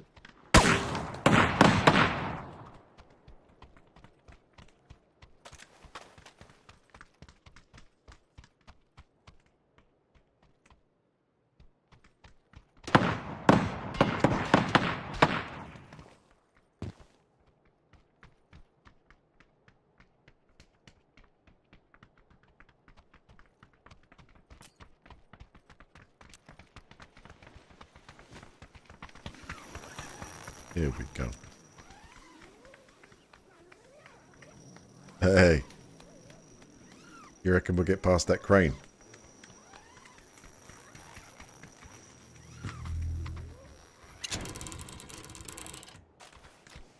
Wrong position, I think. This will be funny. What do you think about this? I We will think the crash crane is the a crane. risk. Yeah, we will crash it. I can't use it. Deployment failed. Yeah, that's my fault. Yeah. Oh my god, that was worth waiting for, wasn't it? Blue, well done. Was the car here somewhere? Yeah, that's good.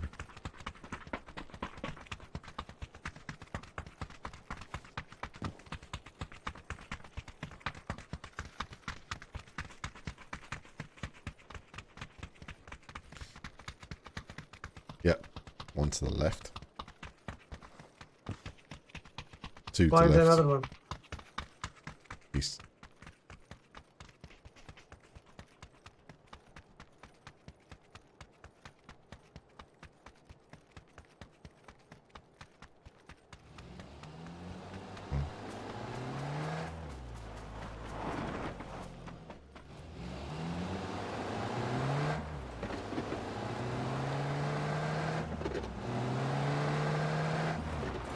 Do you wanna come with me, Blue?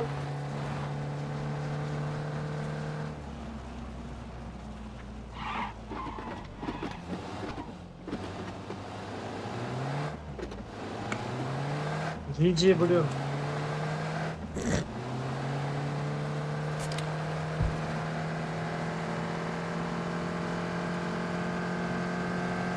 It's alright, we eke this out long enough. There'll just be one team left to take out the end, no problem. Your English is very good, but I am not. You are talking very fast.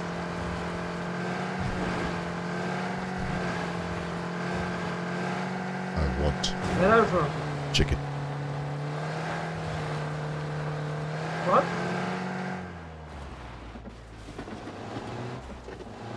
Really? Oh. Alright, everybody out. Use Push a it, grenade. push it. Car here in front. Oh.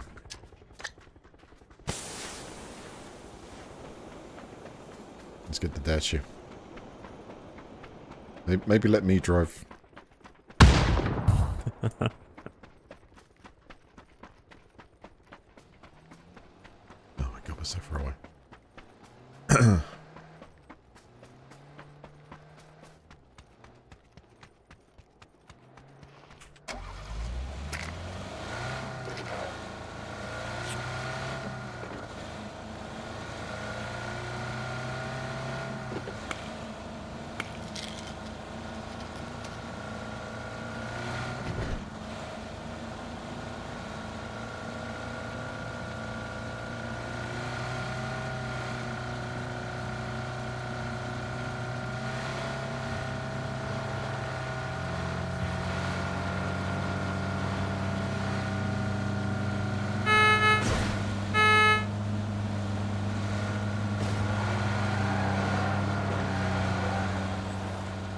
That's not on.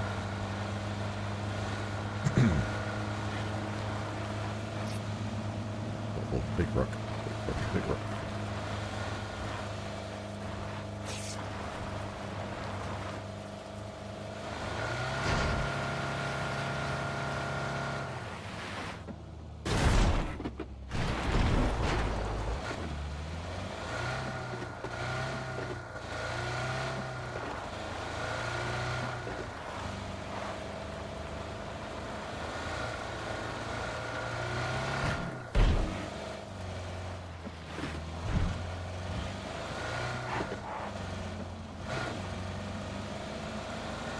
I think we're going to be okay. You're live streaming. Always.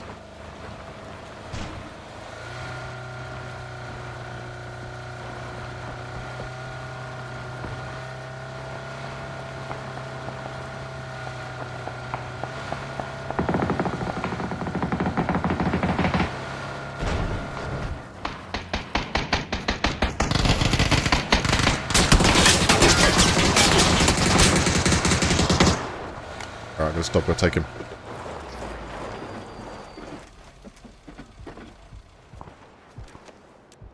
To jest low HP.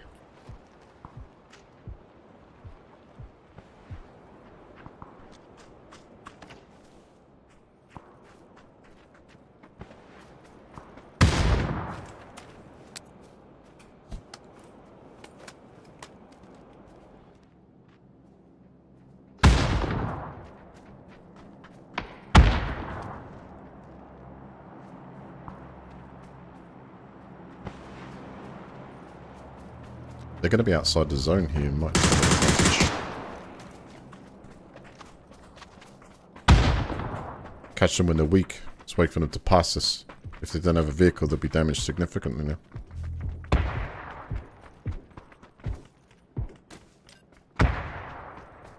Wait for them to cross.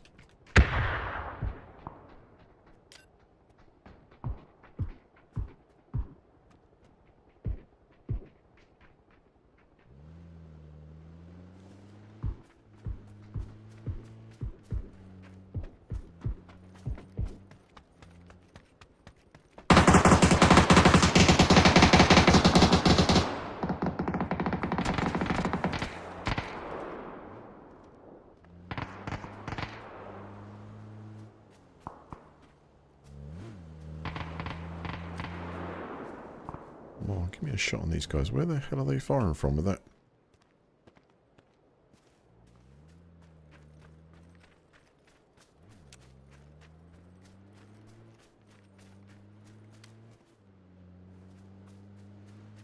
What the...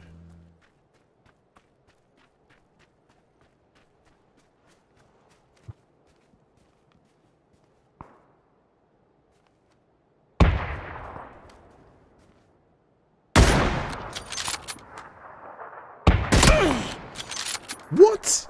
That was the... Oh, that was the shot. Watch the zone, guys. We've got to go back now. Go, go, go, go. Run, run.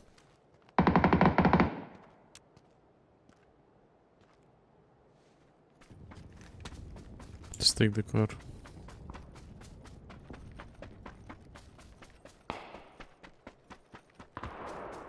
Tell you what, let that shot go. That was right there. I'm damn sure of it. There's one more. Outside the zone still.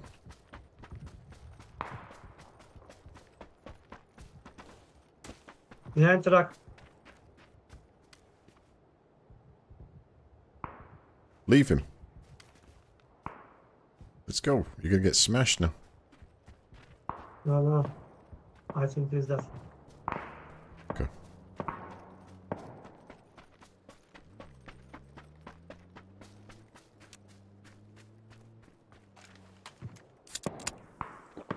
Okay, I'm coming to wait. Wait.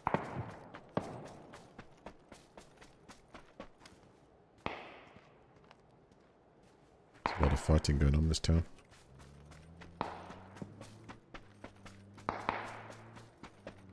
I can drive if you want.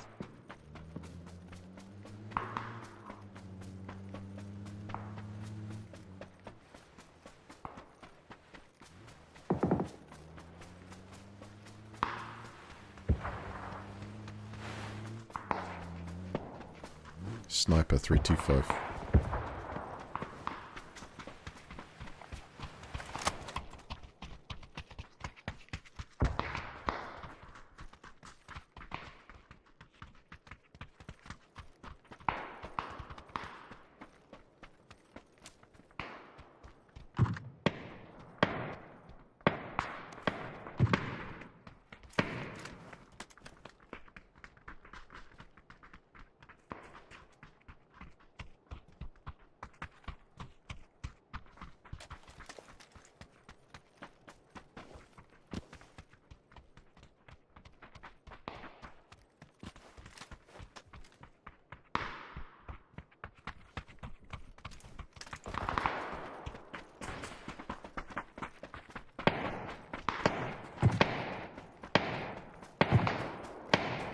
Yeah, top of yellow building.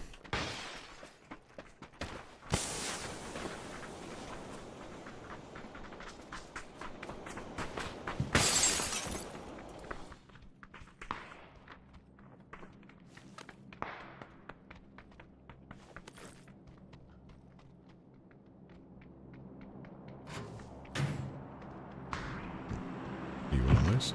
No, you one of those?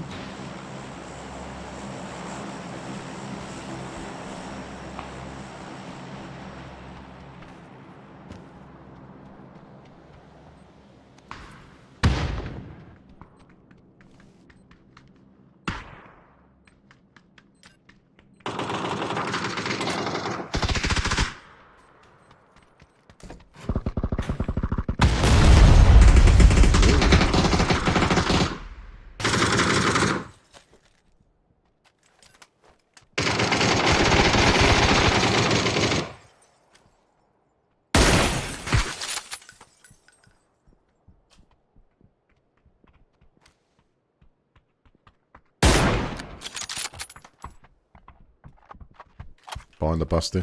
Middle. Push, push, push, push, push. Yep, going with him. Parachute landed to us south.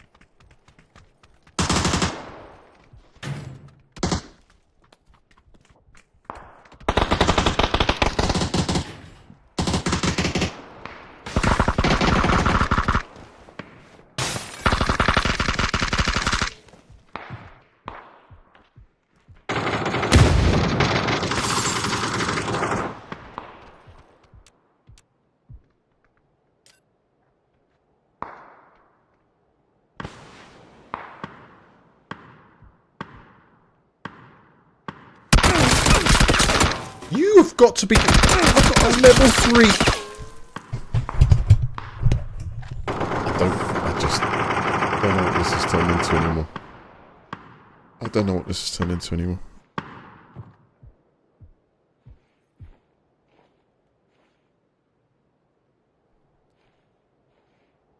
I'm literally covered by the person I've just rezzed there. And I had right on him. And all the time in the world just get obliterated in seconds. It is nuts.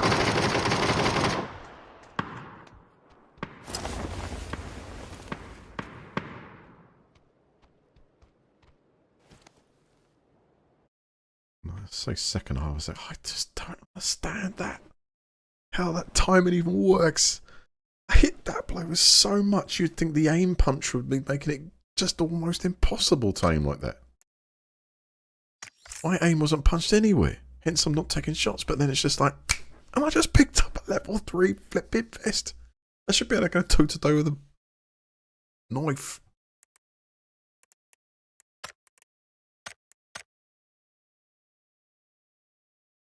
Don't believe what I've just seen there.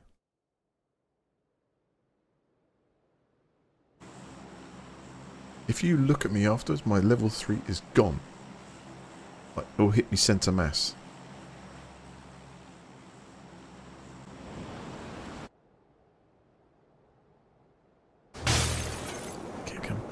getting ripped here. Ripped off.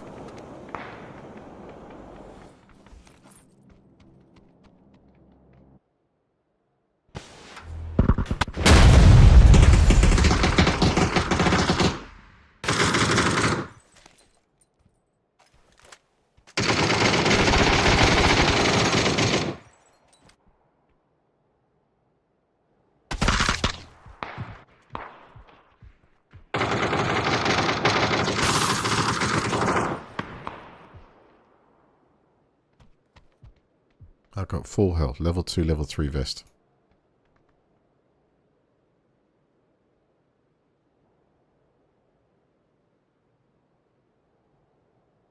Let's watch the initial hit from this guy's point of view. I want to see what's going on here.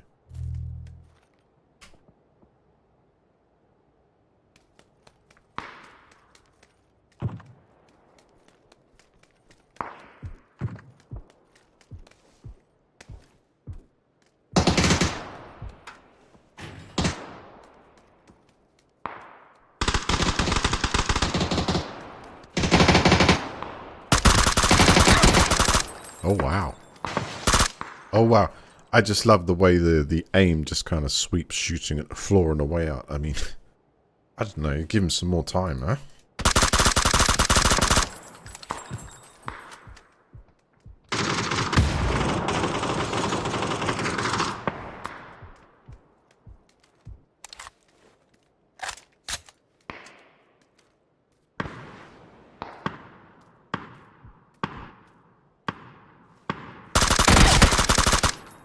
Says it all.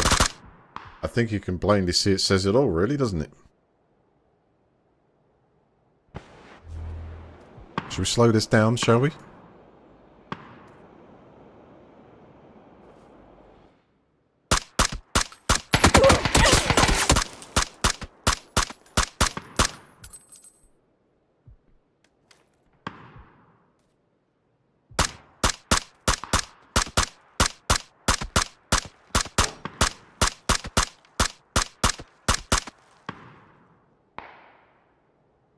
How does that even happen?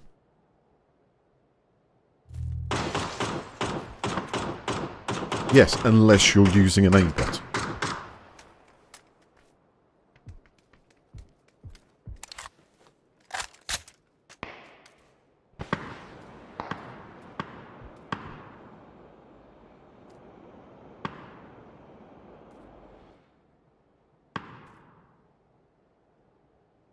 Bearing in mind, I've got a level 3 vest and a level 2 helmet, right?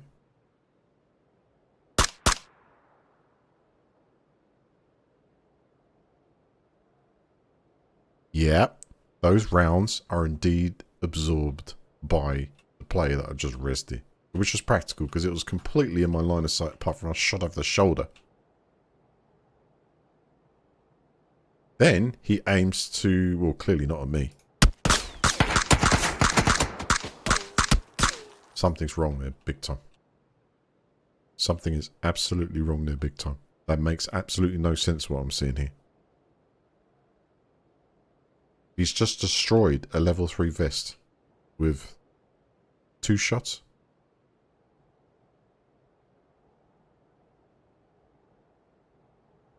Yeah, that's something wrong with the code or it's cheating.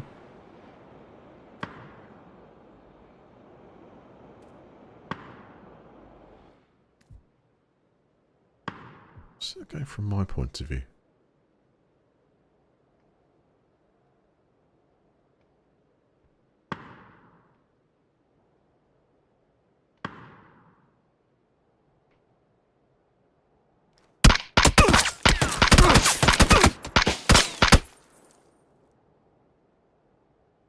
It's insane.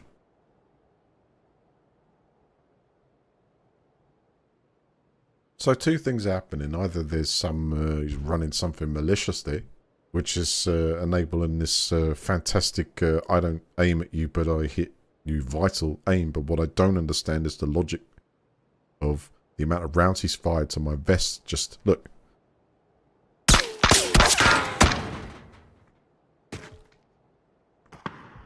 All headshots.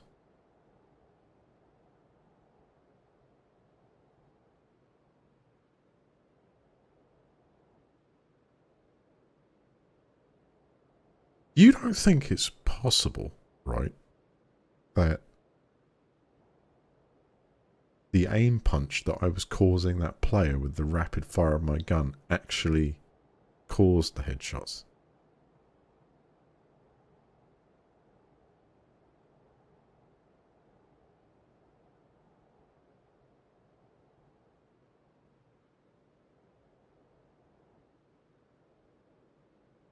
Look at his... Does his aim get punched immediately? Trying to work out how physically this happens.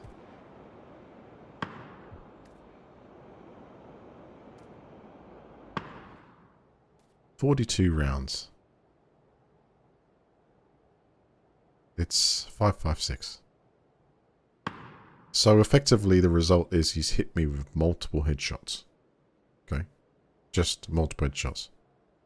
Count this. Gotta count this. 1. 2. Have both hit the other player. Have they?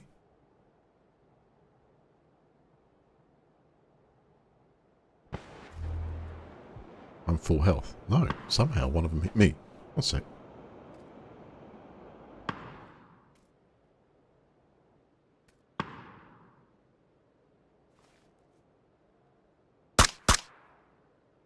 One, two. So second round hits me. What damage does that do to me? Oh, no hit. No damage to the head yet.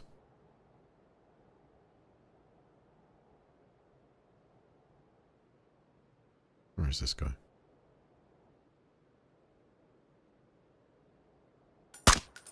Three, no damage. Fourth one damage, but he's not aiming at me. He's nowhere near. You hear him go, eh! Which should produce some aim punch, right? Still not aiming at me. And there I take the headshot. And then I'm still alive though.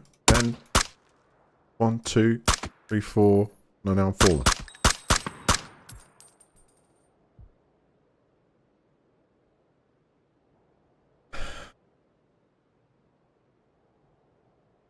So whatever happened there really, it was just locked onto my head regardless of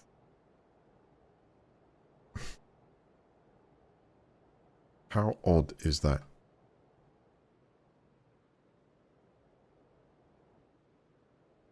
I don't know how the physics are all mucked up.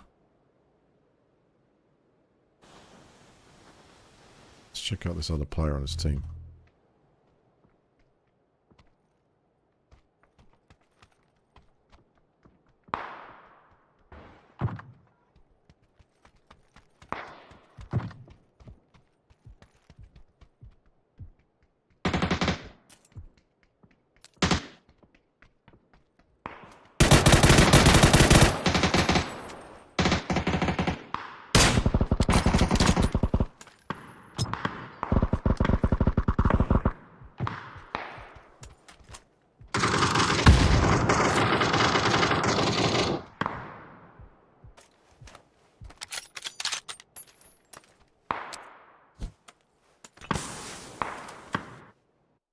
So from my point of view, I res the guy up. I then am pretty set for, because I could hear the dude coming around the corner, and I pulled the trigger as soon as I got the red dot on him, which was very quick. And then that's the speed of that gun dispensing those rounds. You could see it starts to do damage, but there was a real big load of plomo going on. It's BS actually.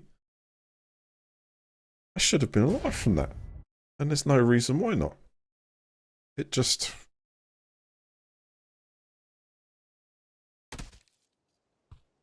I don't want to blame someone for not having a aim assist on there, but I don't understand what else it could be unless there really is something wrong with the whole aim punch thing. And you can actually make your situation worse. He might have completely missed me if I didn't fire him.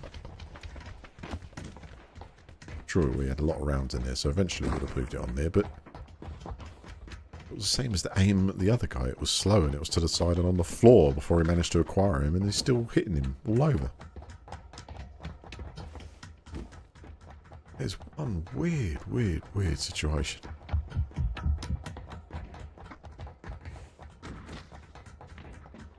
Tell you why I look at our replay, just overall, is the timing of things. The speed I hit that other player with, and the way it should be down with the Uzi, just a brilliant gun, doesn't matter what they were, and you get extended mag on that, and they're all on target, very likely they're out of the game. Or down or something. And from then it's like, I get those shots on target, and then all of a sudden I get wiped up, like I take 2 or 3 concussive headshots, like boom, boom, boom. And I did. Just blew the armor off. But in the sense that I'm aiming at the target, in the sense that the other person doesn't have to. Or didn't. It was just because it was like, it wasn't fast enough. It was bad. It was like the first thing, aiming along on the floor and then bringing it to the left, and by the time you've done that, you kill the player still. What the?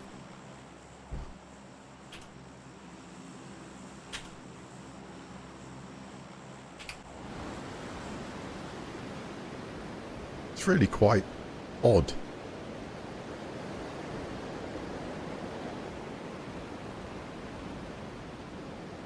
Because it's not like leading the target. It's not that we're moving fast. It's odd that the game, if let's say it's the code for example, it is that far off from being able to work out where you really are position wise. Or literally because the player was getting aim punched. It looks like they're aiming there, but their bullets are going somewhere else. Yeah, I just took 3 of them to the head. Which, you know, because I was using an Uzi.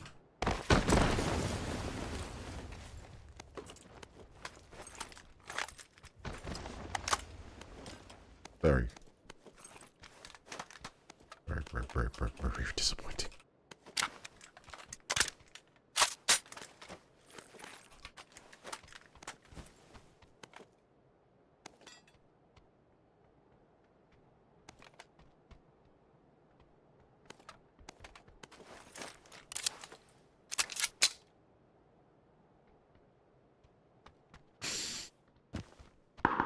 The hills are alive with the sound of blow moon. Let's... Yeah, why haven't they released PUBG the musical yet?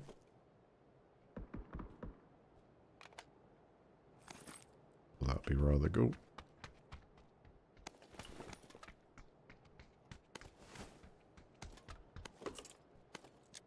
PUBG. Musicalus Maximus.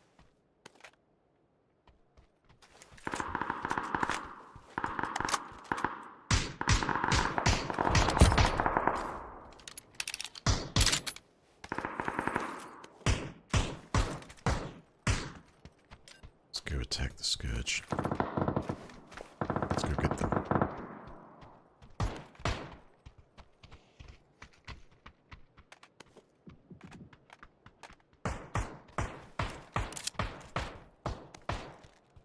Let's go get him.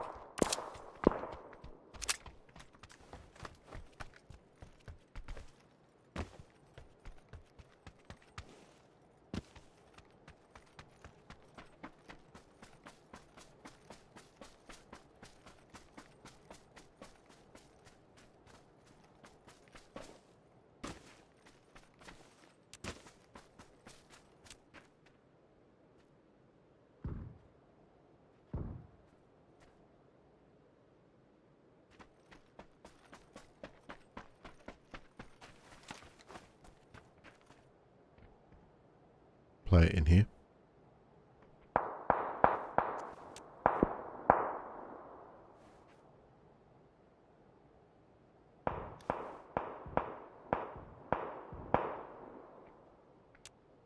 Knock on. Is alone. Blue mark is not.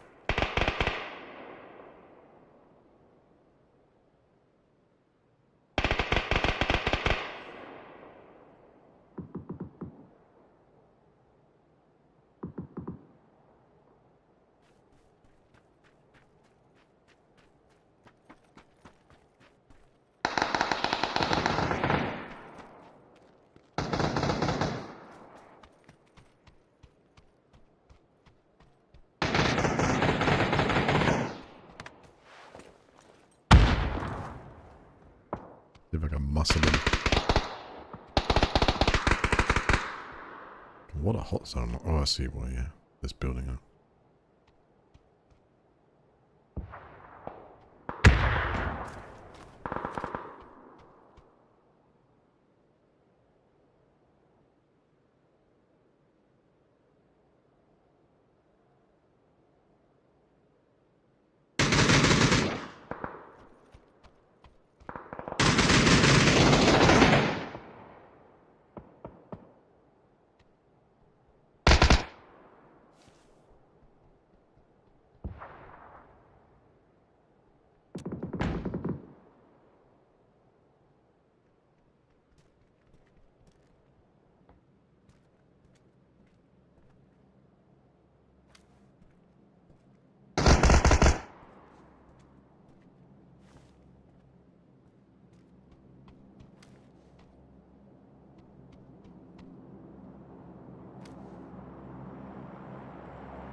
End up with a player going back to the transmitter here.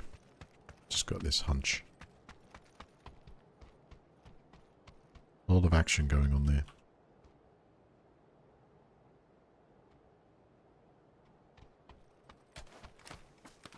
It's on this corner here. Yep, is that player?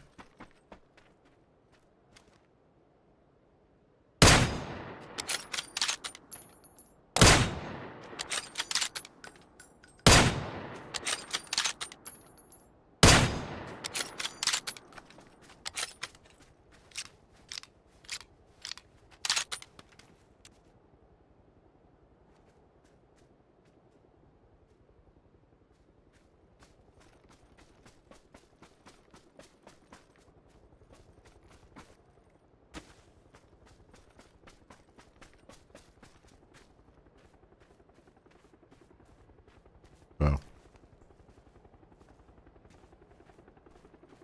Someone got AFK. Yep.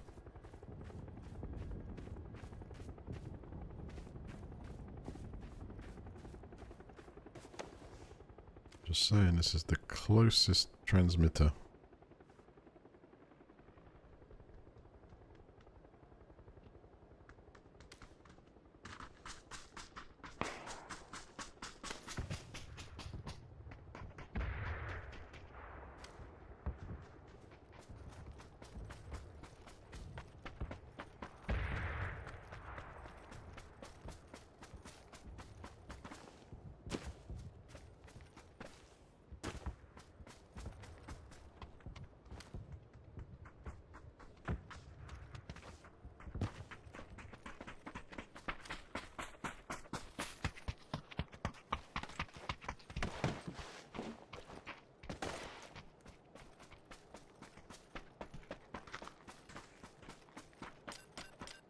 Yeah, see him.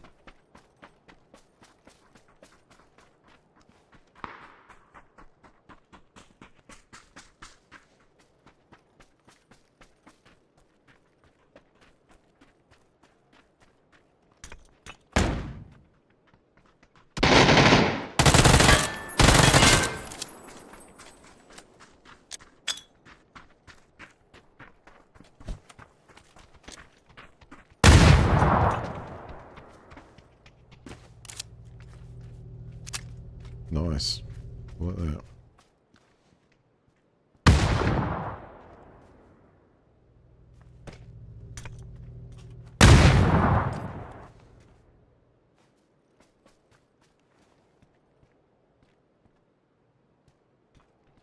Where's this magician?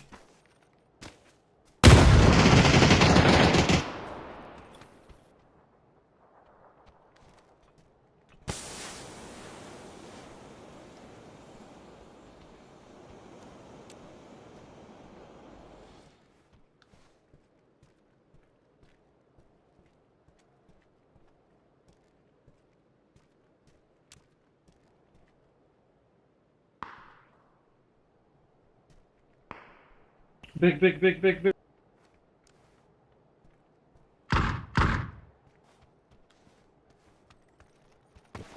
Where are they?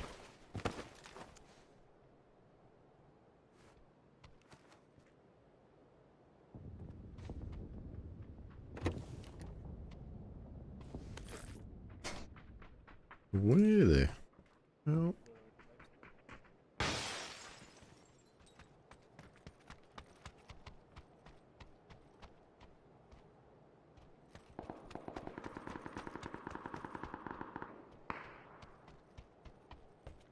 Orange, do you hear him?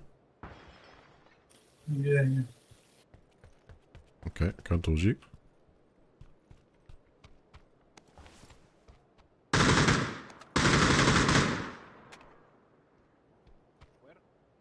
Eventually.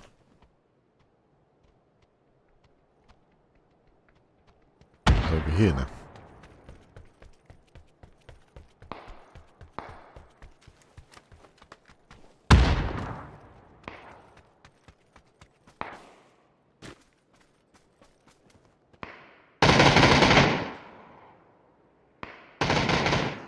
Oh, well played.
Right here, we got out.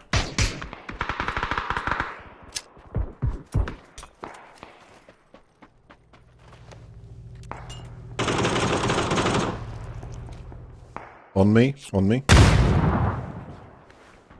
Other side here.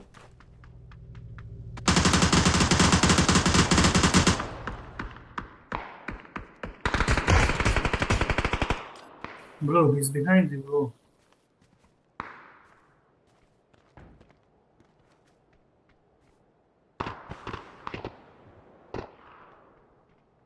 On me, they pushing. GG.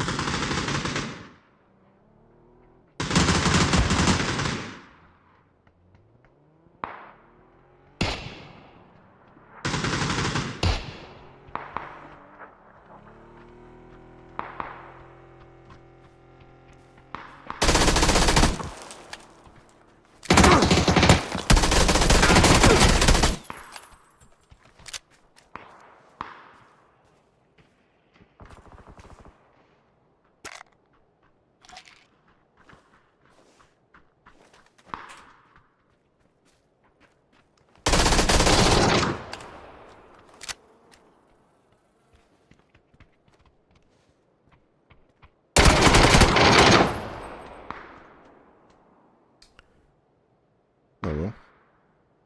Tried.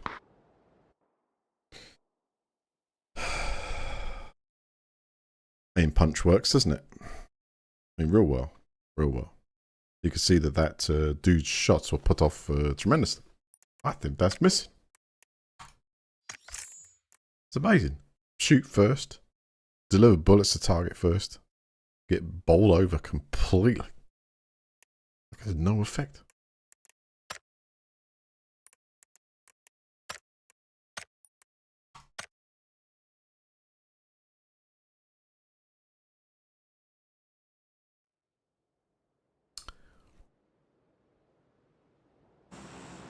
Pray to God India doesn't make the UK pay $45 trillion in reparations. For what?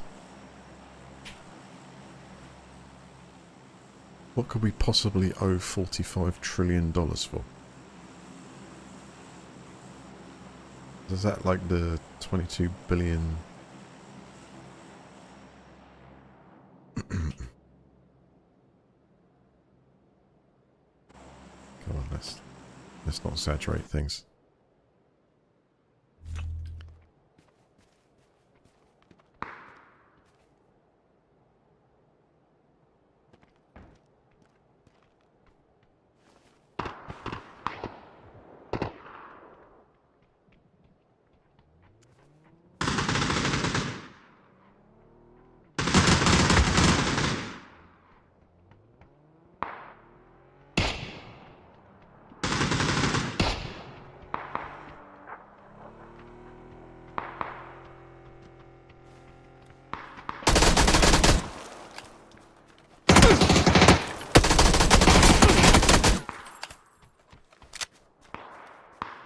Okay, I haven't got so much health though.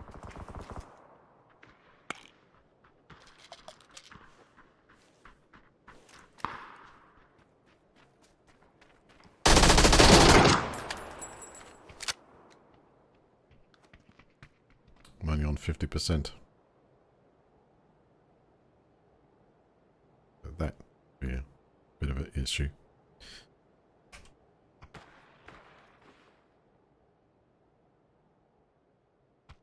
But still. Look at this. No way! How can they be firing first? I'm already waiting for someone to look out.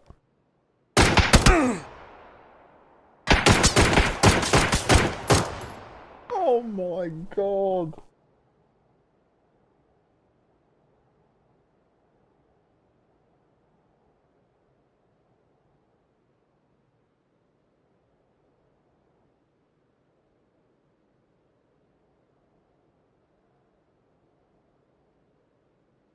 Ow!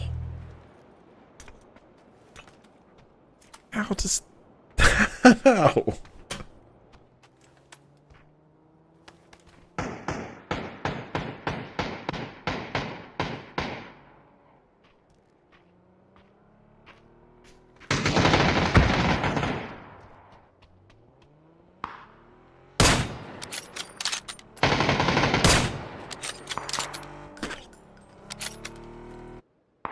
What?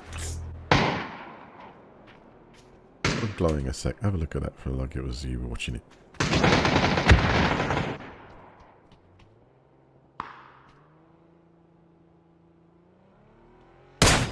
Yeah, you can see it. Yeah.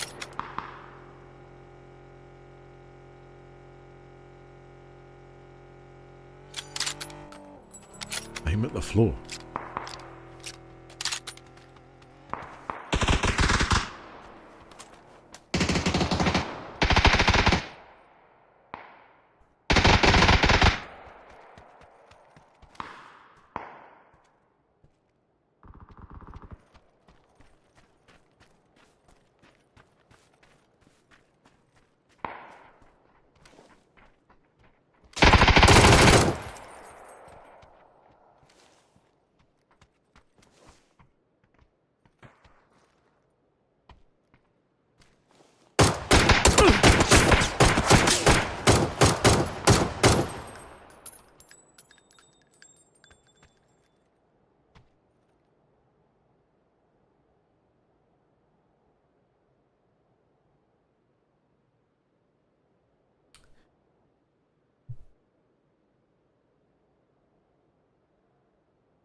So, this is what I'm getting at. Is there a problem with the aim punch? Okay. There feels like there's a problem with the aim punch. If you look at how dramatic that affects my aim there. Now, bearing in mind my first shots were on his head. And you can see it looks, for animation-wise. But I'm scratching my head wondering, what the hell has stopped me from mashing this player up? Because if you look at the replay on YouTube, which I was just comparing, it's like I very quickly get him, you know? And yes, I've got less health. But this dude is firing at a blank space. He hasn't recovered his aim at all. And it's like... mine gets punched all over the flipping place here. Now does this players? That's the question. Do you see the same reaction from his aim on screen? No, you watch him shoot at a blank space where I'm not at. With no natural, like, sort of effect. The first round comes out, my gun hits him in the face. Look for the head for damage there. You can clearly see I'm hitting some part of the vest.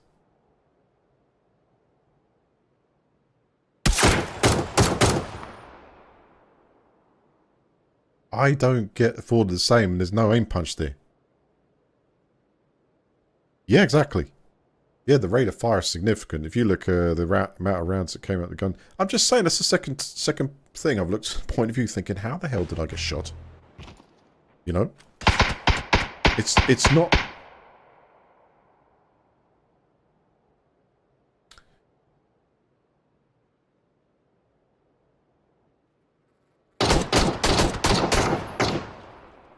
I just don't know how I get killed from shooting in completely the blank space. Look at my movement here. Do I move wide left?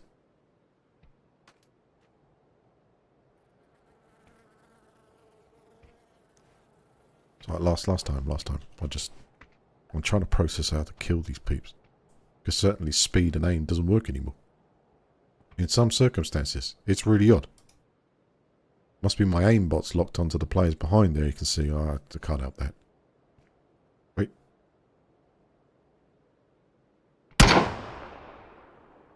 So you fire first on this.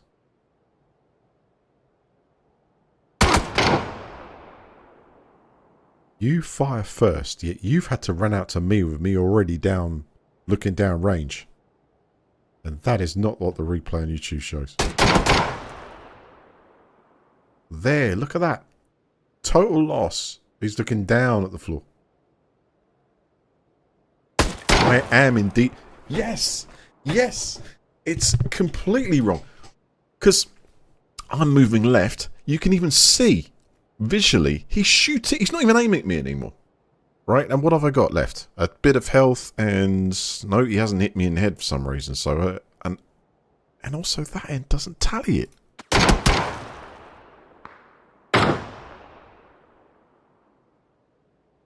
That is all up in the air timing-wise. It's like you have been randomly selected to die. And the game just crashed it. Give it a good restart. That's what I said. I just wanted a restart. Anyway. Let's move on.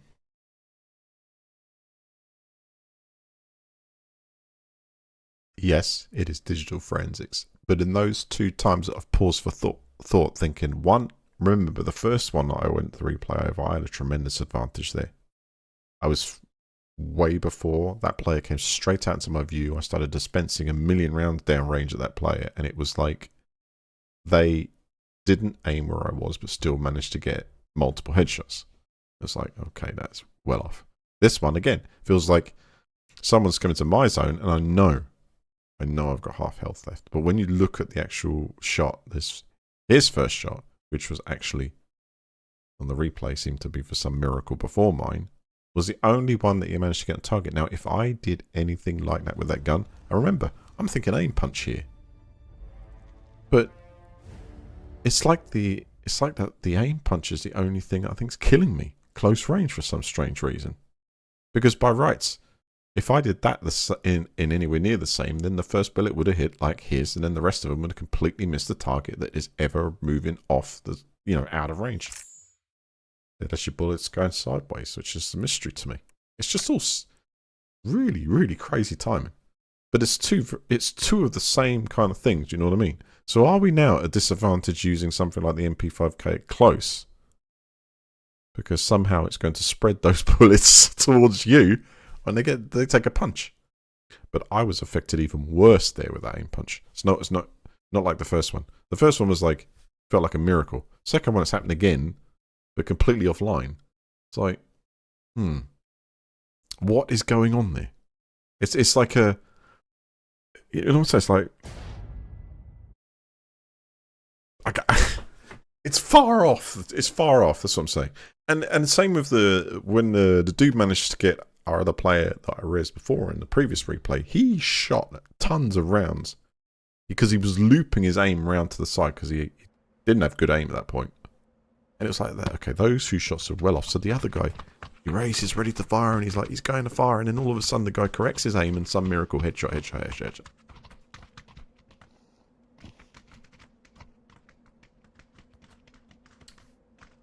I need to learn this technique. Don't rely on the replay is all you learn from this. It's the only evidence I've got to stay sane. Don't tell me that, Biscuit.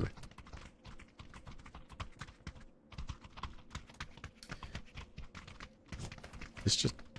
Hang on, I haven't got any sound here.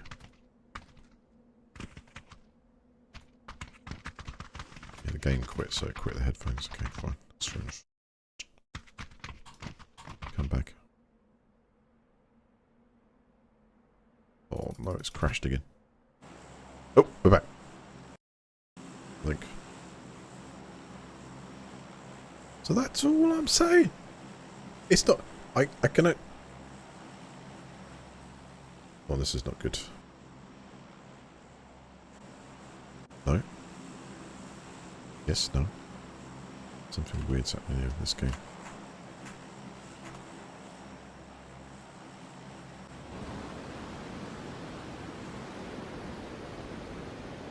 I think we're good because it's just automatically follow. Alright, we're fine. So what? I'm just saying it's a little off, and I'm just... Am I getting killed by the aim punch factor? Like you're firing tons of rounds at it, but it's actually improving the aim.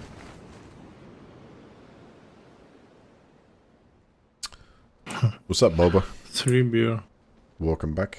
How long have you been playing today? I don't know, minus about 2.5 hours when I was mucking about with code and we're at it, but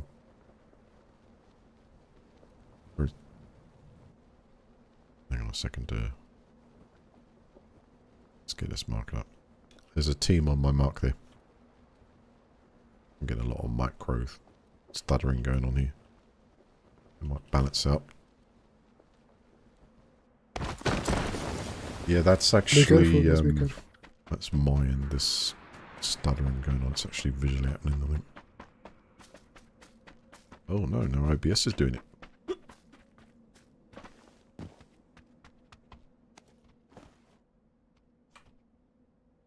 Something's not right.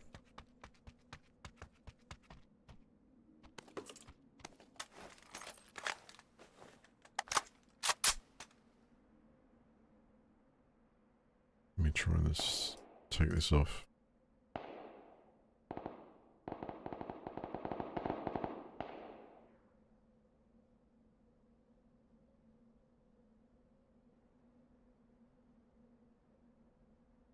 Oh yeah, that's actually PUBG crashing has caused OBS to start dropping frames. How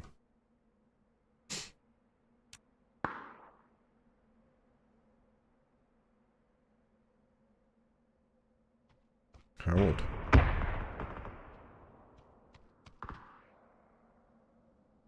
I might have to quit the game here.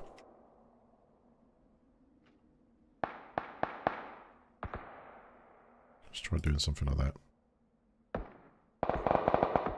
or something like that.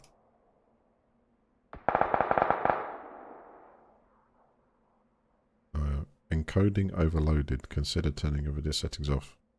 So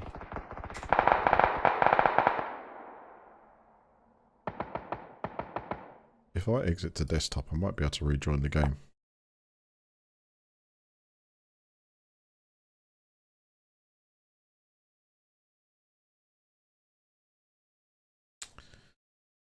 Right, I'm just waiting for it to close off.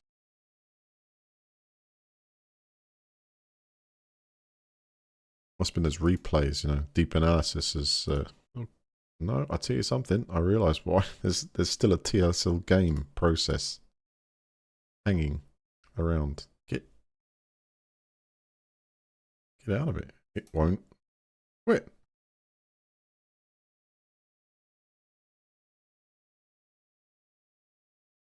No, it's quit.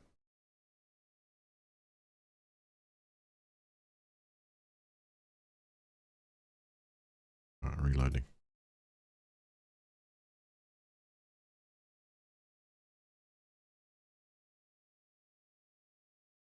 Yeah, it is. I haven't got much place on the CPU side with PUBG, so if something decides that it wants to have a little push against it, it'll crap it up, but that was all to do with it crashing.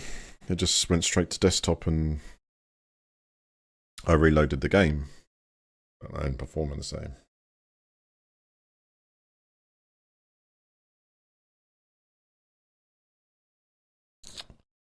Sit raw chaos. Bear with me, I'll be back in this. Just, you know.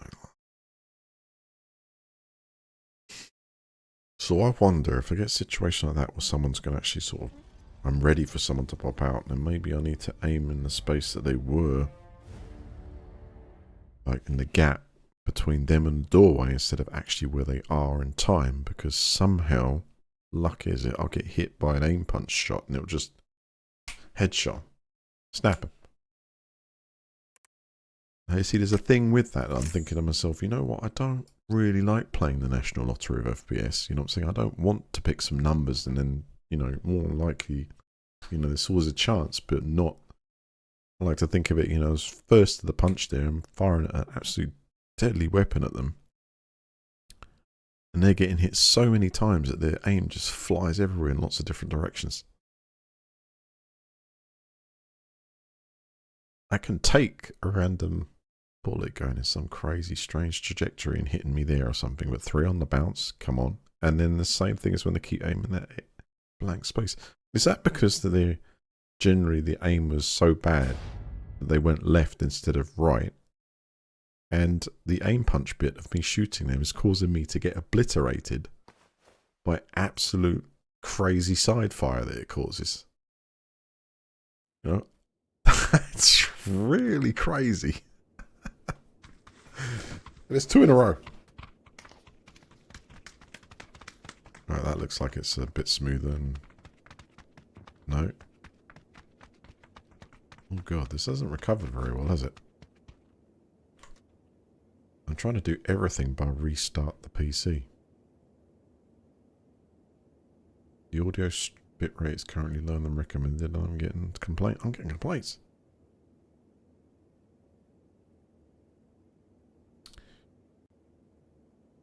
Is there anything else I can turn off? I could rip Mark's name from the screen, but I can't have that. Let's try and unload everything.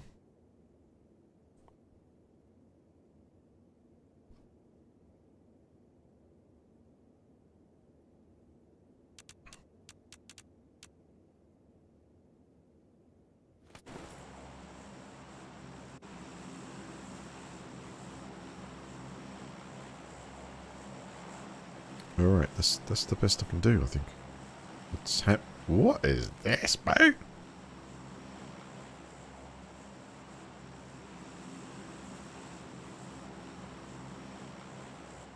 Have I got myself a big memory leak because of that crash? See, it didn't come up with the crash log or anything. That's probably just throwing like data. It's trying to work out what's happening. Yeah, the game on my screen is locked.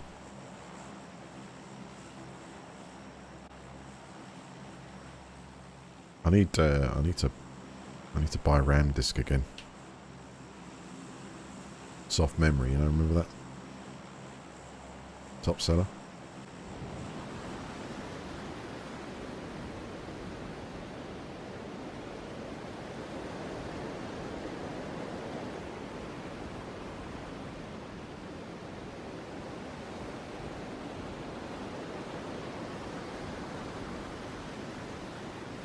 Yeah, what is why is the game gone to just suddenly crushing my CPU like this? I mean, if the game crashes, you're assuming that it's just stopped. The process has stopped, but it's occupying my system a little bit extra than before. What's it doing? Alright, I'm going to try the other way, right? So I don't have to do a restart. I'm going to try restart OBS. Hold up. Get some stuff first.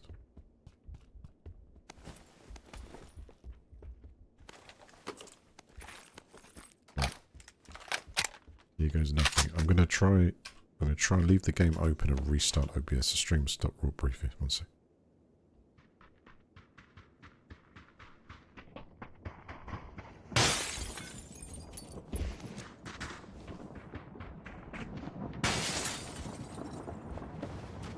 How's that? No, my CPU's being eaten by what?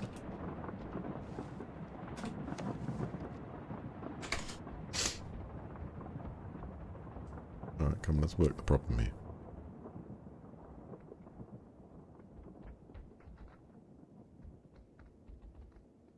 I can't see anything out the normal. It's just a crash of PUBG and a restart of PUBG has caused it to want to just overload.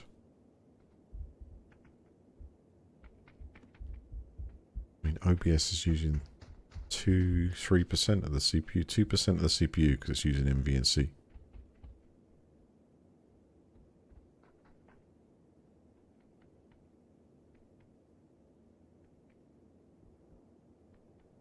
Yeah, my CPU is pegged at 100% outside, which is that's it. But I just don't understand how a crash of a game and then a restart of the game is still occupying. Well, it's like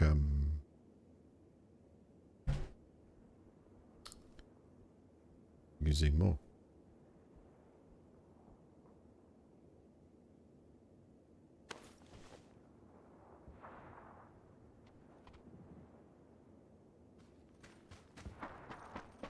Is that better? Barely.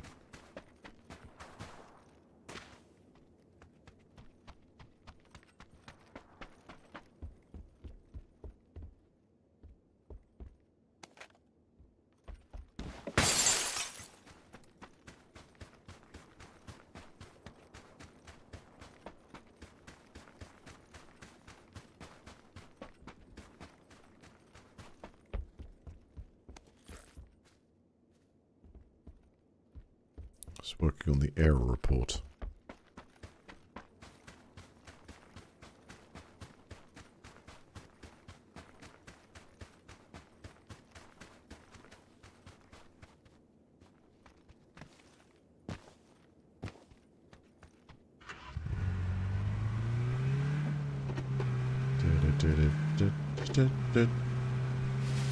Yeah, let's go to Naros. Let's risk it.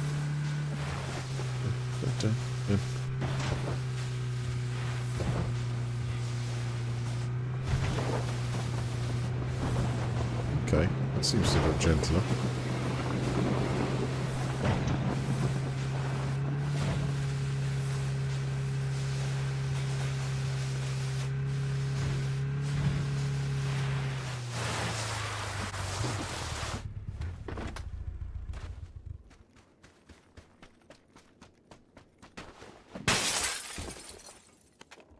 Good.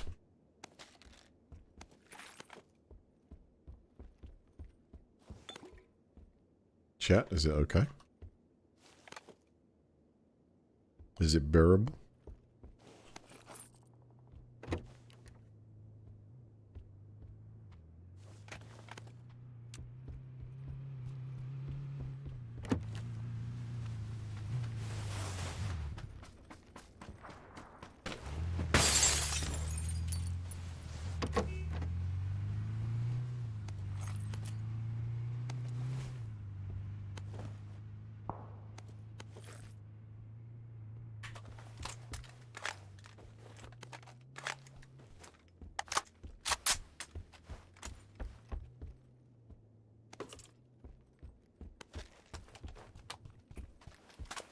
Okay, no feedback.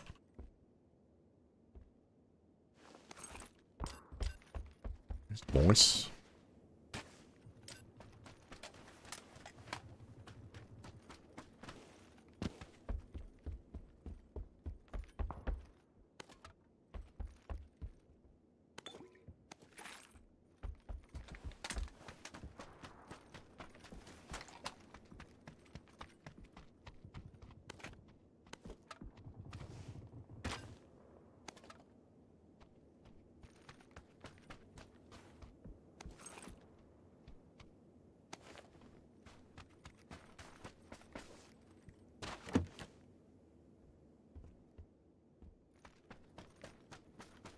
Where is my sniper refill?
No sniper refill.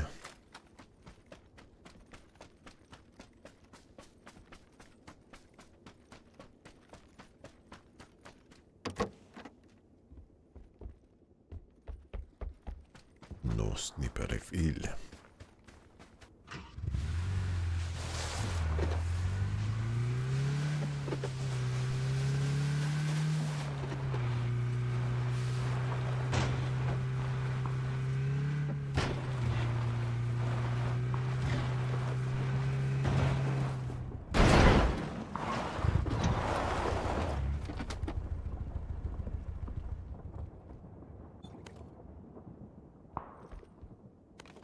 No sniper refill.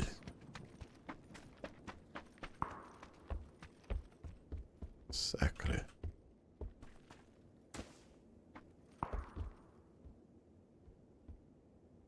No sniper refill.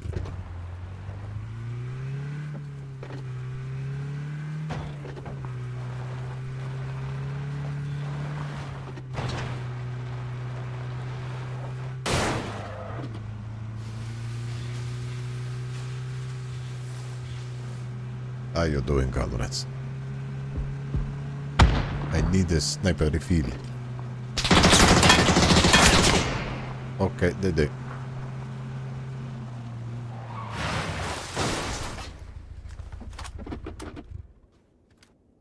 How dare you fire at me?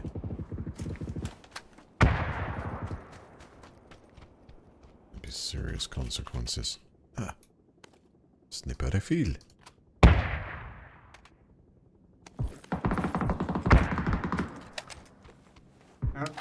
Sniper refill. Sniper refill.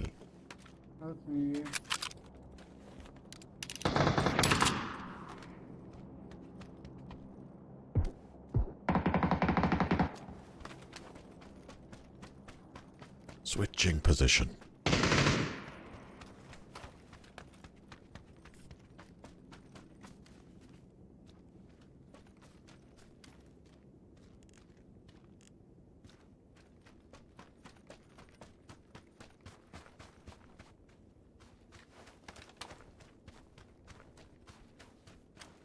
Any information?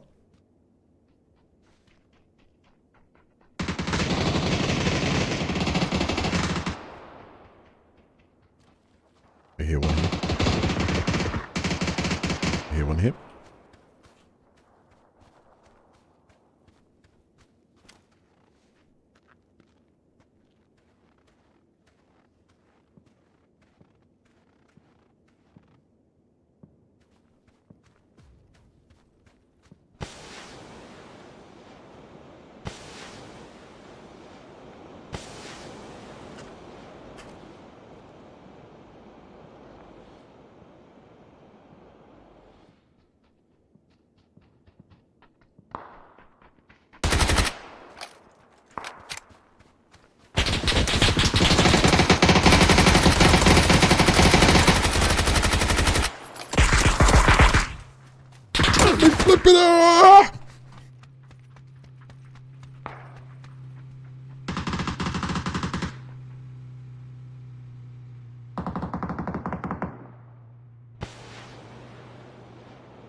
Right, Tommy. Don't spare the horses.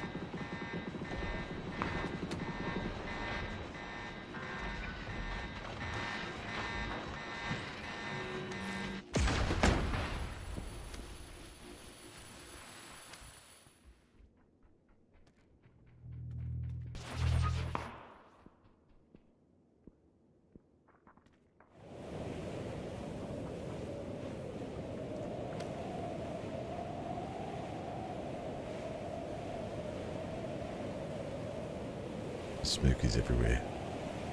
So is the mist. It's 1 against 3. And they've all left.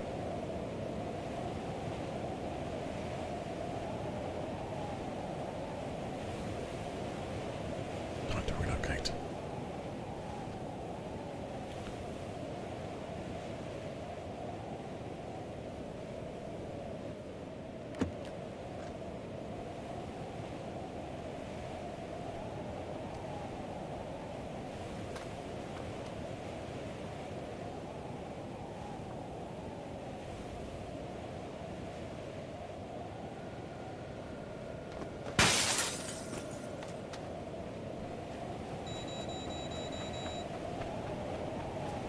Tell me they're gonna flip and leave.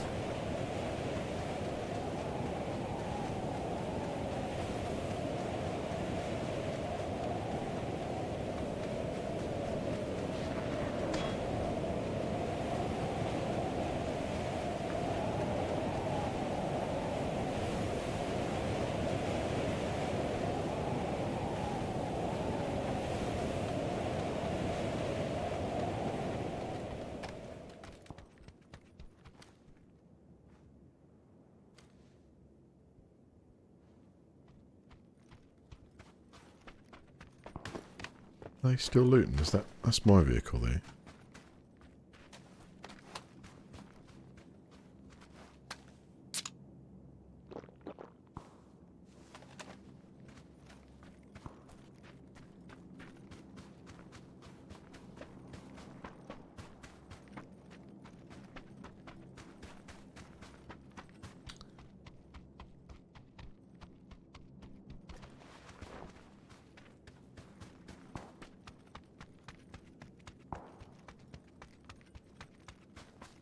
Alright, I got a chance.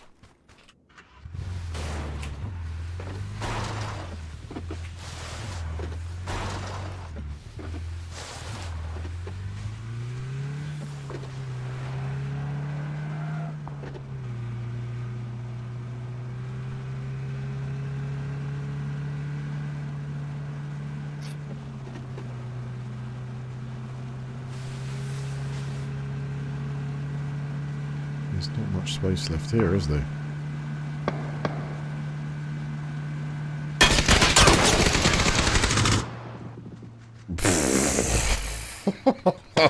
Oh my god. Headshot, I think.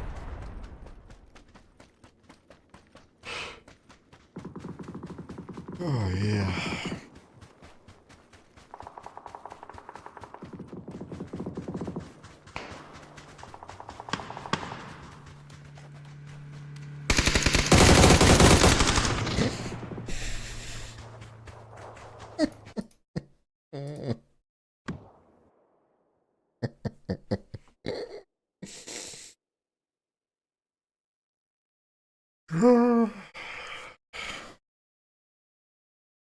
Hit so many times.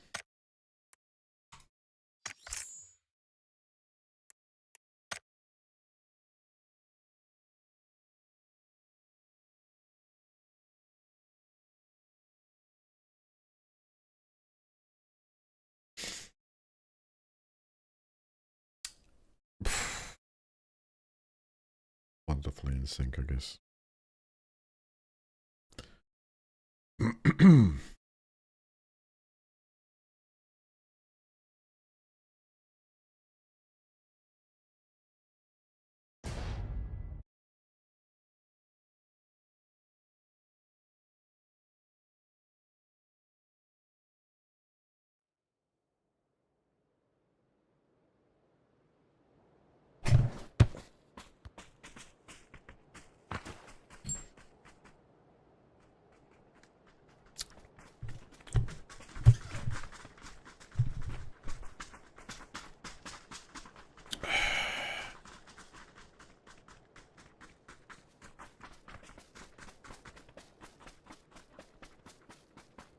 Hello, my friend.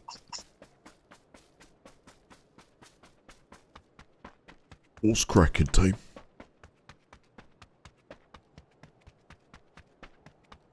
I'd like you to know I've got a plan.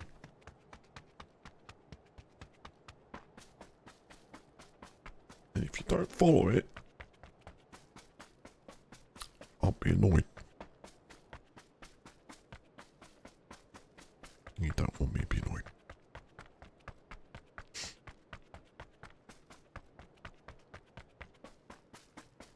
But good things happen to those with a lot of patience.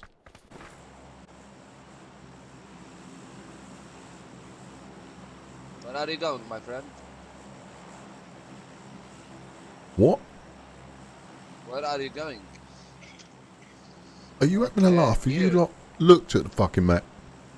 Oh, come on, motherfucker. Because if you looked at the fucking map, you'd know where I'm going. Okay, shut up, you mouse. Shut up. No, you can do are one, gay. mate. You can do one. You are gay? You can do one, mate. You're that gay. You're that. What, you won those psychics, mate?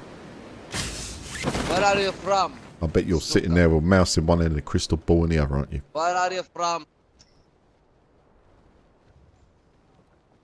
Where are you What does from? that matter? You are In this what? game. To say the least, where am I from? You ask everyone at the start of the game, don't you? Shut up. I'm not going to tell you my address.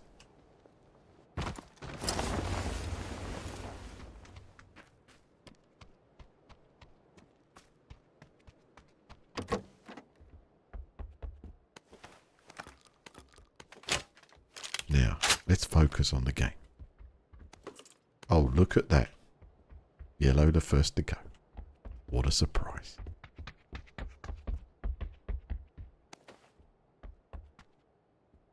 I bet he vaporized himself with the tree.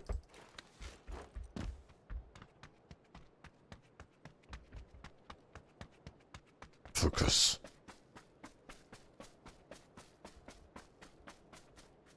Let me refresh this window. I'm not feeling good there. You are a streamer or what? I could be. You could do your research, mate, can you? I mean, I don't know about it, but it seems pretty obvious to me, isn't it? Much work. That's what I mean. You couldn't be bothered. You just thought you asked the question straight up. How about that?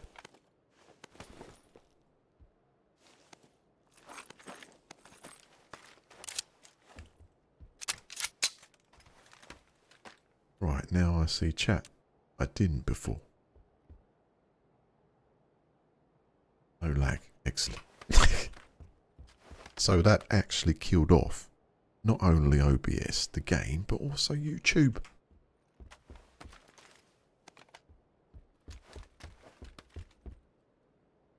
Now, who has won the chicken this week?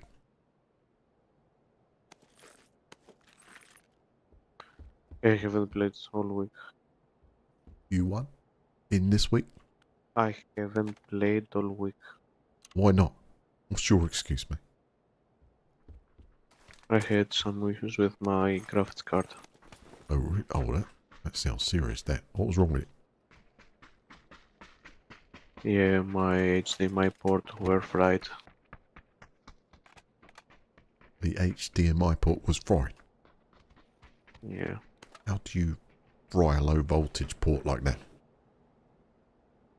I don't know. Did you pick up the screen and chuck it somewhere in rage and it snapped it off that way? I have no idea, man. But you must know. You must know the cause. HDMI port doesn't just melt. Were you overclocking it a little bit too much?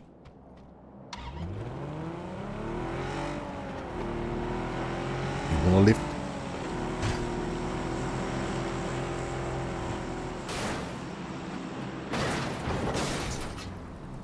Get in.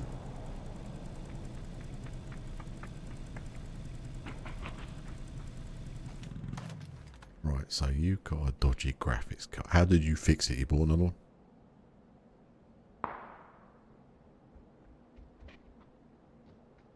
Come on, fool. Get in. Oh. Over here.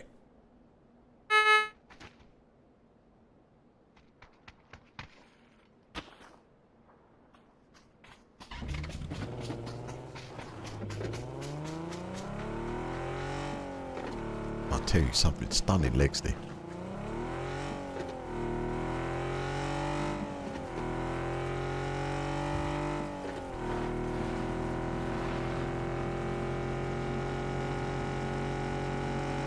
Right, you and me, we're going towards the enemy.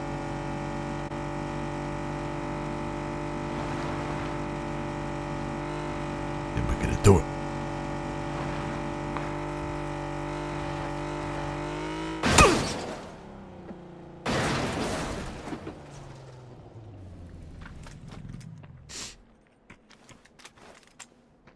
What happened here?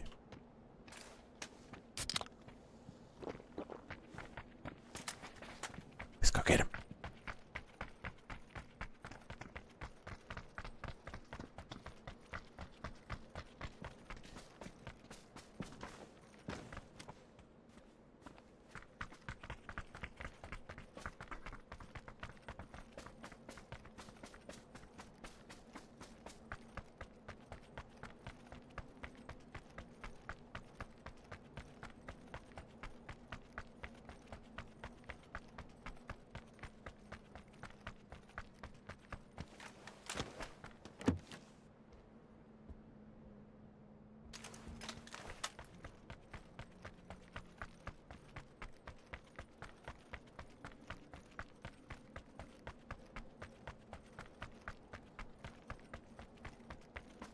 So this is a tactic I've used in many a conflict. You patrol around the side lanes, the closure of the circle, and crush the enemy. Panic sets in. Take all the teams out this way. Let's be looted. We're close.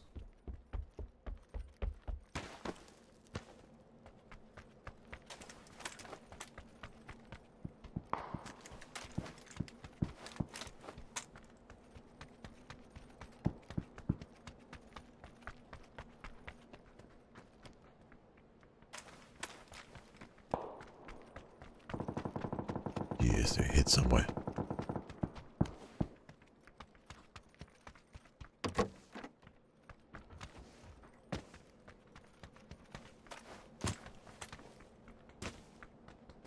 I think they are far.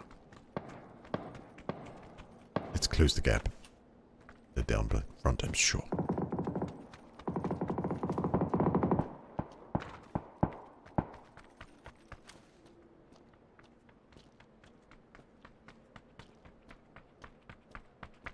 Movement on my mark. There.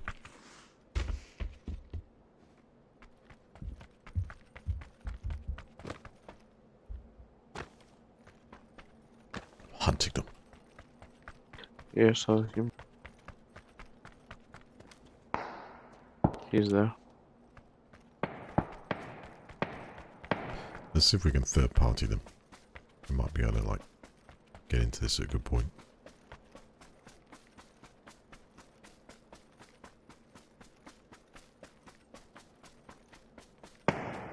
He's coming to you. On the fence. Transmitter site's close in it too, so they might be trying to recover the teammates.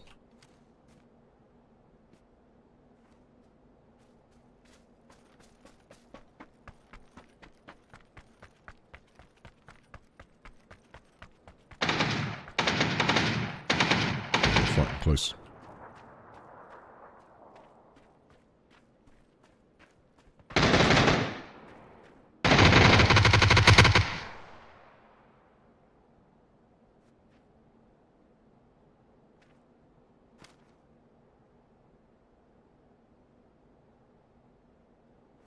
Behind that wall.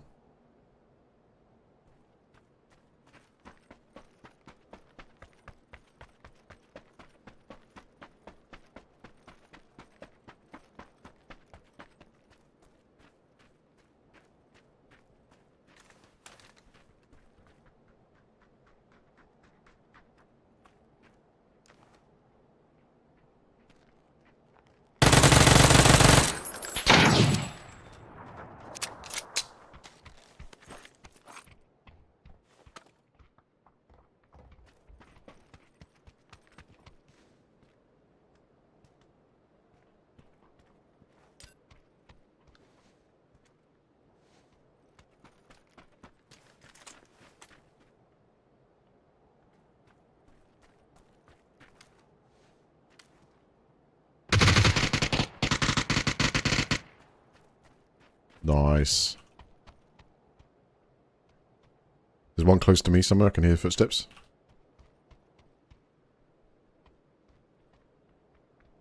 I think, or it might be in yours.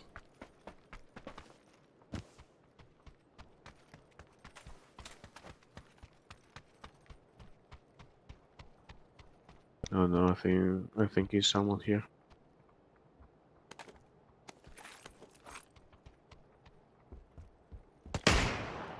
Oh, there we go. Yeah.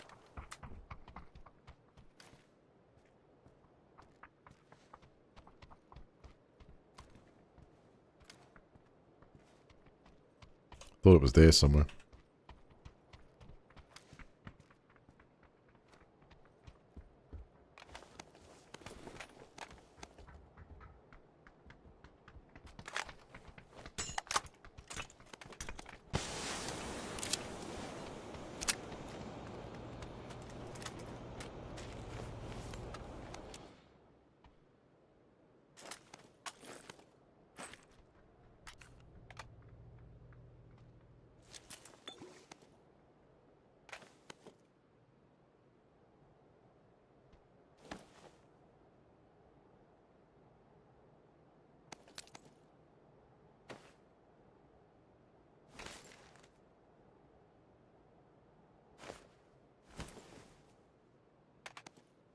Oh my god. Get out of it. More meds on this body here. Boxes. There's quite a few different attachments. Whatever's your report out track now.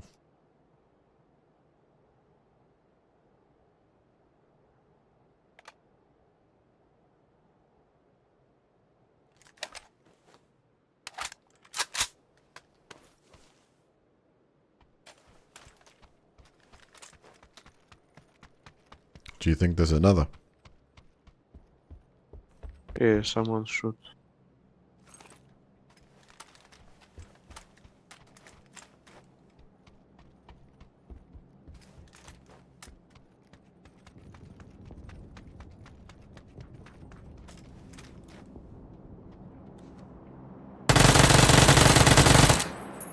Down here, below it. It's injured. On my mark.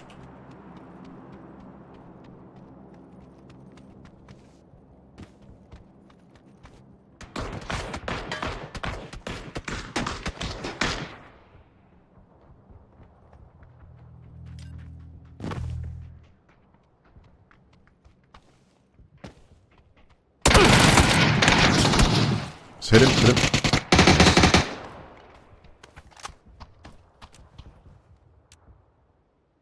still another, right? Somewhere. That gun's it's too powerful, man. Thank you.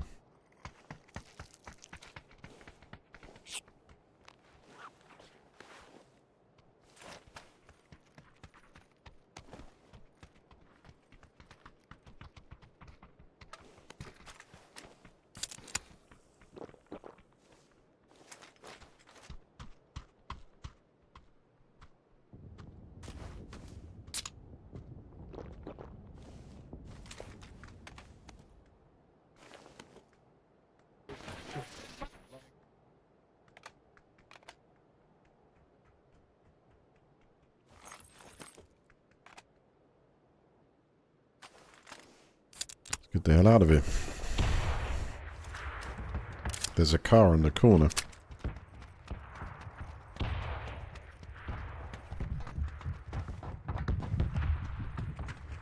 Oh, come on. It's a two-seater. Let's see if we can find any more. Let's go pitch. Alright, let me find another vehicle. Be back.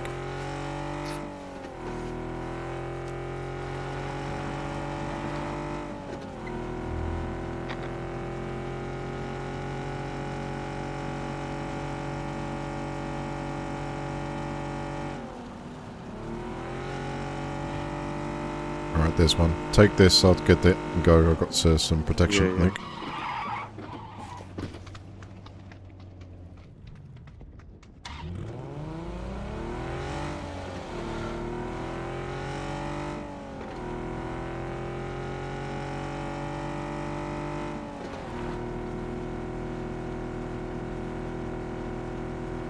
You're really green.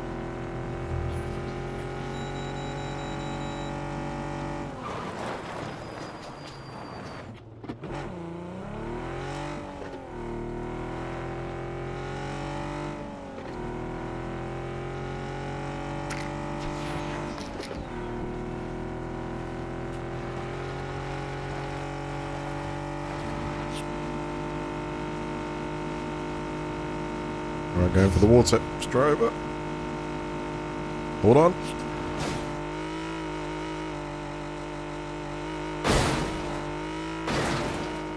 Yeah, reasonable landing.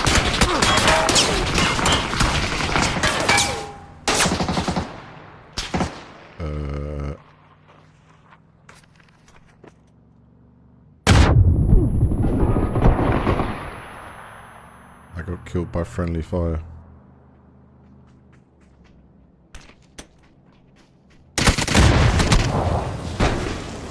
That's new.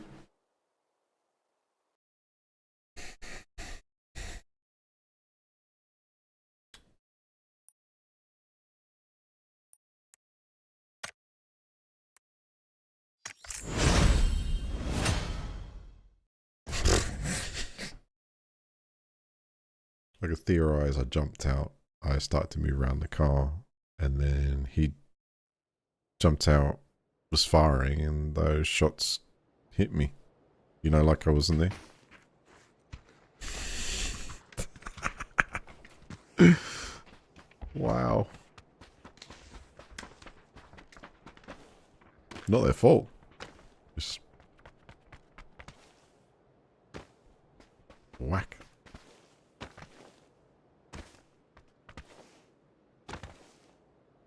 Editing. I only land in one place on this map.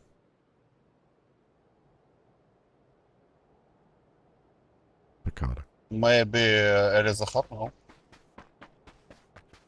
Picardo.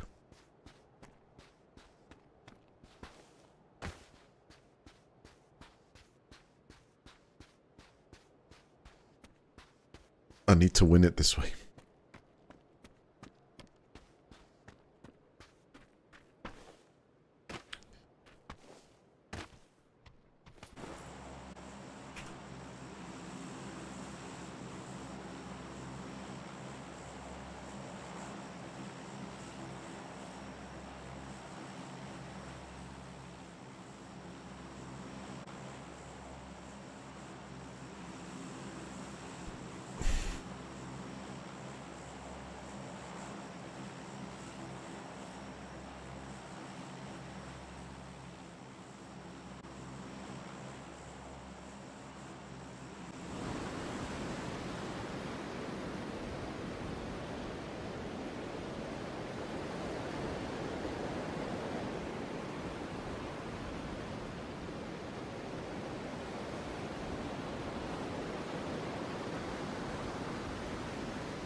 Oh, yes.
God, this is like stuttering like crazy all of a sudden.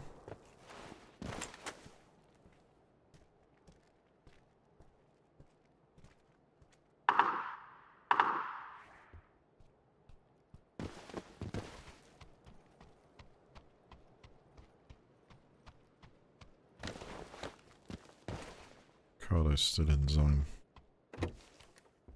It's good.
Player on the roof up near the scene.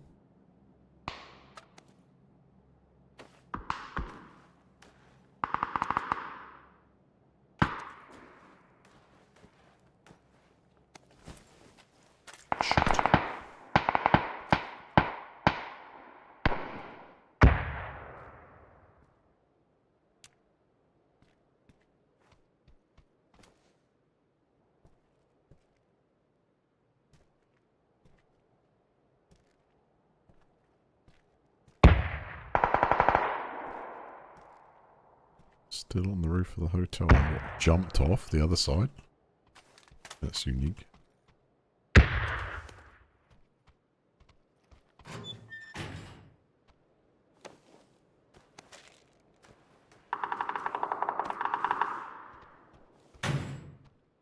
See, if we got this here, so I'm thinking, actually, let's switch it out for a bit more of a punishing shot. I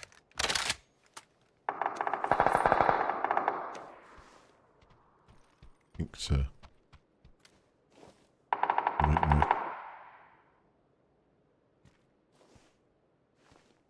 Wait my turn here and see if someone tries to use that.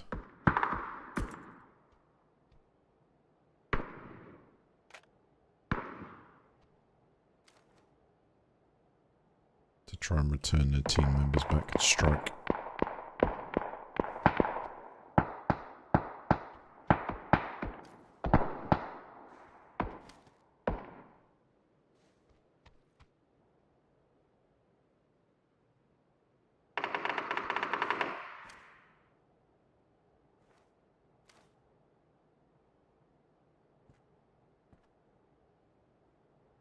Stand up tall there.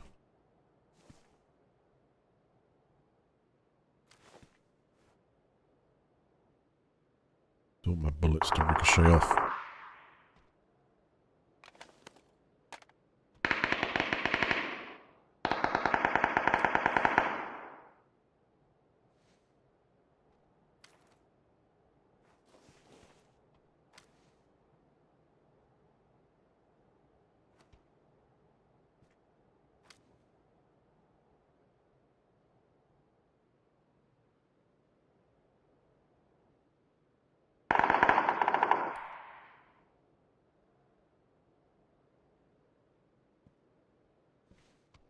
Yeah, they're outside.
Got a trap. Can we act on it?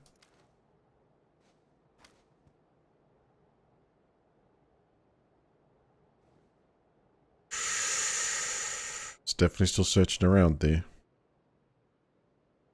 Was I seen? Split second, he almost looked straight at me.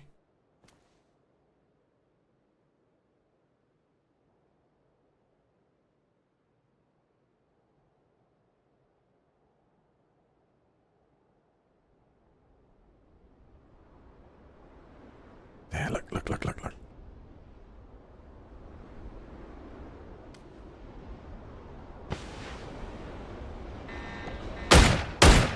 Oh, he managed to start punching in the code.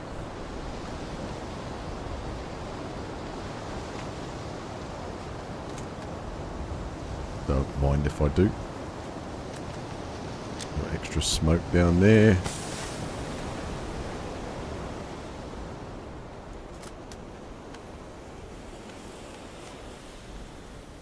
Oh, I was holding my sniper rifle.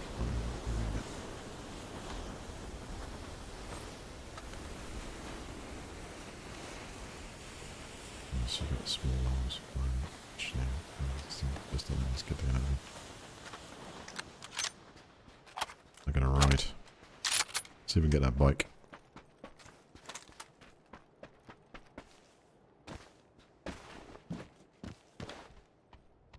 Clinical. Ready for the moment to pounce. Sometimes it works. Where are you guys going? Still to blue? Blue marker? Alright, you go. Show me where you're going to drop and I'm going to try and make it here.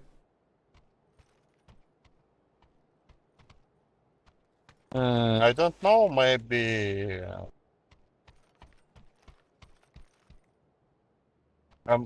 maybe you go with Daddy. I'm in a motorcycle now. Alright, I thought you were taking a drop.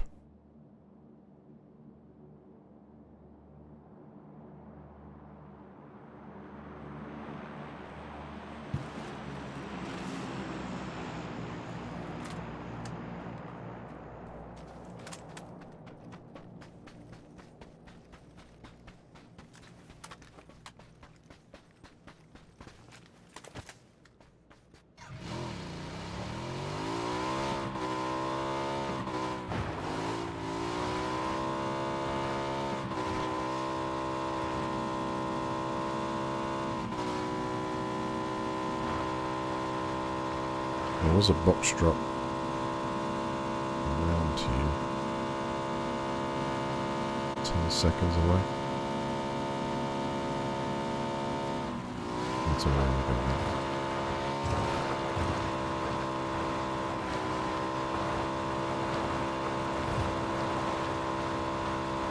see it.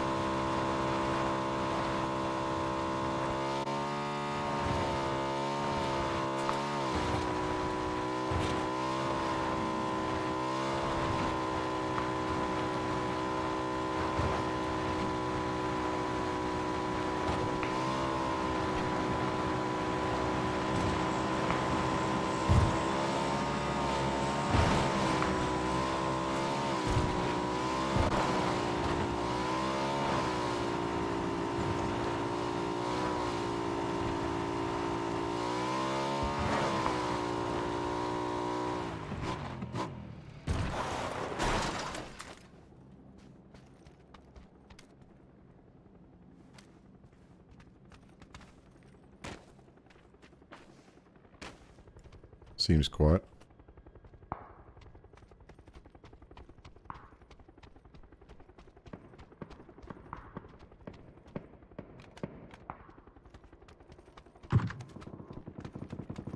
Oh, someone fired close here.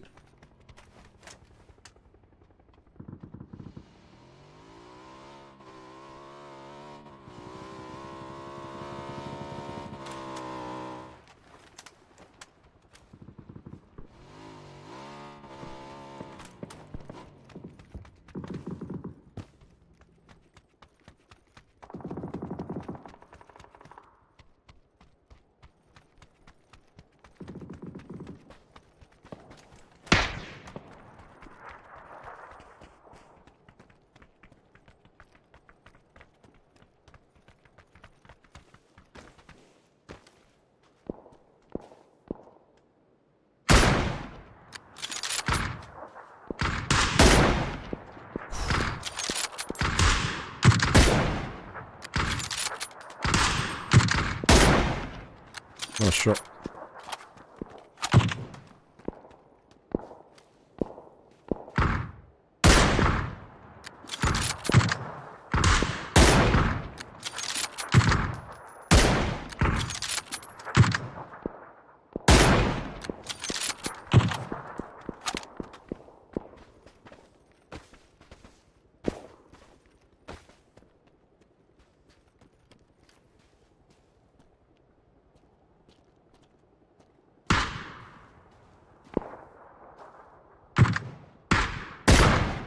Players on my mark, 3 of them.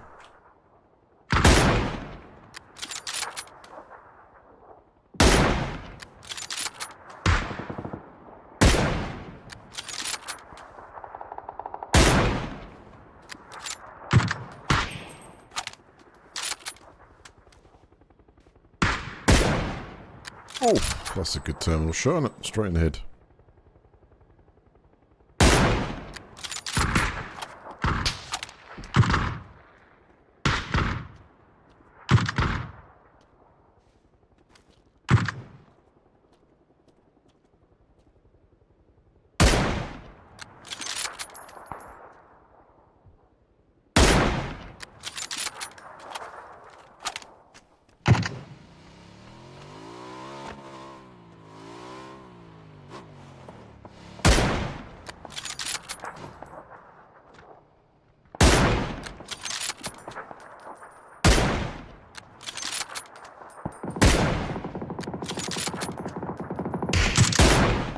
Oh, what?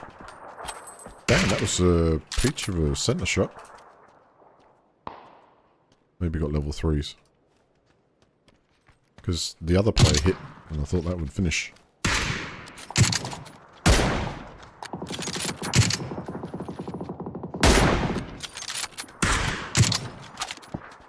We need to go.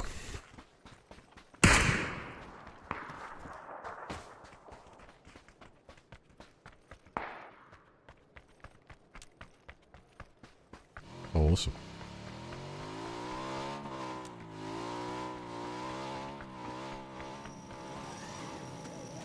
Surprise deployment.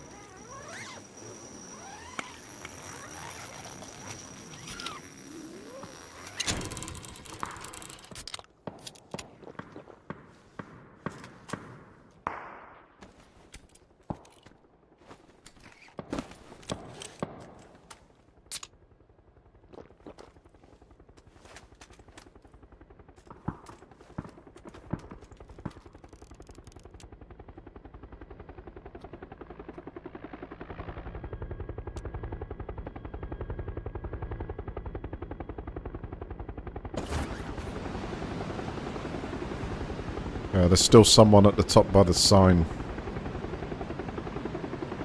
On my mark there. Still someone.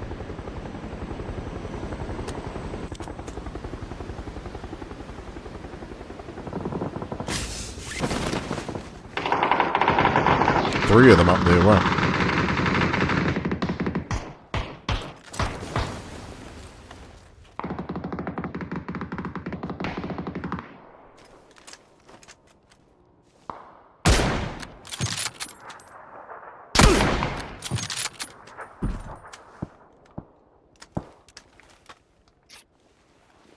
Someone below this position here, I think.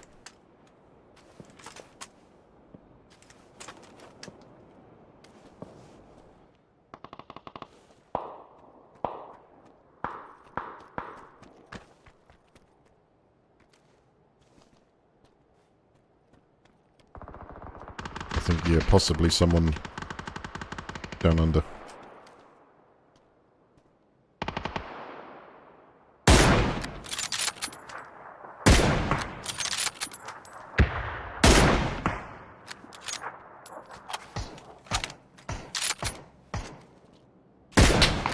Get down.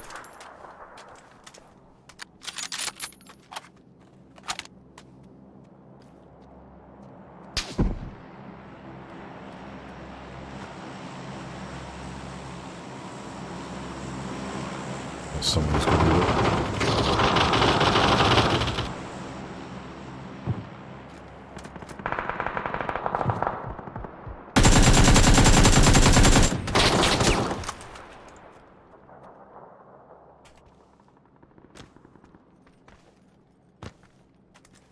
Two below me.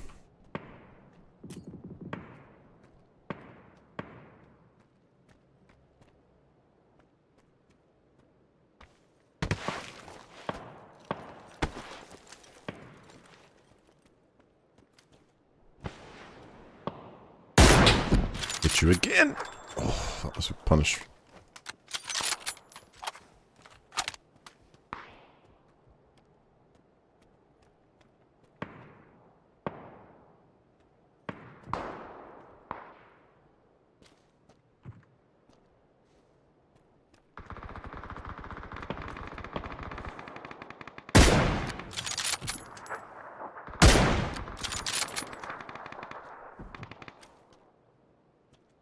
And again.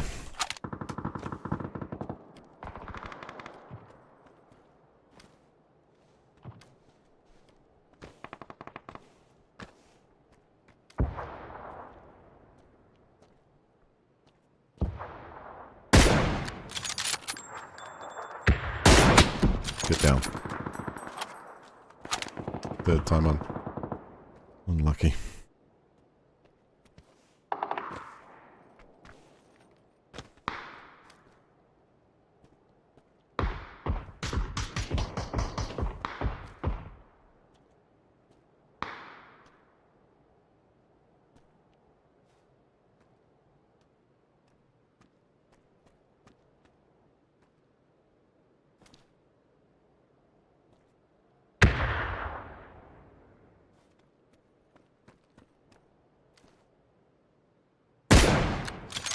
I think I just hit him again. That was a kick up of mud, I don't know.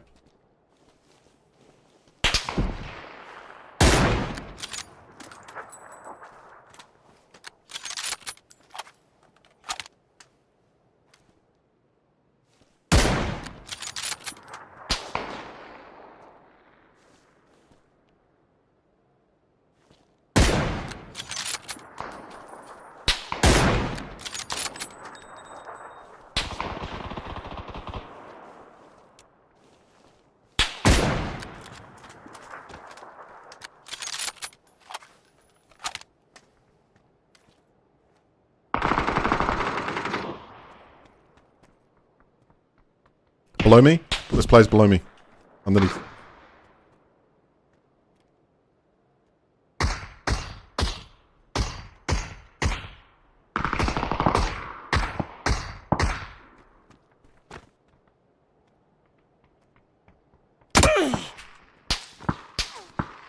I'm stuck.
This is rough.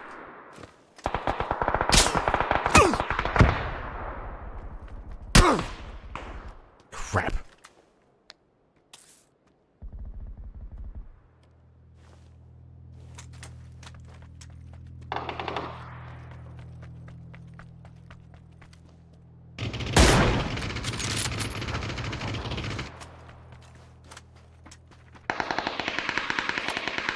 Left drop. Right. On mount. Shh, Mount. shh, shh, shh.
Two left, huh?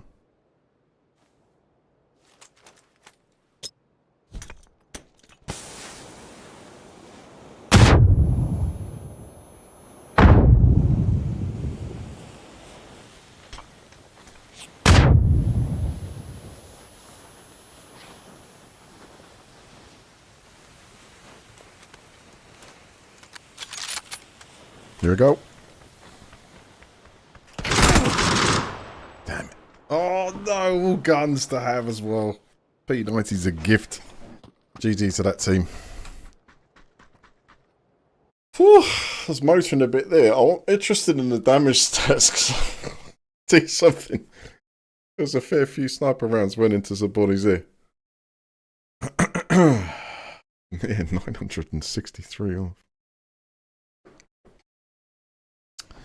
Yeah, not much else I could do.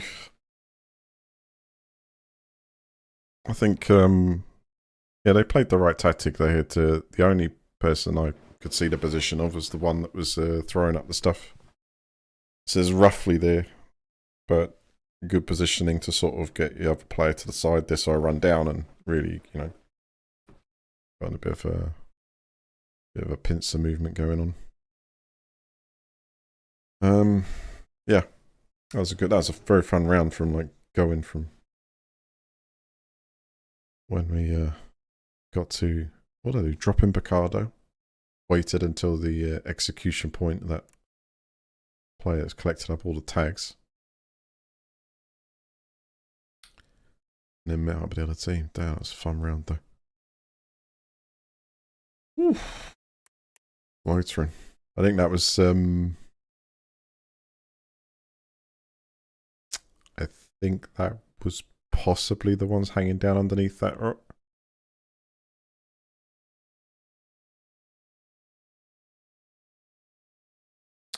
Then that was a straight down that snipe near the end. Oh, close on it. Down to 4 and 3, 2 to 1.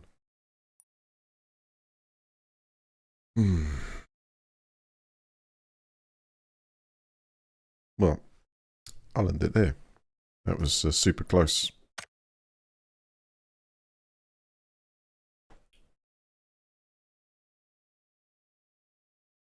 Three kills. 24. On the Dragon off at 9. 99 damage. It was a headshot.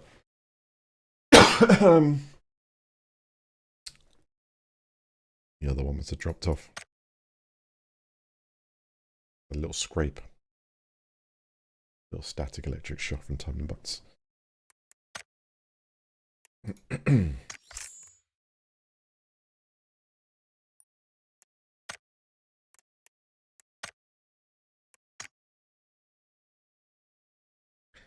Have a fantastic evening, everyone. Mark, thank you for the turn of all the ones. And smash the like button if you wouldn't mind. Good game today. Good night.